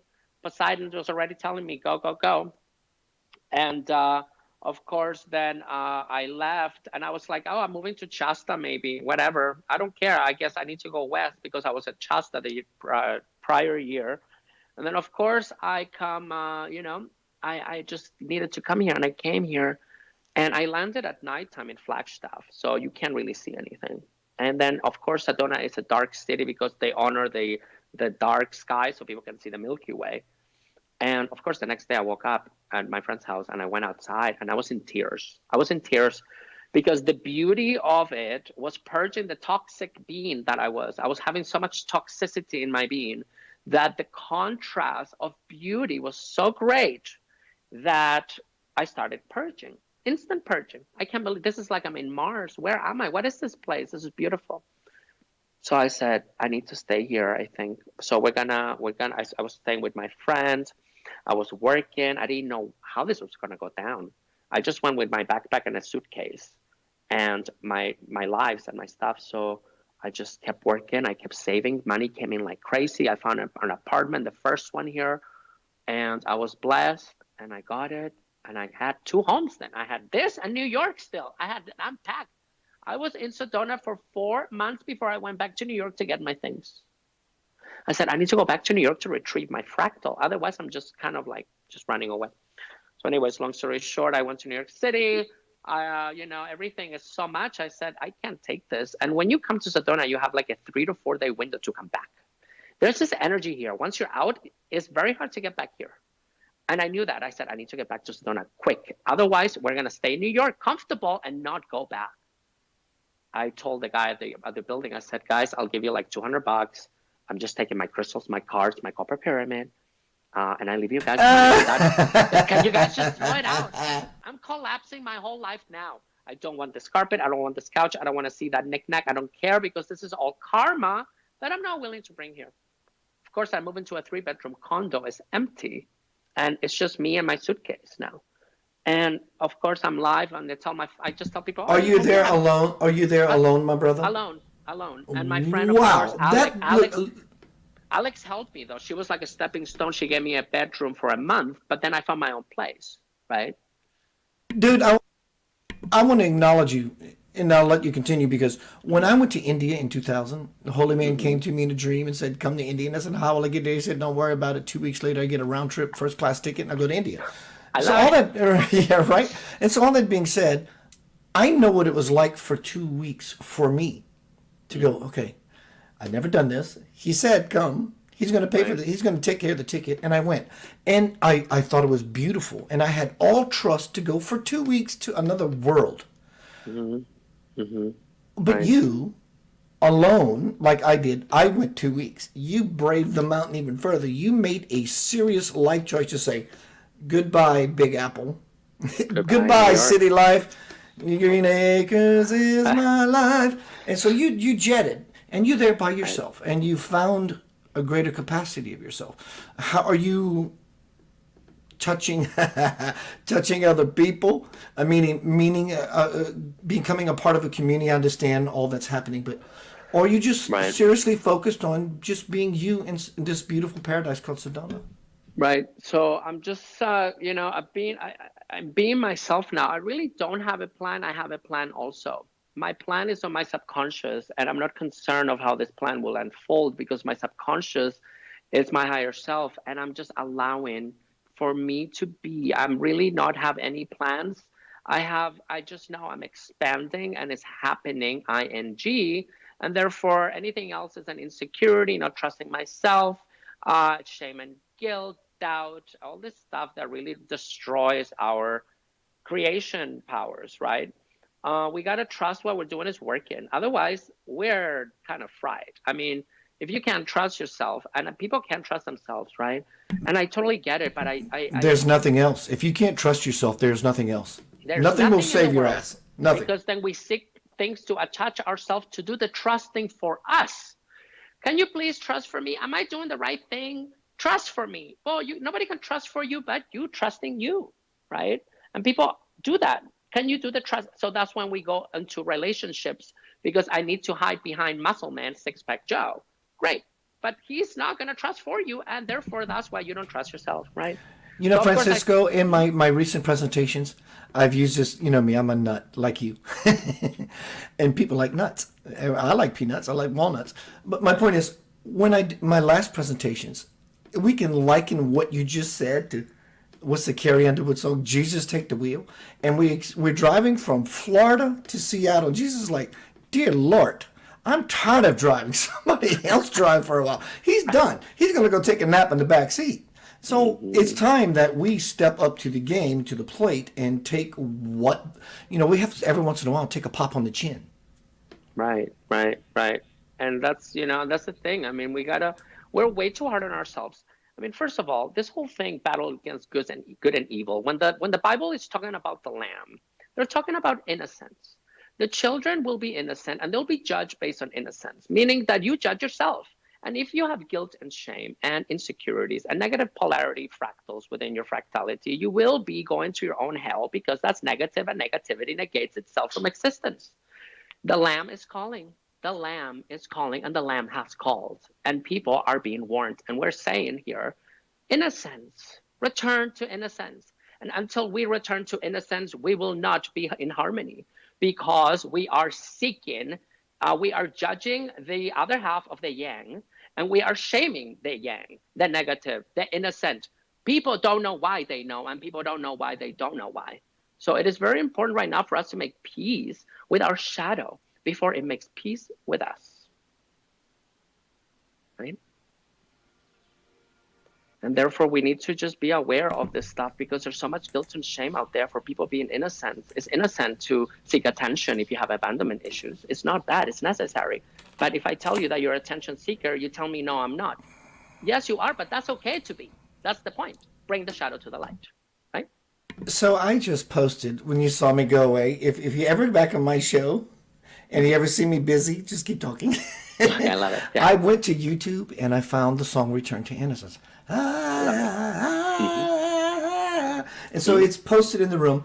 Dude, I love it. Let me ask you this, dude. And the reason I asked you initially was how old you were.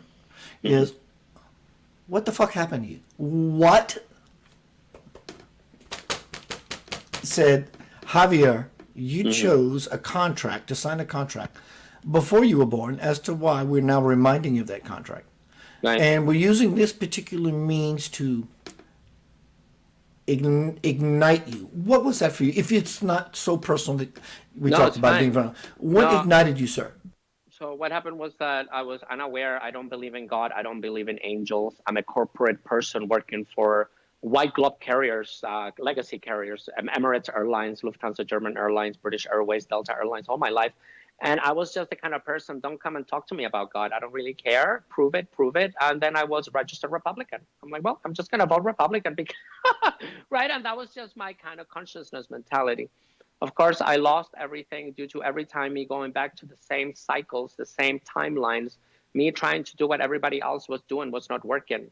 And of course, of the guilt and shame that carried that, of course, me running away from reality, doing drugs and alcohol. Why I did drugs and alcohol? Because I was running away from my shadow and my shame and my guilt and my not having a purpose. And therefore, I didn't know why I was drinking, but that's why.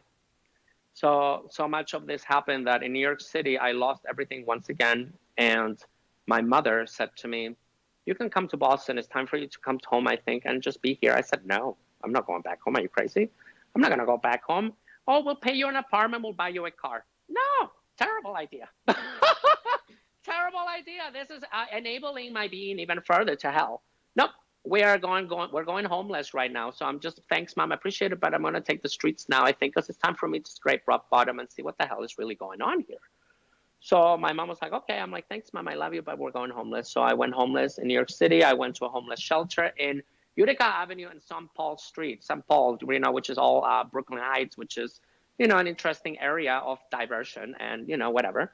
And of course, I was there in the homeless shelter doing drugs. I said, oh, wonderful. I'm free. I'm free from the matrix. What kind of drugs did you do? I was doing meth. Mm-hmm. I've done that twice, maybe three. Right. And one night after a gig, I went to a party and I was like, okay, let's do that. And I did and felt nothing. So the next attempt, to use the word, that's when I thought to myself, because I'd done it 3 times in one night and had a little bit of something, I decided to get a little more robust and did 7. Did not sleep for 48 hours. And I said, Keith Blanchard doesn't believe per se in a devil. But if one did exist, it looks exactly like that. I agree. Yeah. This drug is very negatively polarized. It makes you have no boundaries. And it just, for me, it's not good. But then Michael showed up in his full glory of light at the homeless shelter when I was hitting the pipe, actually. And I'm like, okay. And all of a sudden, this hologram appeared, and it's not in the physical, but it's everywhere and nowhere. So wherever I looked, there was this hologram, and it's just a face talking to me, saying, because I said to myself, I said, okay, Francisco, we need to just make peace with this, I think. And it's okay that I'm homeless, I'm HIV positive, and I'm a meth addict. And that is okay, I said. That's fine. No issue. I'm not doing this intentionally, and I'm doing this intentionally. I don't know why I'm doing this, because I'm not intentionally drinking a bottle of bleach, right? So I said, there must be a reason, I don't know why. And immediately after that, okay, hello. I'm like, what? And it's like, okay, you came here because you're here to help humanity evolve. You suffer so much because these were the lessons you took in order for you to experience and be more empathic with humans generally. And furthermore, you're here, a third of heaven incarnated, and you were one of those. And here we are. So please, I ask you to please stop saying the word stupid, he said. Because I say, that's stupid, that's stupid. That was the thing I used to say all the time. Stop saying the word stupid. Don't ever judge anybody doing this because maybe this fulfills them in some way. And thank you and goodbye. Yeah, I totally agree, bro. That's why people do what you and I or others might call, that's just so stupid. It's not necessary. Well, like, I can't speak for Francisco, but he did say it himself, including myself. Right. It's why we did those things we did, to realize that this is not fulfilling at all. And, right. And so everybody does what they do. Good, bad, in, out, up, down, pro, con. It's all nonsense. They do what they do because everyone, Deepak Chopra once said, a world that is addicted is a good will indeed, because everyone is searching for something that will fill the hole that they feel inside. It is a step in the right direction. Right. And we got to violate our own identity. This is why no shame, no guilt in people making mistakes. We got to stop shaming people because you're looking at a version of yourself outside of yourself that's doing something that would or would not do that. Therefore, that causes guilt. So if I were to do something, you would say, shame on me. No, that's not my shame. That's your shame, because that's you looking at me, and that's what makes you feel within you. But I have no shame in doing this, so you need to go heal. Whatever. This is called the projection, projecting negatively polarized aspects onto other people. That's not help. Condemning people, that's not help either. And furthermore, projecting positively polarized fractals are also something that we need to stop and have a look at, because I know you're going to be okay, but other people won't. So maybe this is not for you. I'm going to be okay. Well, I'm not. This is not about you. Stop making this about yourself, and let's talk about other people then. I know you're going to be fine, but are you aware that you're projecting that among the masses now? We're going to be okay. No, not really. And it's okay that we're not fine. Because in order to be fine, we have to not be fine first. It's the universal law of opposite. I absolutely love that, bro. Bro, I love that. You said that, most people say we're going to be okay. That's a denial. And then you say, well, no, we're not going to be okay, because spiritual bypassing.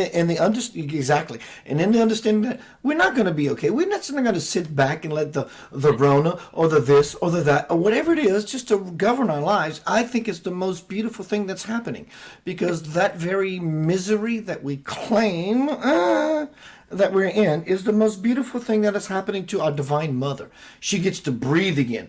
The fish are coming back. The skies are coming back. So, like you said, instead of projecting on the other people a judgment, don't forget who you were recently. Right. Because people are get easily triggered by people's shadow because they haven't seen their own. I mean, talk about my shadows. You're not going to stand mine, but have a look at your shadows before you go judging somebody else's dirty laundry, because that's why you're running away from those people, because you haven't made peace with your own demons. Shadow or yang, right? Because we need both. But making peace with the shadow is primordial at this time. If we don't make peace with the shadow, we're not making peace with ourselves. And if I don't make peace within, forget without. I had this beautiful guest on Central of Light Radio many years ago. She's local Memphis, but now she's on a mission to prove Prince was murdered. All that being said, let's get out of negativity. I didn't mean that negative. She's on a beautiful mission. But she said the way to God is not the light. You've been lied to. And so everybody said, whoa, what does that mean? I'm thinking that God is the light. No, not in this case.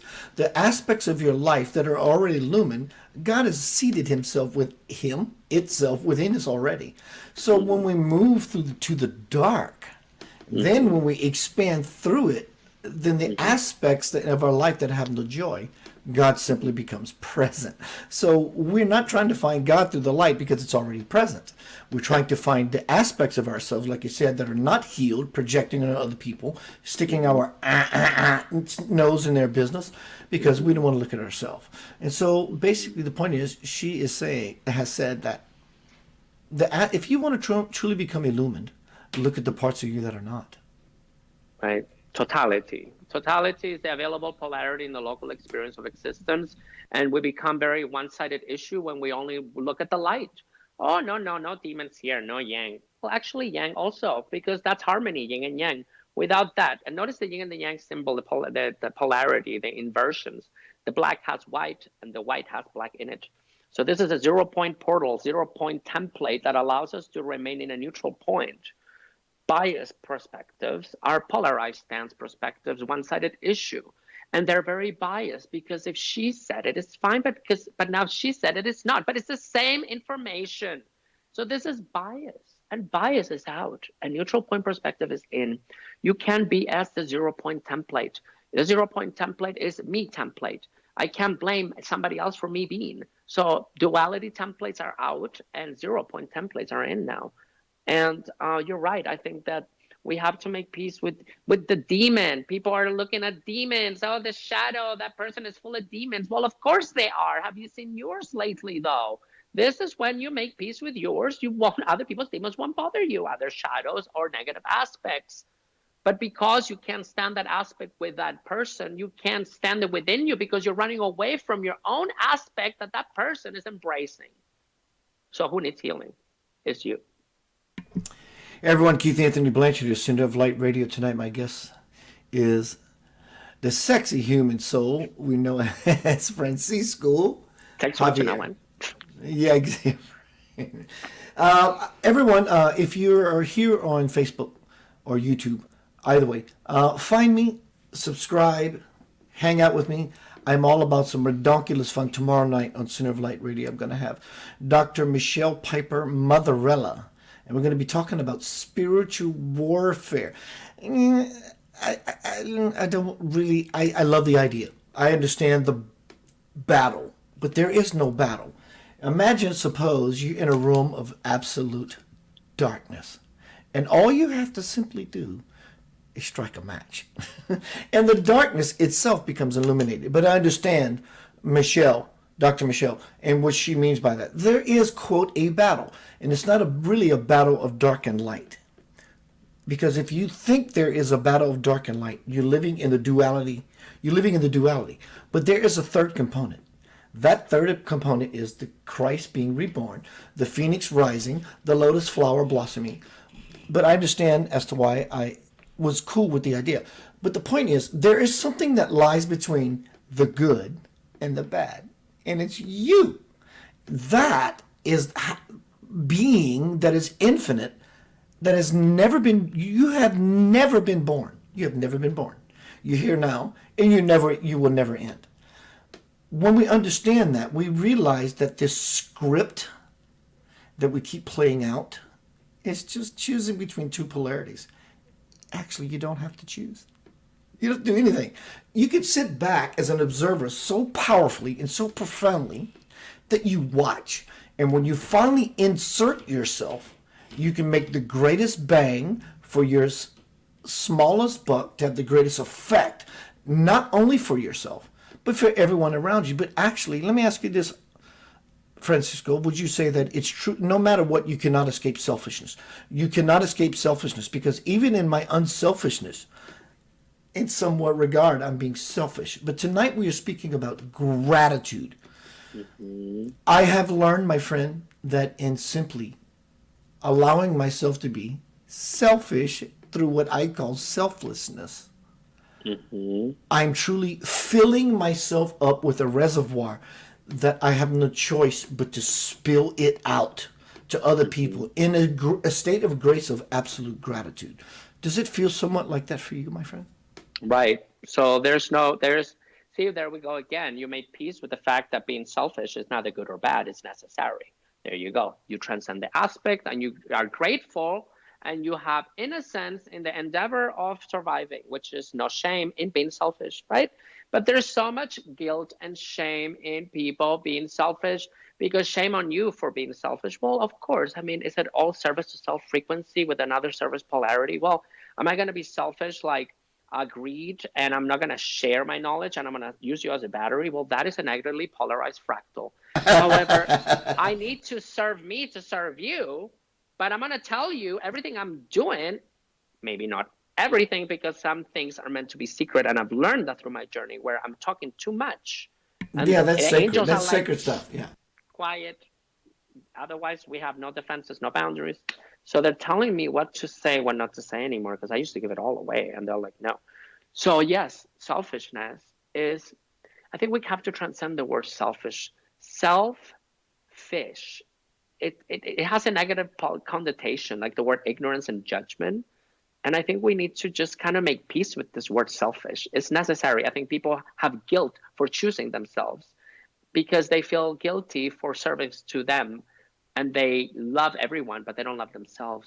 I think a lot of the issues we have here is that people have a hard time receiving love. And that's something I'm going through right now. Allowing to receive love, because then you get triggered. It's too lovey, it's too pushy, it's too beautiful. Go away. And that's because of the innocence it carries, like the lamb.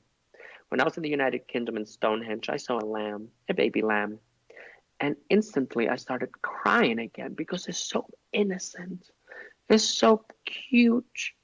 That you just want to, you're so toxic, you just want to say, oh, you're so pretty. Okay, there we go. Okay, I feel better now. You see, the toxicity we carry within the negative polarity. What was that in your hand, sir? Oh, this is a black Thank you. obsidian. This is my grounding tool.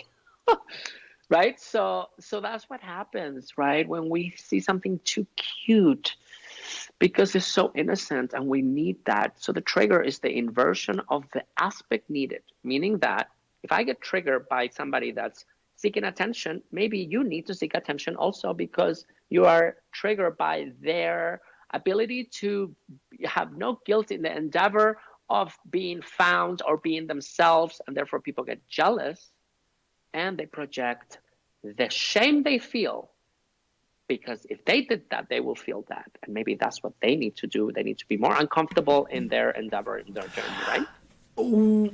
Again, I asked this question earlier, but you didn't really give me all of sorry. it. No. My question is, I asked you this earlier. What happened to you? You didn't give me enough, because the Francisco I'm hearing now is so far beyond the definition you gave me. What did you, when you brought Michael into the equation? Do you think you were just told of something, or do you think that you actually begin to integrate this level of divine wisdom to where he didn't just tell me something? There's some aspect of something in me that is constantly present. Is that what happened to you, or you just basically read a couple of cool books that says, I understand the jargon and the lingo, but I don't think that. I think you truly integrated something. What would that be for you, sir? So when that happened, I integrated that everything I know is true, and that my imagination is not it's not a disconnect from the whole, and that everything I know is incorrect and correct, right? So I trusted myself, that I said to myself, it's mission time. This makes sense. And everything that has happened to me through my childhood, trying to control the winds and the waters, was something I always did as a child. I would summon the wind and the waters and the waves. I would play with rocks, and I would always know why people did things, but I would just kind of be the awkward child in the classroom, because there was always an issue with me and people don't know what it was. And I think that I just said, this makes sense. This is what I'm supposed to be doing. And the universe was preparing me way before that, because working at the airport takes character. It takes you to be somebody to say no to people, and some people lose their minds. And it's very similar to what's going on right now. So it's like, I knew that I had to just hire myself. And the journey at that moment started me speaking my truth. And of course, many got triggered by my truth as usual, because that's what happens when you start speaking. And then clarity started forming in those distorted beliefs that I have at the beginning. When me and you did that video, for example, a year ago, I was very distorted, you know. I was with this belief systems that limited myself. And as I was channeling and doing these videos and helping people, I was actually getting to know who I really am. And in that endeavor, the clarity of my being was being revealed and is still revealing. And I just know that this is real. So I trust that this is real. I don't believe, I know this is real. I know what's happening is real. And I'm aware of it, right? Today, recently, since we've been in I don't call it lockdown, I call it lock in. Why not take this opportunity to lock the fuck in? Right. For the last 5 years, being a professional musician, I played on world famous Bill Street and all that. So, a long story short, I created a nest egg for myself because Francisco, I was playing. You know, there's only 7 days in a week, but I'd play 5 days, sometimes twice a day. And I created this comfortable place for myself financially. And then when one of them, my rock band ended, Grand Theft Audio, and magically, in 2 weeks, they all just quit. This ongoing, ridiculous amount of money, they just quit. So now I find myself in, quote, quarantine. And today, I check my bank account, and I'm going, what is this $720 deposit? So I did more research to come to find out, because of this and that, without getting into personal, it's irrelevant. So this magic, you see, I never had a worry. I was never in, oh my God, how am I going to survive? I just knew, like you, from bones to soul, you're never going to be without shelter. You're never going to be without food. And one of the greatest things, I think it is Wayne Dyer, he said, if there are things you can control, there's no point to worry. And if there are things you can't control, there's no point to worry. And so I have, to use your beautiful word in your bio, I've integrated that so much. So, first, you know, if I couldn't pay my bills and there was no Rona, I'd be going, oh my God, I'm irresponsible and I'm just not doing what I have no choice in this matter. I'm being forced in this situation to say, you have no choice in it. And I was truly okay with that. Right. And I tell people, if we all go down, we all go down, or we go back to normal. It doesn't matter. At this point, it's not your fault. So worrying about this is lacking in faith of humankind, of extending a hand, and that there will be people like you and I leading the masses into this ascension and really explaining what's really going on, because it's going to come. I mean, this is just the beginning, right? And it sounds to me that we're in the breaking of seals, and, you know, there's no linear time in space. So the seals are being broken kind of like, oh, here, one here. 1 is not 1, it's 7, and 3 is not 2, it's 4. So it doesn't matter how these seals are being broken, and you know what I mean? And we just gotta trust that our essence of humankind, of love, will shine all things in this planet as we see more contrast through the journey. We're gonna see a greater contrast. This is just a warm-up, and we're now starting to see this. So trusting what you don't trust will bring security. The insecurity will bring security. Trust and let go, right? I totally love that, dude. You know what? The new world, here's your greatest gift, anyone. The greatest gift, the key to the new world is to simply stop talking. Talking doesn't mean your mouth. Talking means everything. Become quiet. That's the only key. There is no other key. There is no other spiritual story to the glory that one can gain to have an e-ticket on a Disney World attraction. There is none. You have to be quiet. You have to be that. That is what everyone needs, because we're in this situation currently because we have a lack of that. So we have this thing that is blocking that we need to become, and it's been telling us, because the monkey does not want to die. He does not want to die. And so Right. we're in this place, this beautiful space, that we're getting everything we ask for. And like Javier, Francisco just said, is it's about being so quiet that we allow something simply to blossom. Jesus said, I am in my Father's in me, and I'm in you. That's all right there. Seek ye the kingdom of God first, and everything will be added unto you. And so that kingdom is not a kingdom of seeing, but rather a kingdom of simply just being your full, authentic self. And I think, and because we're talking about gratitude tonight, that's exactly the platform we should launch ourselves from, and just thank you. Something just happened. I don't like. You don't have to. No one's asking you or begging you to like a something, but in the something that we claim we don't like, we just simply say thank you. And in the thank you, we open up the possibility to see the diamond in the peanut butter jar. The diamond is the glisten. The diamond is what we all think we want, but deliciously so is the peanut butter.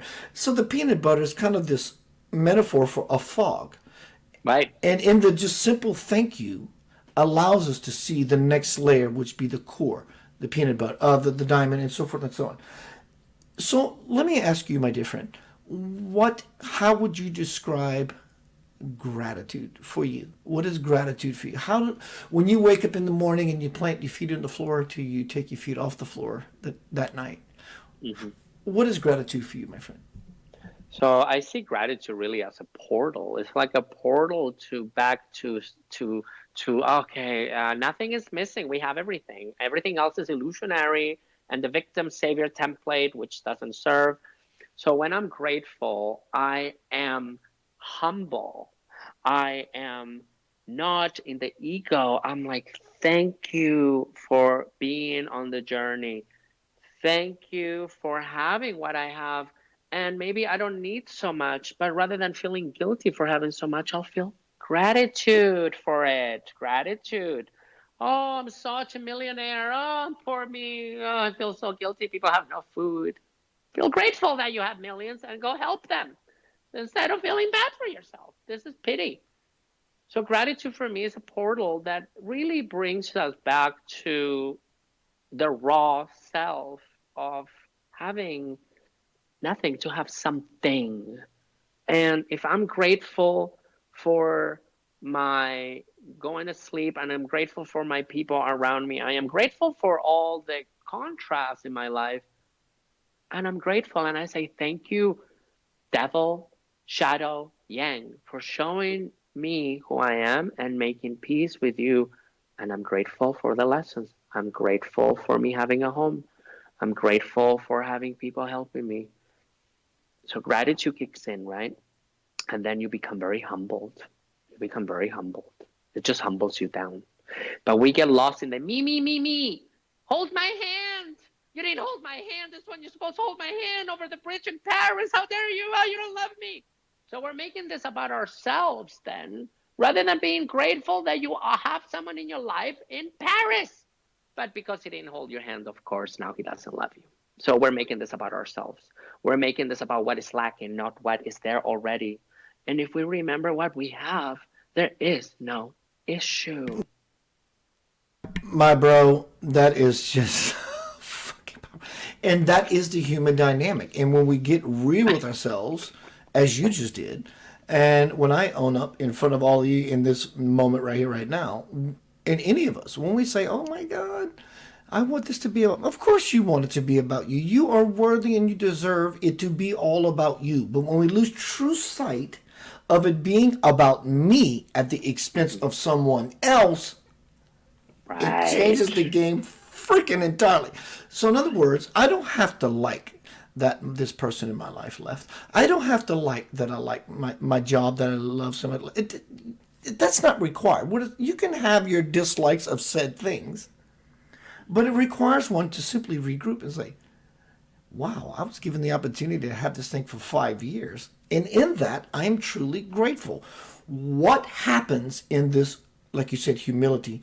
My 4 words are passion, sincerity. Passion is the get in there, roll up your hands, and I'm going to fix this fucking car, right? I love Sincerity is, I'm serious about this and I really mean it. Humility is I'm going to genuflect and be reverent. And humility is to expose yourself. And these four components for me, Francisco, has truly opened up a door to become divinely selfish.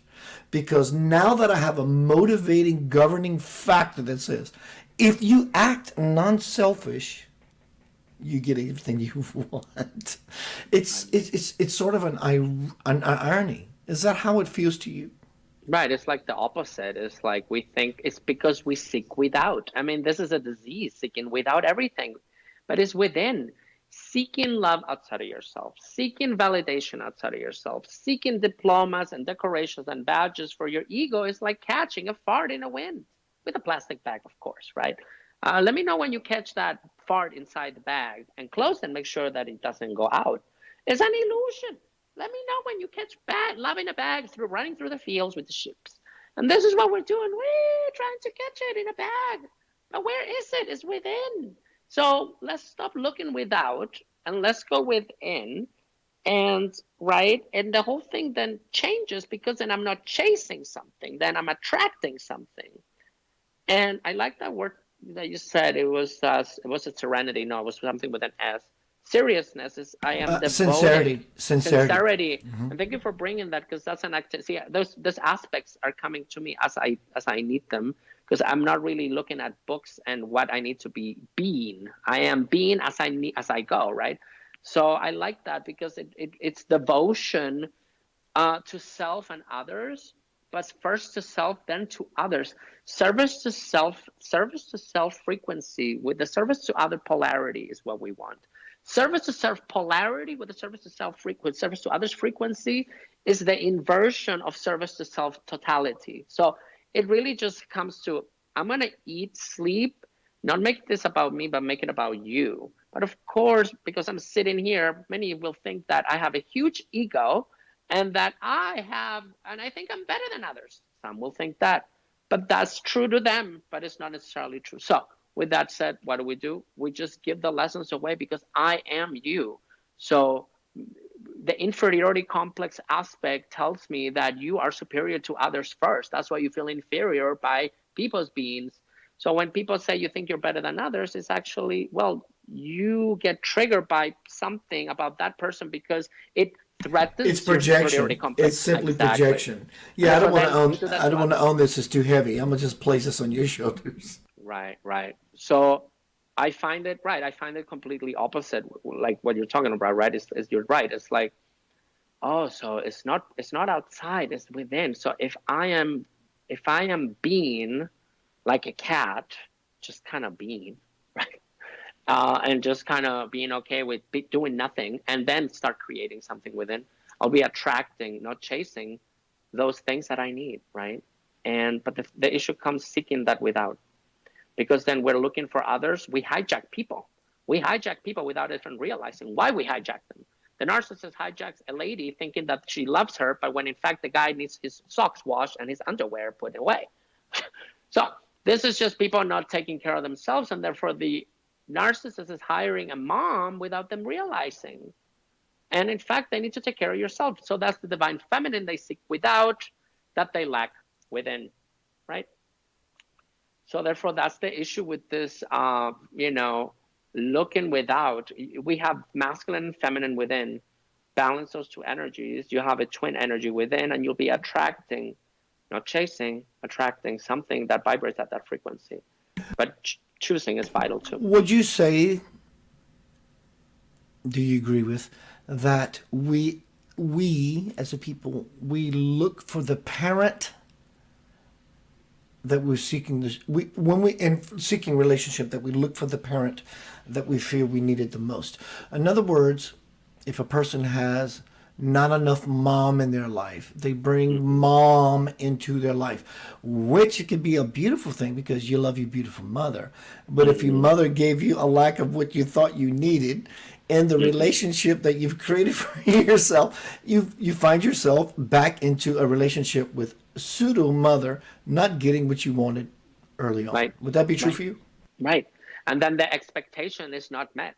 and the person doesn't even know why they're angry at the person that didn't give them what subconsciously they were seeking, which they're not conscious of. So it really a spider's web here, because people don't know why they do things. People don't know why. So we could talk about Bill Gates being evil now, for example, and we could say that he doesn't know why he's doing this, but he's not intentionally doing it, but intentionally also, meaning that he thinks he's helping, but no one is hurting anyone. That's the victim savior template, which is very disempowering. They are aware of what they're doing, but they don't know why they're doing it. Like, I'm aware of being kind. I don't know why. Well, because of the story of this angel and this light worker and incarnations. Well, there it is. Same thing applies to them. They don't know why they are doing fear-based control things, because they have attachment. Maybe it's because they were designed that way to come here to say, you're being used as a pawn. So everyone has a soul contract. Keith's going to go down there and create sin of light. Francisco's going to go down there and create be kind, loving, and spiritual. And John Doe's going to go be a gardener. Right. And so Bill Gates is beautiful. Possibility is, I'm going to play this agent that's going to come down here and be the agent of change to help you all realize no one really wants a vaccination. Right. And so we can cuss, slap, hope to have him die of the Rona, all that. But in his agenda of vaccination, but yet I'm using a Microsoft product right now to have this conversation with you. And so before you start throwing stones at glass houses and Joel Osteen and those of the like, there is no lack in the universe. When people, Javier, I don't know why I call you Javier, because of a mutual friend. But when people start throwing stones at these houses, they don't realize that there's no lack in the universe. Let's pick on let's praise Joel Osteen. He's got this freaking multi-gazillion dollar fortune. There is no lack in the universe. Just because he found a formula for him and his family to say, I'm erecting this temple so that if you need me to come to me on Sunday just to say, I'm going to support you in being a better human, you can't judge the guy for that. Right. So there is no lack. So Bill Gates, if you use a Microsoft product, you need to keep your mouth closed. Right. That's right. At the end of the day, we're using the things that they're here, right? And see, that's the thing, is like that nobody's out there to hurt anyone. And I think we need to start making peace with this negative polarity beings, that they're designed that way to be that way. I mean, if I tell you that Master Saint Germain, alchemist of the seventh ray of initiation, of enlightenment and ascension, was Christopher Columbus, people cannot accept that because it doesn't fit the Lightworker template. So we don't even know what Lightworker is, because Christopher Columbus' incarnation was Master Saint Germain. That was one of his journeys to be ascended master. So let's talk about Hitler then. Let's talk about Donald Trump. He could be Archangel Ariel. Ooh, but people are not ready to understand these things because it's the victim mentality they hold. And we need to make peace with Christopher Columbus too, right? We need to make peace with all this stuff. Make peace with money, make peace with Columbus, make peace with the race talk, make peace with this. You're not a victim. Stop like that. Okay, they're lucky you're not poor. You, of course, right? I feel bad. I don't feel bad. Go heal. Period. There is nothing outside of us, everything within. So it's very hard for people to understand that. So before we start making choices on what Lightworker looks like, we got to really remember that the masters themselves were unaware also of why they do things. And Columbus wanted a free land. Yes, of course, genocide came with that. But there's a reason for all things.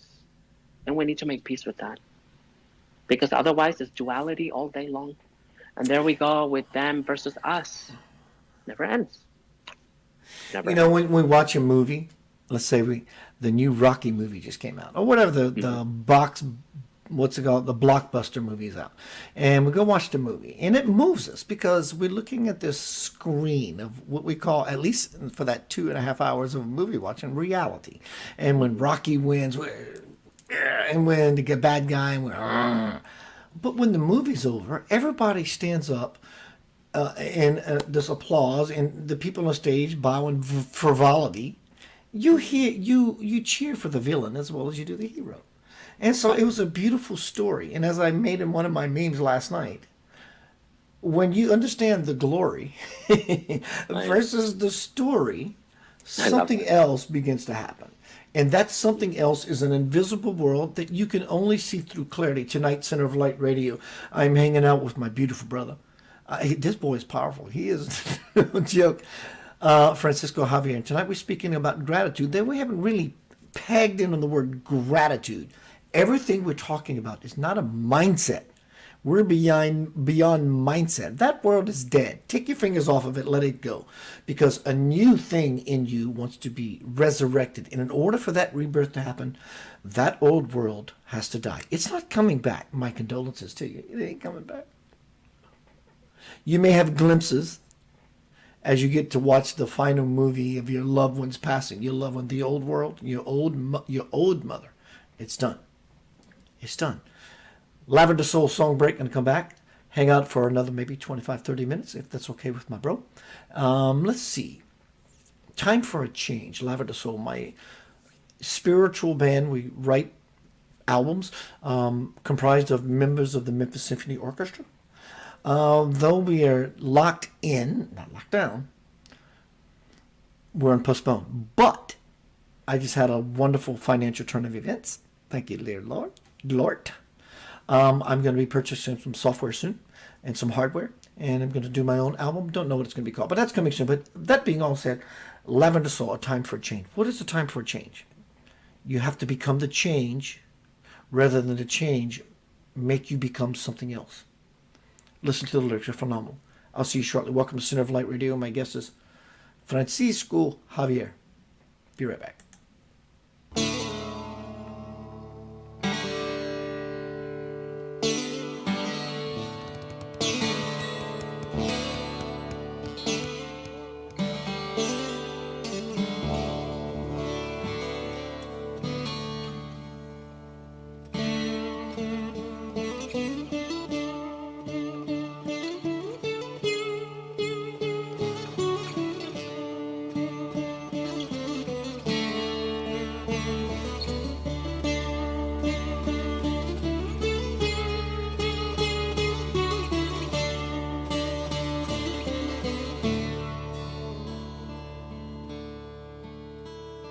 Surely as the rain may fall, I wonder why.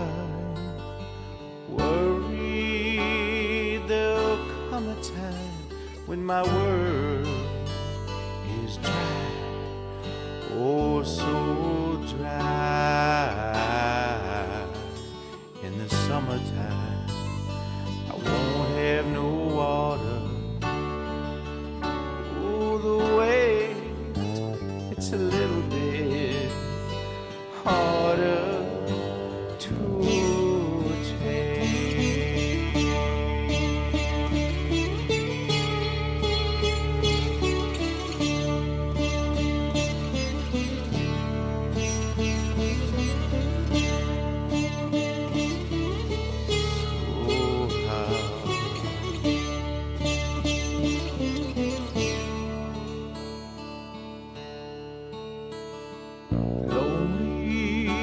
As I contemplate a billion stars, leaving my hands to fate, that's all I've got, all I've got.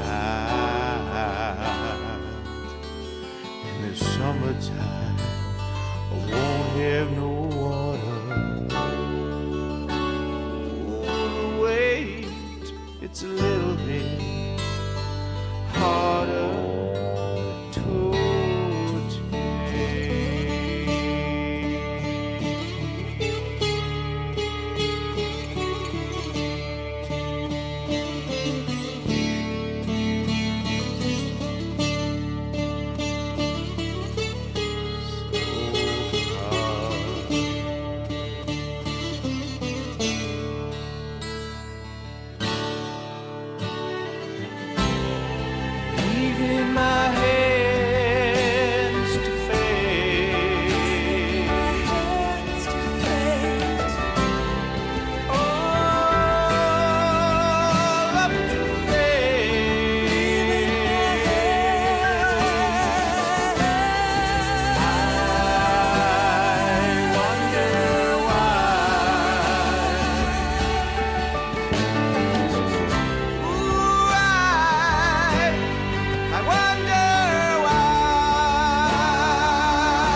for a change.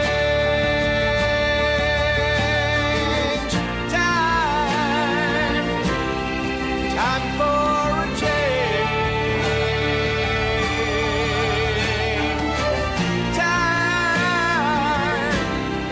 Time for a change.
Welcome back to Center of Light Radio.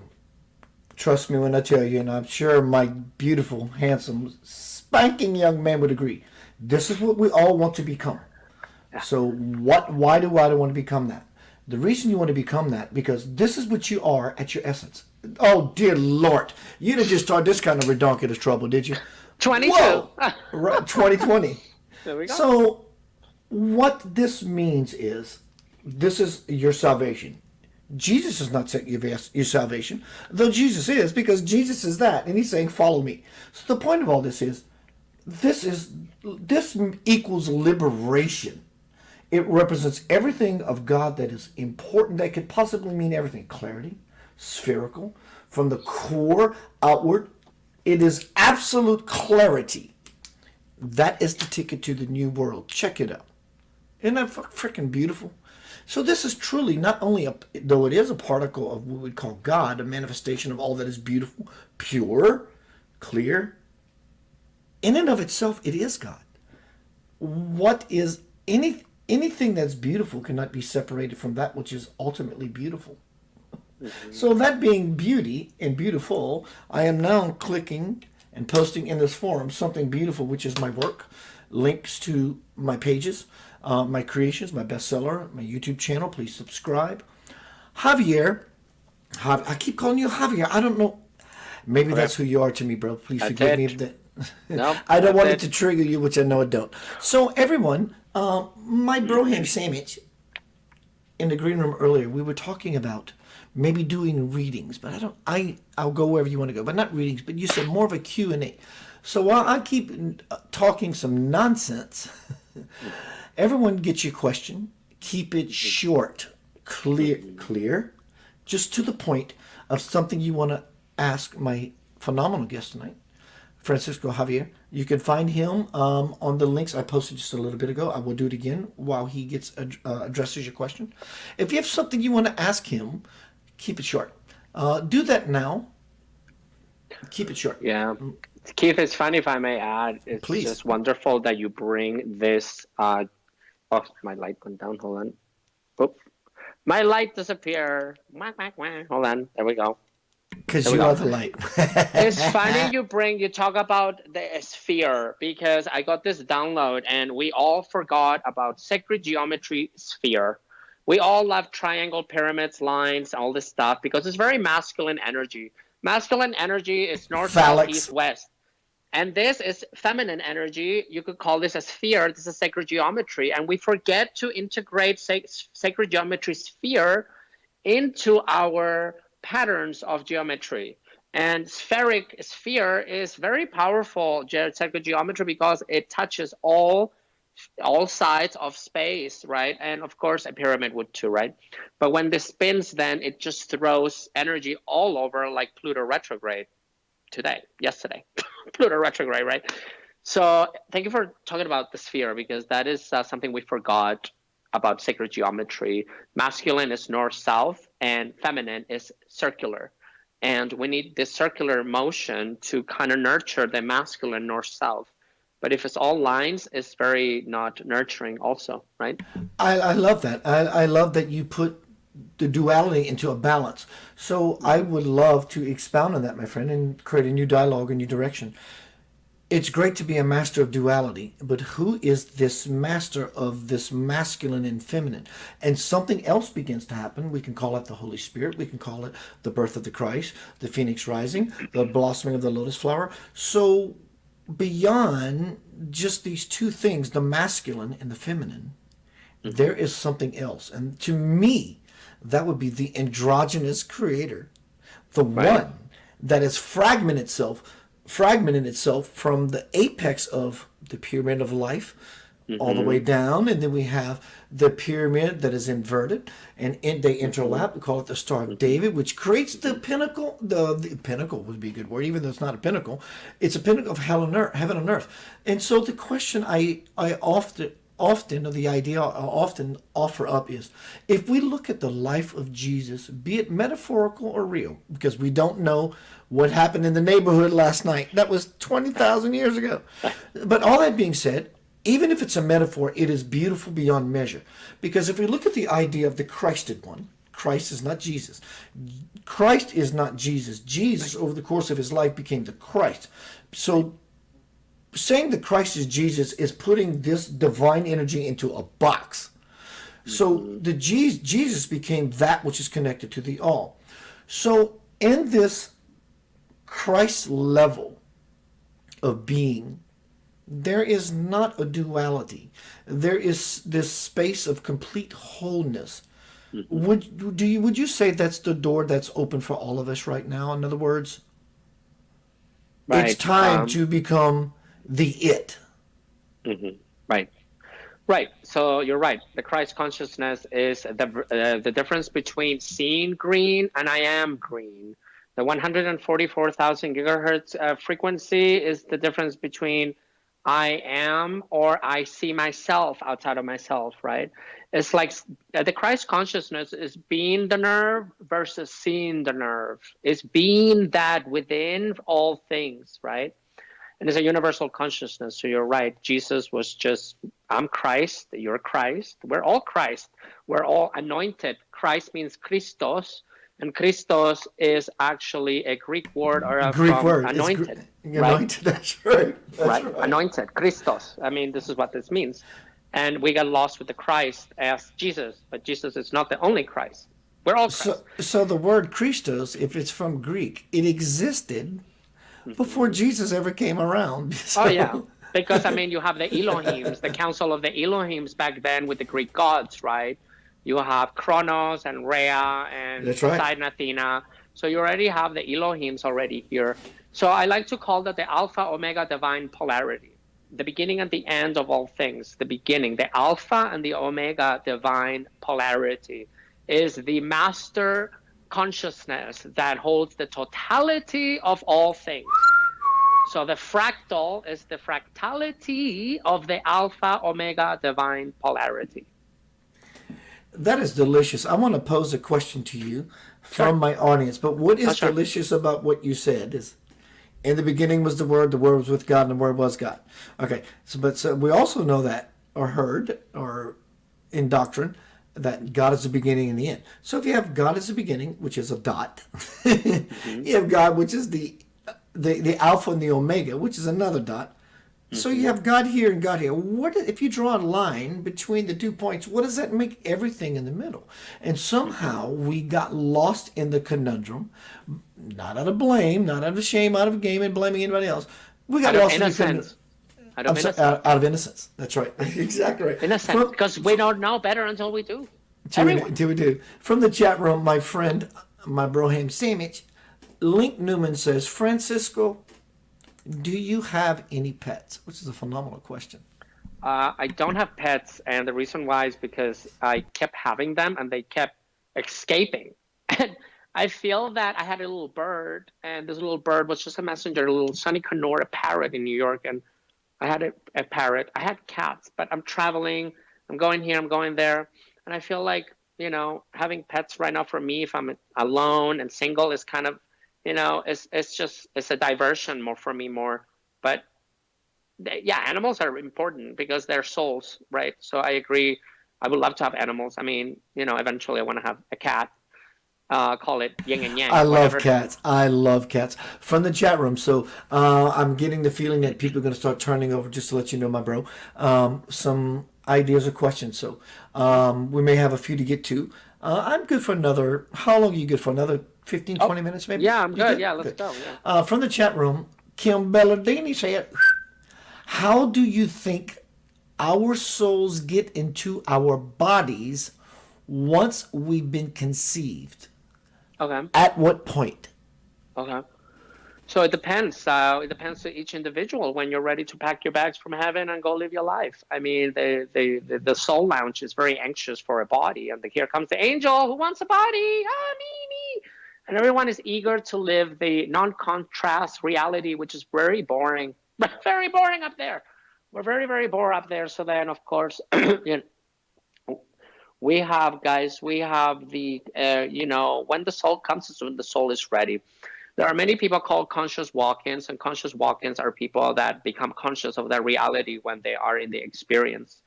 You could be born and, you could be conceived, babies growing in the uterus, and just because there's a heartbeat doesn't mean there's a soul. That's completely separate. I mean, the body is, the fetus is running on the mother's energy for it to grow. And in that endeavor, then you could say that the soul will come in. Babies are sleeping a lot because they're in and out, back and forth. They sleep all day because they're getting their assignments ready from the higher realms. So, hey, I had seizures and epilepsy when I was a young child because I was anchoring my soul in my body, and it was too much. And of course, I was on Tagritol, which is a benzodiazepine, for 15 years, thinking that would help me, right? But it was just our energy field, our souls carry the energy frequencies from all past lives and anything in the moment, and it's manifested in the physical reality, and disease or whatever happens will happen according to the energies that you carry from those current lives into the present one. I mean, time doesn't exist, so every memory you have is a past life of something. So your imagination is actually your Akashic record. Francisco Javier, past life. I love it. Remember? Go. Yeah. Oh no, I'm asking you, Francisco Javier, past life. Yeah. Go. If you want to share, at least one that feels appropriate to you. For one me, that feels concrete.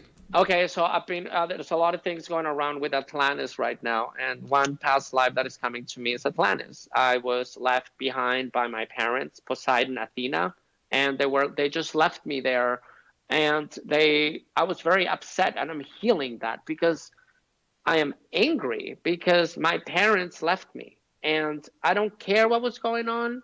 I'm making peace with that, and these downloads are coming from Atlantis, and they're very, very painful. Atlantis was not a good time for me. I know that because that's where my abandonment issue happened. I know, and I have a feeling that my last life, perhaps one that I remember, was Atlantis. I mean, of course, there's many between, and time is non-linear, and nothing is linear. So, of course, I'm born into a family kind of with the same aspects, right? My dad and my mom, kind of whatever. And I remember being 6, telling my parents, am I adopted? My mom is like, what the hell are you talking about? I'm like, this doesn't seem right. Am I in the wrong planet? I think I'm adopted. And they were like in awe. I'm like, oh, well, I'm sorry. I don't really feel like you're my parents. You people are all negative, yelling and screaming here. This is a very negative environment. But oh well. And I'm Atlantis, Neptune, and Athena. And I'm making peace with them. And I love them. But I'm kind of angry, but I'm making peace with that.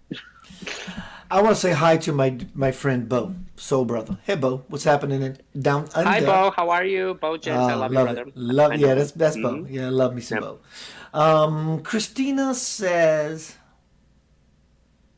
what do we embody in heaven? I'm going to give it a stab. What we embody in heaven.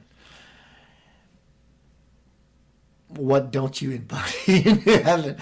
You know, you're the embodiment of heaven itself. If not, you could simply not exist. Your turn, brother. Go. Right, right. So it's called, I like, this is totality, and the totality contradicts itself because it's books from the Tahoe, it talks about that, right? And it's like, okay, it has to be one before the other and the other one before the other one. So yeah, what we embody in heaven is nothing, because that's everything. So that means that you are at your total being of consciousness, and that's what you embody. You embody more lessons as you go through the process. I mean, even archangels are choosing to ascend because we are moving through the process. Elohims also, right? Fairies and all these elementals, they're all choosing to learn things because we get bored. We really do. We go to lower heavens to for a challenge because there's not a lot of contrast up there. Deepak Chopra says, a saint has a past, a sinner has a future. From the chat room, bro. We're going to keep this rolling for a little bit. So from the chat room, let's see. The next question that came forth through is,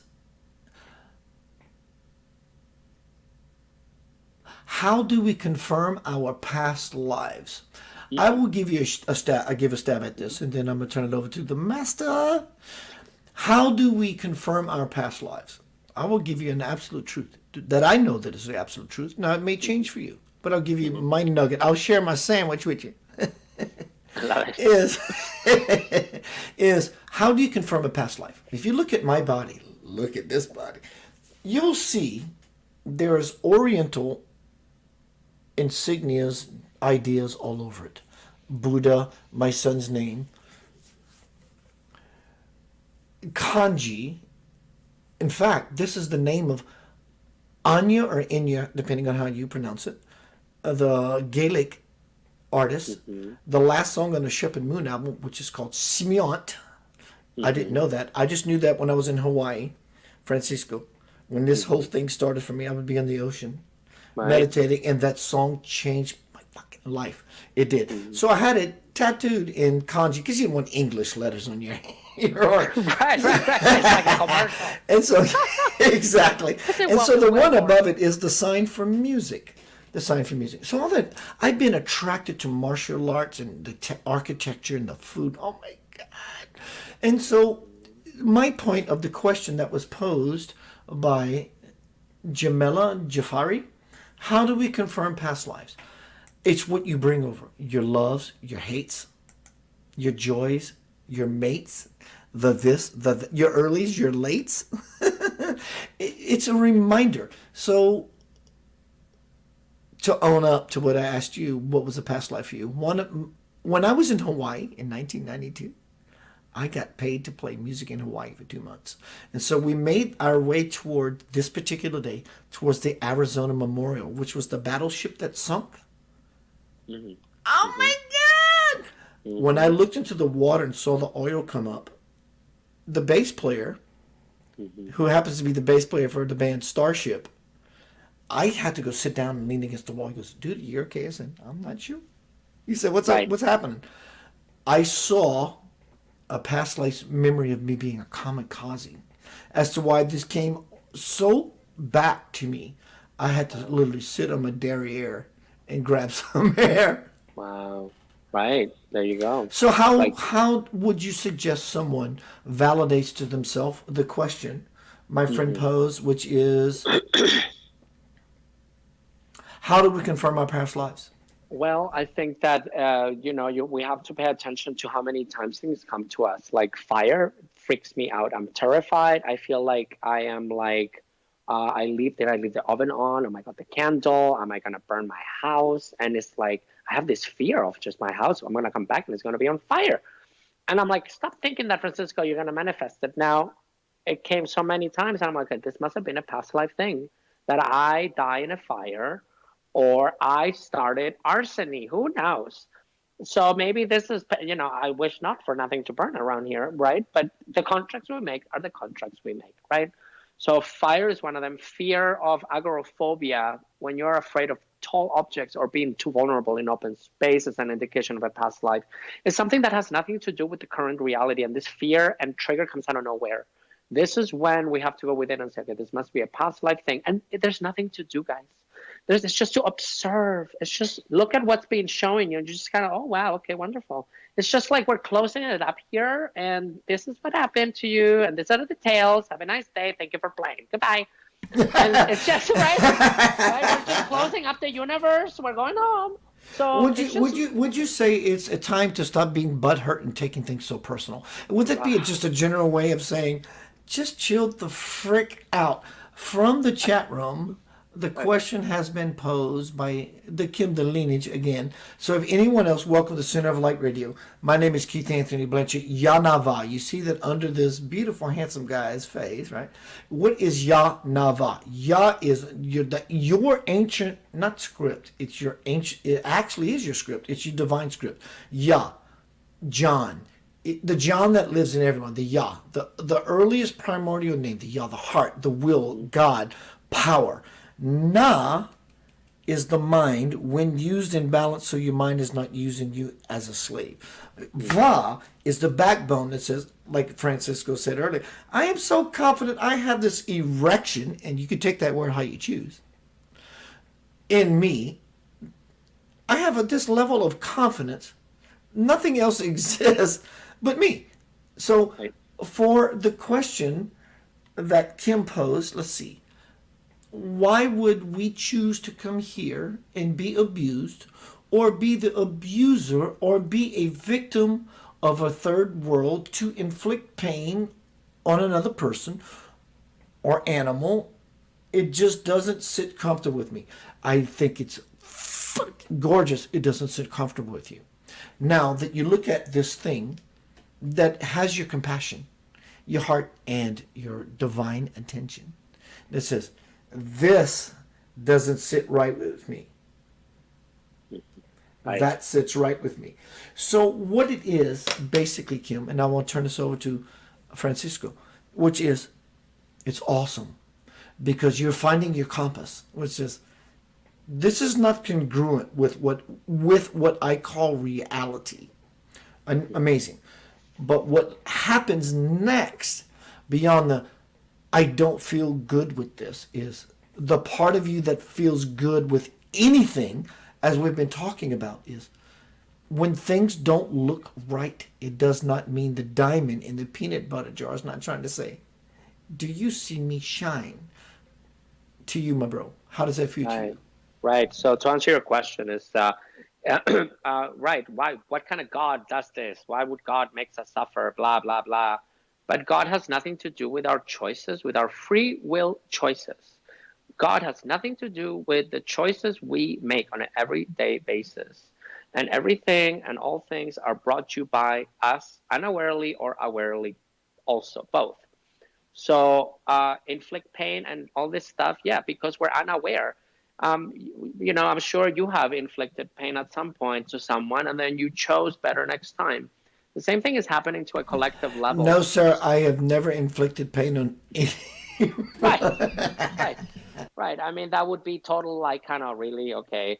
Well, then, of course, nobody means to hurt people. But we're unaware of our own attachments that are hurting people. And therefore, we need to make peace with those attachments with the shadow. So, right, what kind of God will come and destroy this planet? Well, one that is going to judge that you're going to blow up the whole solar system and you're not the only person in the universe and we're going to come and just contain it and just flood it a little and then the whole thing stays there, right? Right. So that kind of God, because we're not the only people in the universe and we need to stop making this about ourselves so much. We're contradicting ourselves perhaps, right? But we're not. So we are saying not to make things about ourselves and now to be selfish. Yes. Because the victim mentality is the one that needs saving, and there's nothing to save anything from. Once you become aware of that, then you're able to assist, and there's nothing that is happening to you. And there are things that are happening to you also. So yes, there's poverty and there's all these things happening in the planet, but it's up to each individual to wake up to the template of the God template, and for us to spread the message as that, and therefore the whole thing kind of heals itself. No one's saving anyone here, because that is the victim savior template, which is very disempowering, right? So we want to, I guess, to answer your question, why would we come and experience this? Because we wrote it that way in our lives in the higher realms, for you to experience something because of past life stuff.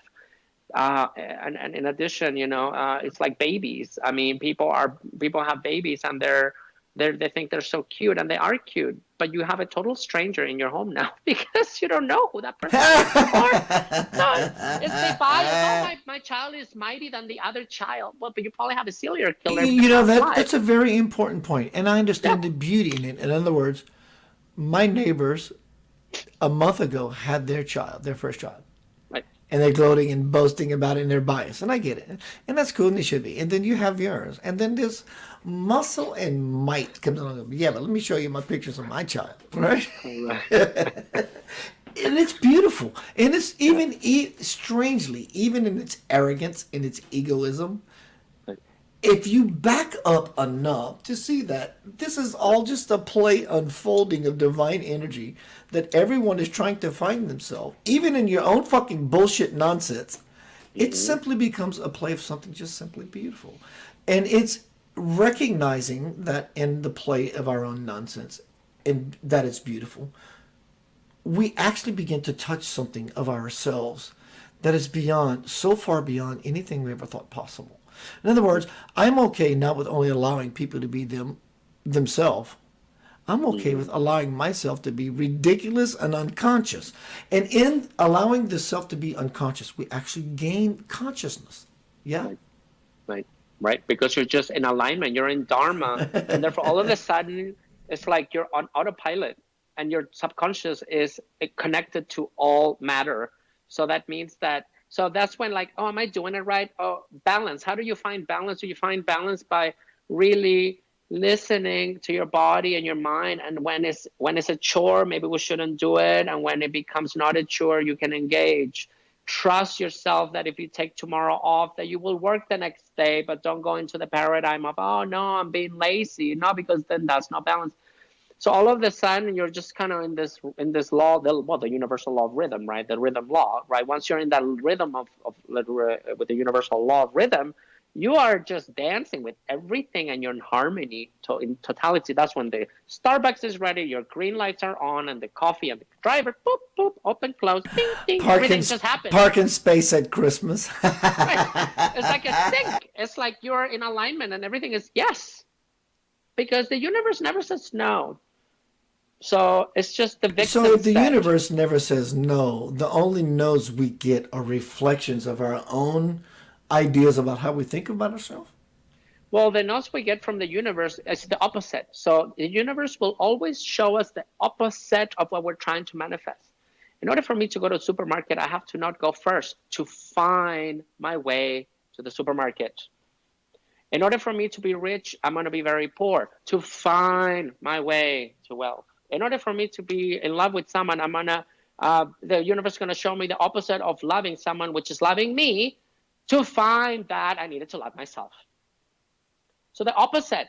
If there's no contrast, there's no choice. There's no choice. There's no path. And so that really goes back to the point of what you incited and I echoed about Bill Gates. You have nothing important to say if you're using a Microsoft product. So we can say Bill Gates is this evil demon. And if you're playing in this world, guess what? He is a freaking evil demon. But if you want to transcend this nonsense and get into the garden gate, the God gate, I'll call it. Right. He's actually a savior in some strange freaking way to say. It took me to look like this squirrely guy with glasses to say, I'm going to do all these things so you can rebel and rise up as a world, because the movie you watched last night on Netflix that had villains and victors, when it was over, you just talked to your loved ones. Oh my God, that was a phenomenal movie. You didn't get pissed off at the actor. Right. It's the same idea, yeah. Right. It's just making peace with this. And of course, people don't know why they do things.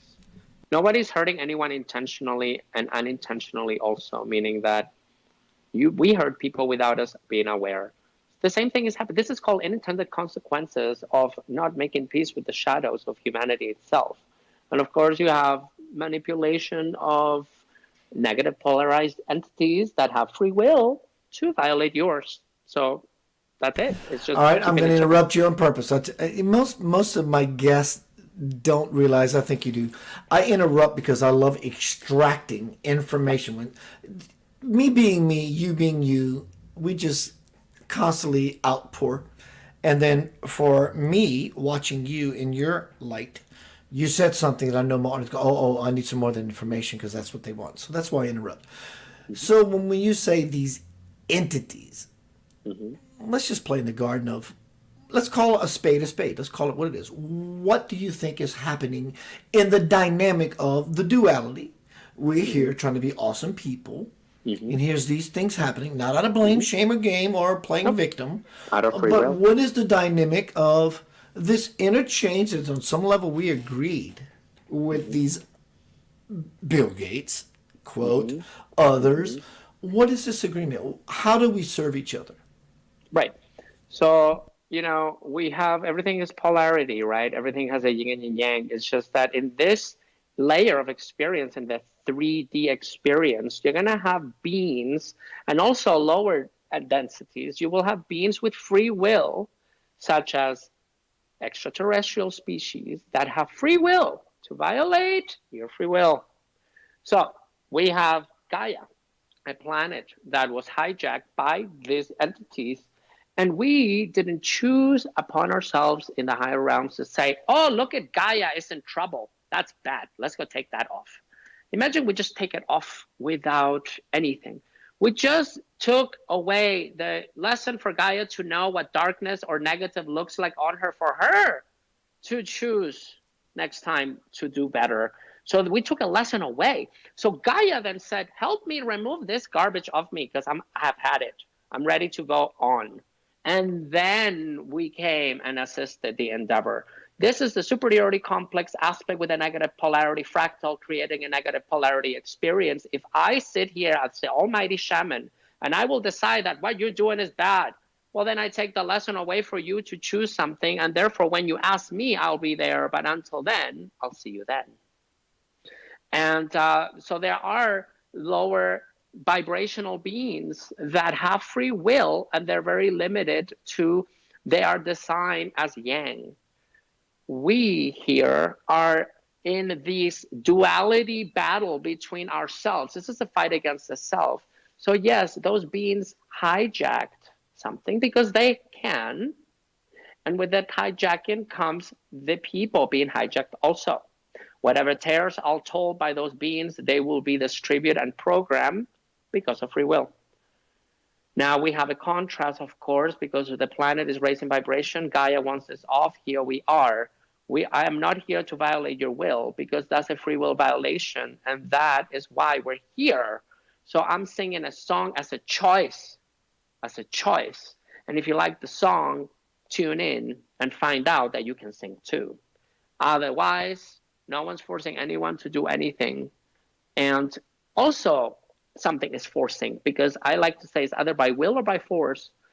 And the universe will ask you to step up into who you are, or else you will be kind of purged. Because you were speaking about force, you being forced. Yeah. Like you said earlier, and I've said recently, there's no virus, there's no 5G out here that's trying to harm you. I can prove it. If you are a believer that God is omnipresent, everywhere, at all places, at all times, there's nothing out there trying to harm you except our own inability to understand what is the truth and buying into the nonsense. So there's nothing out here trying to harm you. So your world, especially now, pre-December 31st, I said on December 31st, tomorrow your life is going to change. There's no going back. Point is, it all simply just turned over in itself like a shift in polarity of the north, the poles, the polarities of the world. It's done. There's nothing you can do about it. But what you can do about it is understand that what you think works, what you think doesn't, all changes. The Bible even says, in the end times, what you think is right is wrong, and vice versa. And Right. in my book, The Divine Principle, it says there will come a time where you will have to meditate upon the enigma of God and understand what you think is actually reality and non-reality. Oh my And this God, is true. yes. Sorry. Yeah. So no, and so what we're looking at is truly the greatest freaking possibility to say every 26-ish thousand years, this cycle begins to happen where those who have incarnated, because you never not incarnated, you don't live here on earth Right. and not be there. You cannot be on earth if you're not there. So you're literally projecting yourself down to this place. But to be down on this place is a space of grace given to us that if we could be so lucky to be on this physical rock at the same time being there, which we already are, you get the greatest bang that, and fortunate that many beings have never seen the like or the light of. Would you say so? Right, exactly. Because this has never been tried before. We are ascending a planet. This is not an individual ascension. Individual ascension takes millions of years, Millions. many incarnations. But this is a planet ascending with its people. This is a completely different template. Incarnating of a soul is how a soul ascends individual. The planet is ascending. And so are we. So we are kind of quantum leaping. So some people wrote it that, okay, we're going to just collapse another 100 years on just one life. It's going to be hell so that I could go to heaven. Or, no, I'm just going to do it individual. I just go to another planet, learn, etc. Right? So, yeah, we're up there and down here. And I always like to remind people, guys, this is just a freaking day trip. It's like a day trip to the zoo. Day trip to the zoo, and then go back to sleep. You go back, okay, hi, we're back, welcome. So this is not real, it's real also. Don't make this is just like binoculars. Oh, look at this. Okay, let me say this. Okay, bye, good night. And then we're out. And then we go back. And I've often said, Francisco, is like, if you can imagine the feeling, let's think about last night when you went to sleep. Unconsciousness, keyword unconsciousness. And all of a sudden you come into a state of consciousness and you feel that tug from the slumber that pulls you back into the room and you go, oh my God, I'm back into reality. But the reason you ran away from that bear, that tiger was trying to maul you last night because you thought it was real. But in the truth of it all, and you're sleeping, you could have let that tiger or that bear eat you freaking alive. And you would still have woken up the next morning to experience what we call reality. So in our passing from this place to the other place, we feel sort of the same tug, the losing of a something, because we realize in real life, when whoever was chasing me with a gun and actually shot me dead, we just see it all as the same dream from micro to macro, and as above, so below, and forever will go. Would you say that it's a perfect kind of an idea model that it's all this dream turning within itself, so where the dreamer becomes into a state of dreamer status. Yeah, I know. Right, I got you. I like that, because I've been saying this too. It's like, it's funny because when I go to sleep, maybe I'm going to go somewhere else and say, I had this weird dream about me sitting here with this guy with a scarf, and I was wearing the scarf, and this guy's talking to me. So strange. I don't get it. Oh, well, because these are memory fragments of the totality that we have access to. So we go experience things sometime in the higher realms, so that we remember something here. Sometimes we will be shown images, or you will put yourself in situations in the same moment, because this is the only moment that ever exists. Oh my God, I can't believe through you space. just said that. That is Right. very vital and important. I have Oh, yeah. said in the Divine Principle, I want to echo what you just said. Let's say you have an experience, an astral experience out of body, and really go out. You never go out of body. That's impossible. But the idea is, you have an experience one night in a sleep state of consciousness. Let's call this what someone would say is a nightmare. It could be such a beautiful thing, because just because you never seen this thing in your conscious experience ever, the mind no longer has a picture to paint to say, Okay, so this is the newest model. This is what it looks like, and it may look like your grandmother. Oh my God. I When love the mind says, "I have no freaking idea what this is," to Right, you right. it may arise as a demon or something, something, because the mind says, "I have no idea what to do with this thing that can even possibly begin to make sense to you of what you experience." I love that. Absolutely. And this is an example I like to share too. It's like I had a dream that I was in a roller coaster in a mall, and the roller coaster was going up and down the whole mall. And I'm like, blah, blah, blah. I'm like, wait a minute. That's not a mall. That's the ocean. I'm swimming. I'm swimming through the rocks, of course. And then the brain, the mind in this dimension doesn't have that experience of swimming under the water. So it transformed it into a roller coaster ride through a mall. Or it could be that too. It could be either way. Dream interpretation is really like the other day I got hit, was being bitten by a dog. And it confirmed that I feel betrayed. And a dog biting you is like, okay, somebody betrayed you or you feel Yeah, betrayed. because a dog by nature is quote loyal. So if a dog bites you, it's betrayal. Yeah, they betrayed. Yeah. So I'm like, oh, I feel betrayed. And so it's just to be aware of that. Or, people having dreams of people going into bed with them and then say, shh, quiet. And then another guy at the end of the bed saying, more is coming. Indication of child trauma, molestation, and rape, right? We need to pay attention to our dreams that are telling us something. Make peace with those experiences. My brother, we are, believe it or not, in fact, you're so freaking spiritually sexy. I love it. I love your weight. I love your color. I love just you. Dude, you're truly on fire. I've always said, how do you recognize a true teacher? Spirituality, doctors who are now stepping up, the real doctors are the new sexy. And so Keith, I love your idea. How do I find it? Because they can't sit still. They cannot sleep at night without implementing that Hippocratic oath.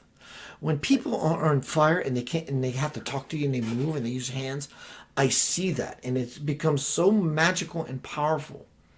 I see that in you. So as we close tonight, thank you. How would you like to exit? What would you like to offer to our listening audience about guys, self-empowerment? Yeah. Yeah, just at this time, I just ask everyone to take responsibility for your triggers and stop blaming somebody else why something. I understand it's very hard because we're in a mushy soup and we're trying to find the letters, right, on the soup. But we're not victims. At the end of the day, the 0-point template is the God template. We can't put duality on that 0-point template because neutrality doesn't have polarity. So you can be as the neutral template because it doesn't have a polarity stance. And I would just like to become everyone aware, that we are going through a Pluto retrograde right now, which is death, change, judgment. So if something comes up, just wave goodbye. It's not there to come hunt you. It's just making peace with it. Okay, it's back. Oh my God, I'm so scared. No, just, okay, I'm good. Yep, I've seen this monkey before. Bye. We'll see you later. And, just at this time, integrate your negative polarity into your positive polarity field, creating harmonics within. If you don't integrate your shadow, you are pushing it away and sweeping the devil under the rug. It's just, we know So what we have the happens. Father, one polarity, the Son, another polarity, then we have the Holy Spirit. That's what unifies via the A Trinity. Yeah, you could say a Trinity, right? Thank you, bro. I truly, dude, I truly enjoyed my time with you. Thank you so much. You not only you're wise, you're living it, and I truly see it. And in fact, you have such an amazing following, and they see that light in you as well. Take Very that grateful. on the chin, or take it as a pat on the back. It's all up to you. I Gratitude. appreciate you, dude. Thank you, brother. Much love. We'll to do it everyone. again soon. Everyone might be a phenomenal guest tonight. Francisco Javier. I've been posting links to his contacts all night.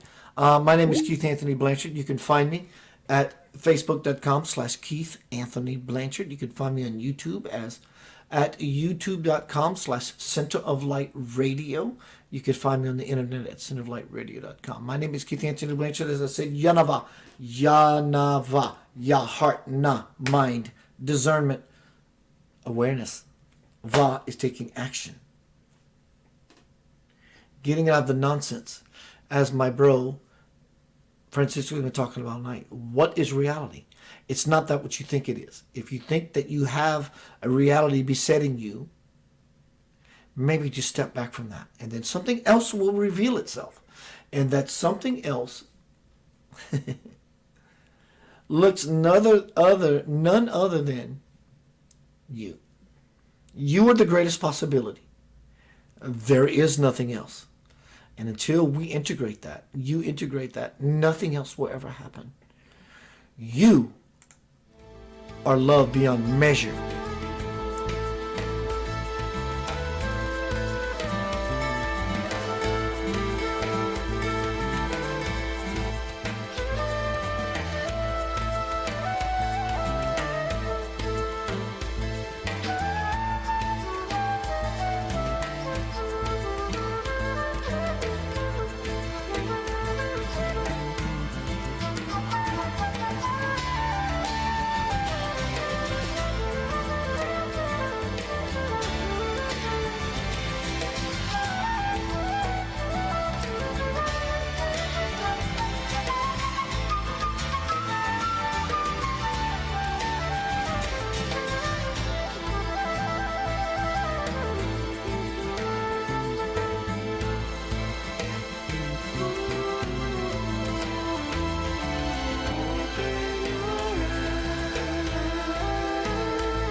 I got 2 soundtracks going. How cool is that? Welcome to the center of, oh my God, dear Lord, light. Tonight, thanks to Krista Huggins, she's always buggins. Let me see if I can get this to work. I want to see what these people are saying in this forum. Refresh. Your comments should show up soon. If not, we're going to see what's going on. So tonight, I had a request from a dear friend. Never met her. Beautiful she is. I don't know what it is with these comments. This side stuff that's supposed to move. Maybe the feed's going to start soon. Let me refresh this one. Refresh. Hey, we got that one working. Welcome to the center of light. Tonight is truly, I'm obsessed with this thing.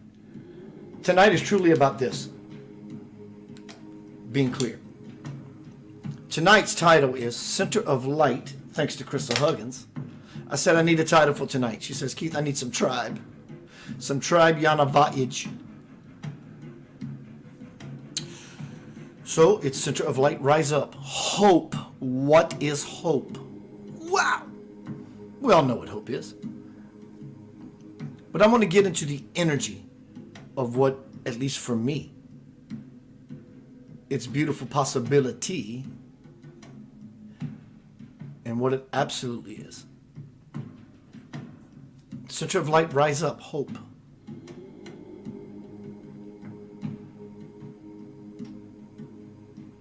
I want to tell you a beautiful story.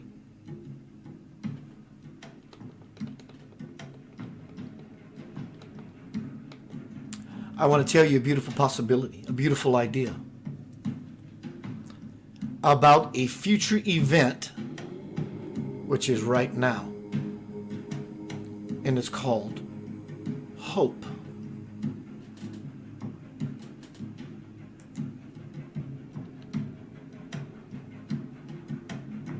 Hope. Everyone that I know of right here, right now, is considering this future possibility called hope.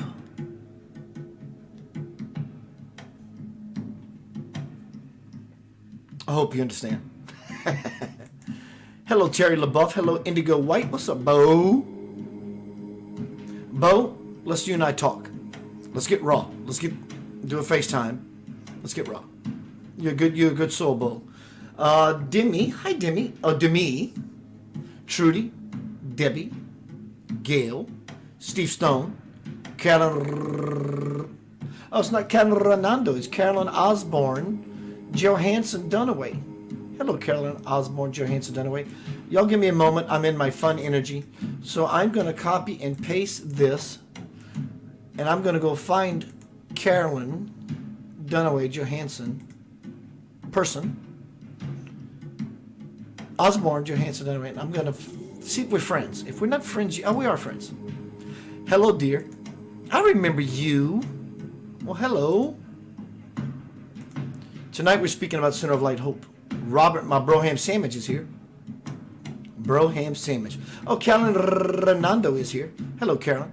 And Carolyn, the other night when I did this interview with Dane Dormio, something tells me you were in martial arts yourself. Would that be a true statement?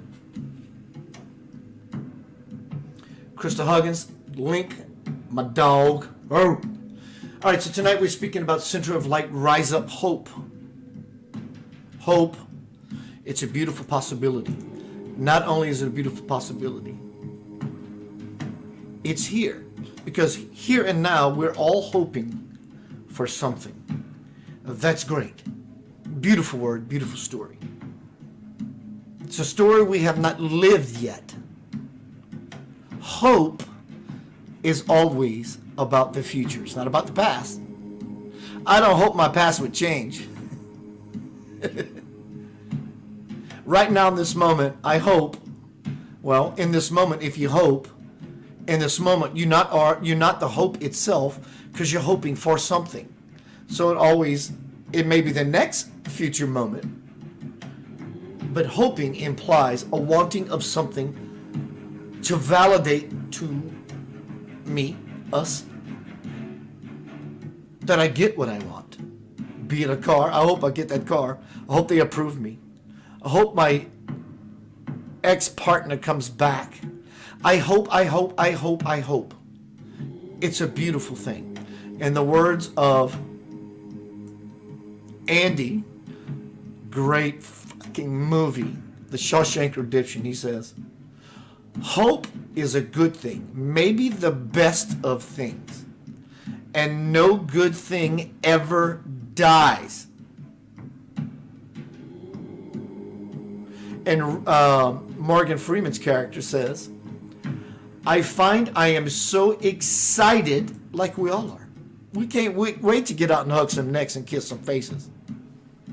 Morgan Freeman's character says, I find I'm so excited I can barely sit still or hold a thought in my head. You don't want thought in your head. That's been the whole conundrum. I think it's the excitement only a free man can feel. A free man at the start of a long journey whose conclusion is uncertain. Let me read that again. That deserves a reading again. I don't know if you know this, Many people, Carolyn said no martial arts. I don't know why I connect you to martial arts. Many people don't know this. Does anyone know who wrote the book and or the movie, The Shawshank Redemption, and The Green Mile? Do you know who did that? If you know it, fantastic. It has been said for quite a long time about this author that the only reason you're always successful is because of who you are. And that author is Stephen King. So what Stephen King decided to do, under a pseudonym, he wrote The Shawshank Redemption and The Green Mile. And they were his two best works. So let me read that again. From Andy to Morgan Freeman's character. Andy is Tim Robbins. Hope is a good thing, maybe the best of things, and no good thing ever dies. I want to interchange that word good to beautiful. Hope is a beautiful thing, maybe the best of things, and no beautiful thing ever dies. And then Morgan Freeman's character responds by saying, I find I am so excited I can barely sit still and hold a thought in my head. I think it's the excitement only a free man or woman can feel. A free man or woman at the start of a long journey whose conclusion is absolutely uncertain. What's up, Frankie Holly?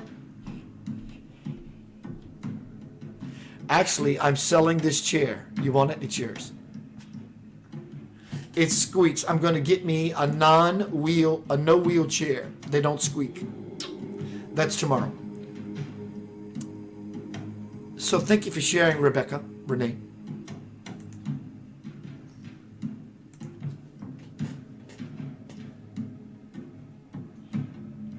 I would like to look at this paragraph from the movie The Shawshank Redemption. Hope is a beautiful thing, maybe the best of things, and no good beautiful thing ever dies. We all have hope. And hope is a very sacred thing to each and every person.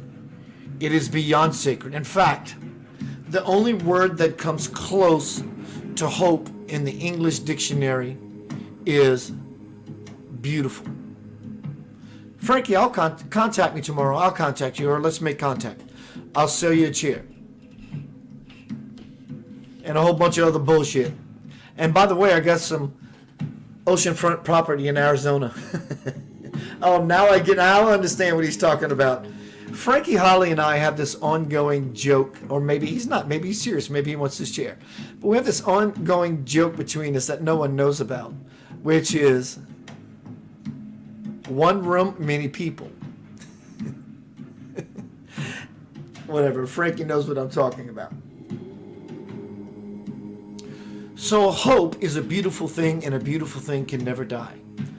And then Morgan Freeman's character in the movie Shawshank Redemption says, I am so excited because right now we are all playing in the arena of hope, are we not? And we are excited. Excited people attribute the word excited to, I'm happy, I'm happy, I'm happy, I'm excited. It does mean that, but that's not truly what excited means. Excited means some part of me inside has been excited. It's been vibrated. So I've been excited. It doesn't mean joy, joy, joy, joy, happy, happy, joy, joy. It means a part of me has been stimulated.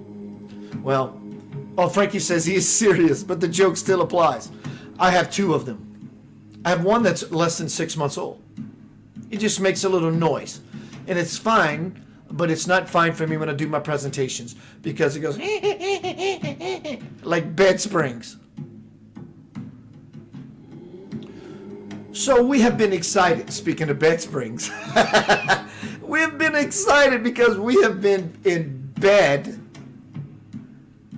and we're going to be soon moving into spring. Thank you, Frankie. Hello, Shasha. So we have all been excited. And I don't mean excited again for those who are just walking in, as in I'm excited because I'm happy. We have been put in a place And we've become excited yet again about being out.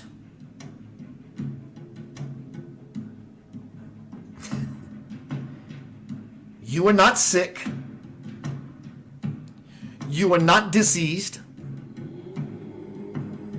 You are not troubled. You may have been diagnosed. You may have been diagnosed with a this or a that. You know, last night in my presentation, I said, I do certain things because of my OCD. Bullshit. I use that as a way to describe or justify my fidgeting. I don't have OCD. I am perfect in every way, just as I am. Just as you are as you are. These types of labels are detrimental. They're not good. We need to look at ourselves, hope against hope, and rise up. I'm loving this idea. Thank you, Crystal Huggins. Hope. Let's see who's here. Link, my bro. Carmen Shah. Carolyn, Crystal Huggins, Trudy Glenn, Robert Harrison, Gail Page. Hello, Gail.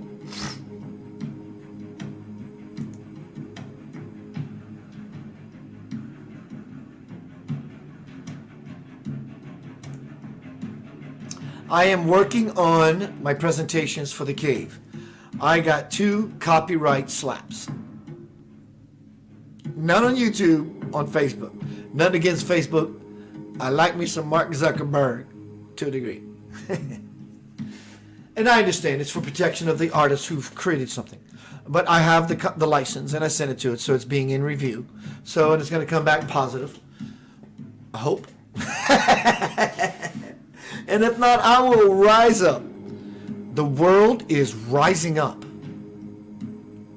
I saw this coming. Many people, many spiritual teachers, whoever you are, whatever garb you wear, have seen this coming.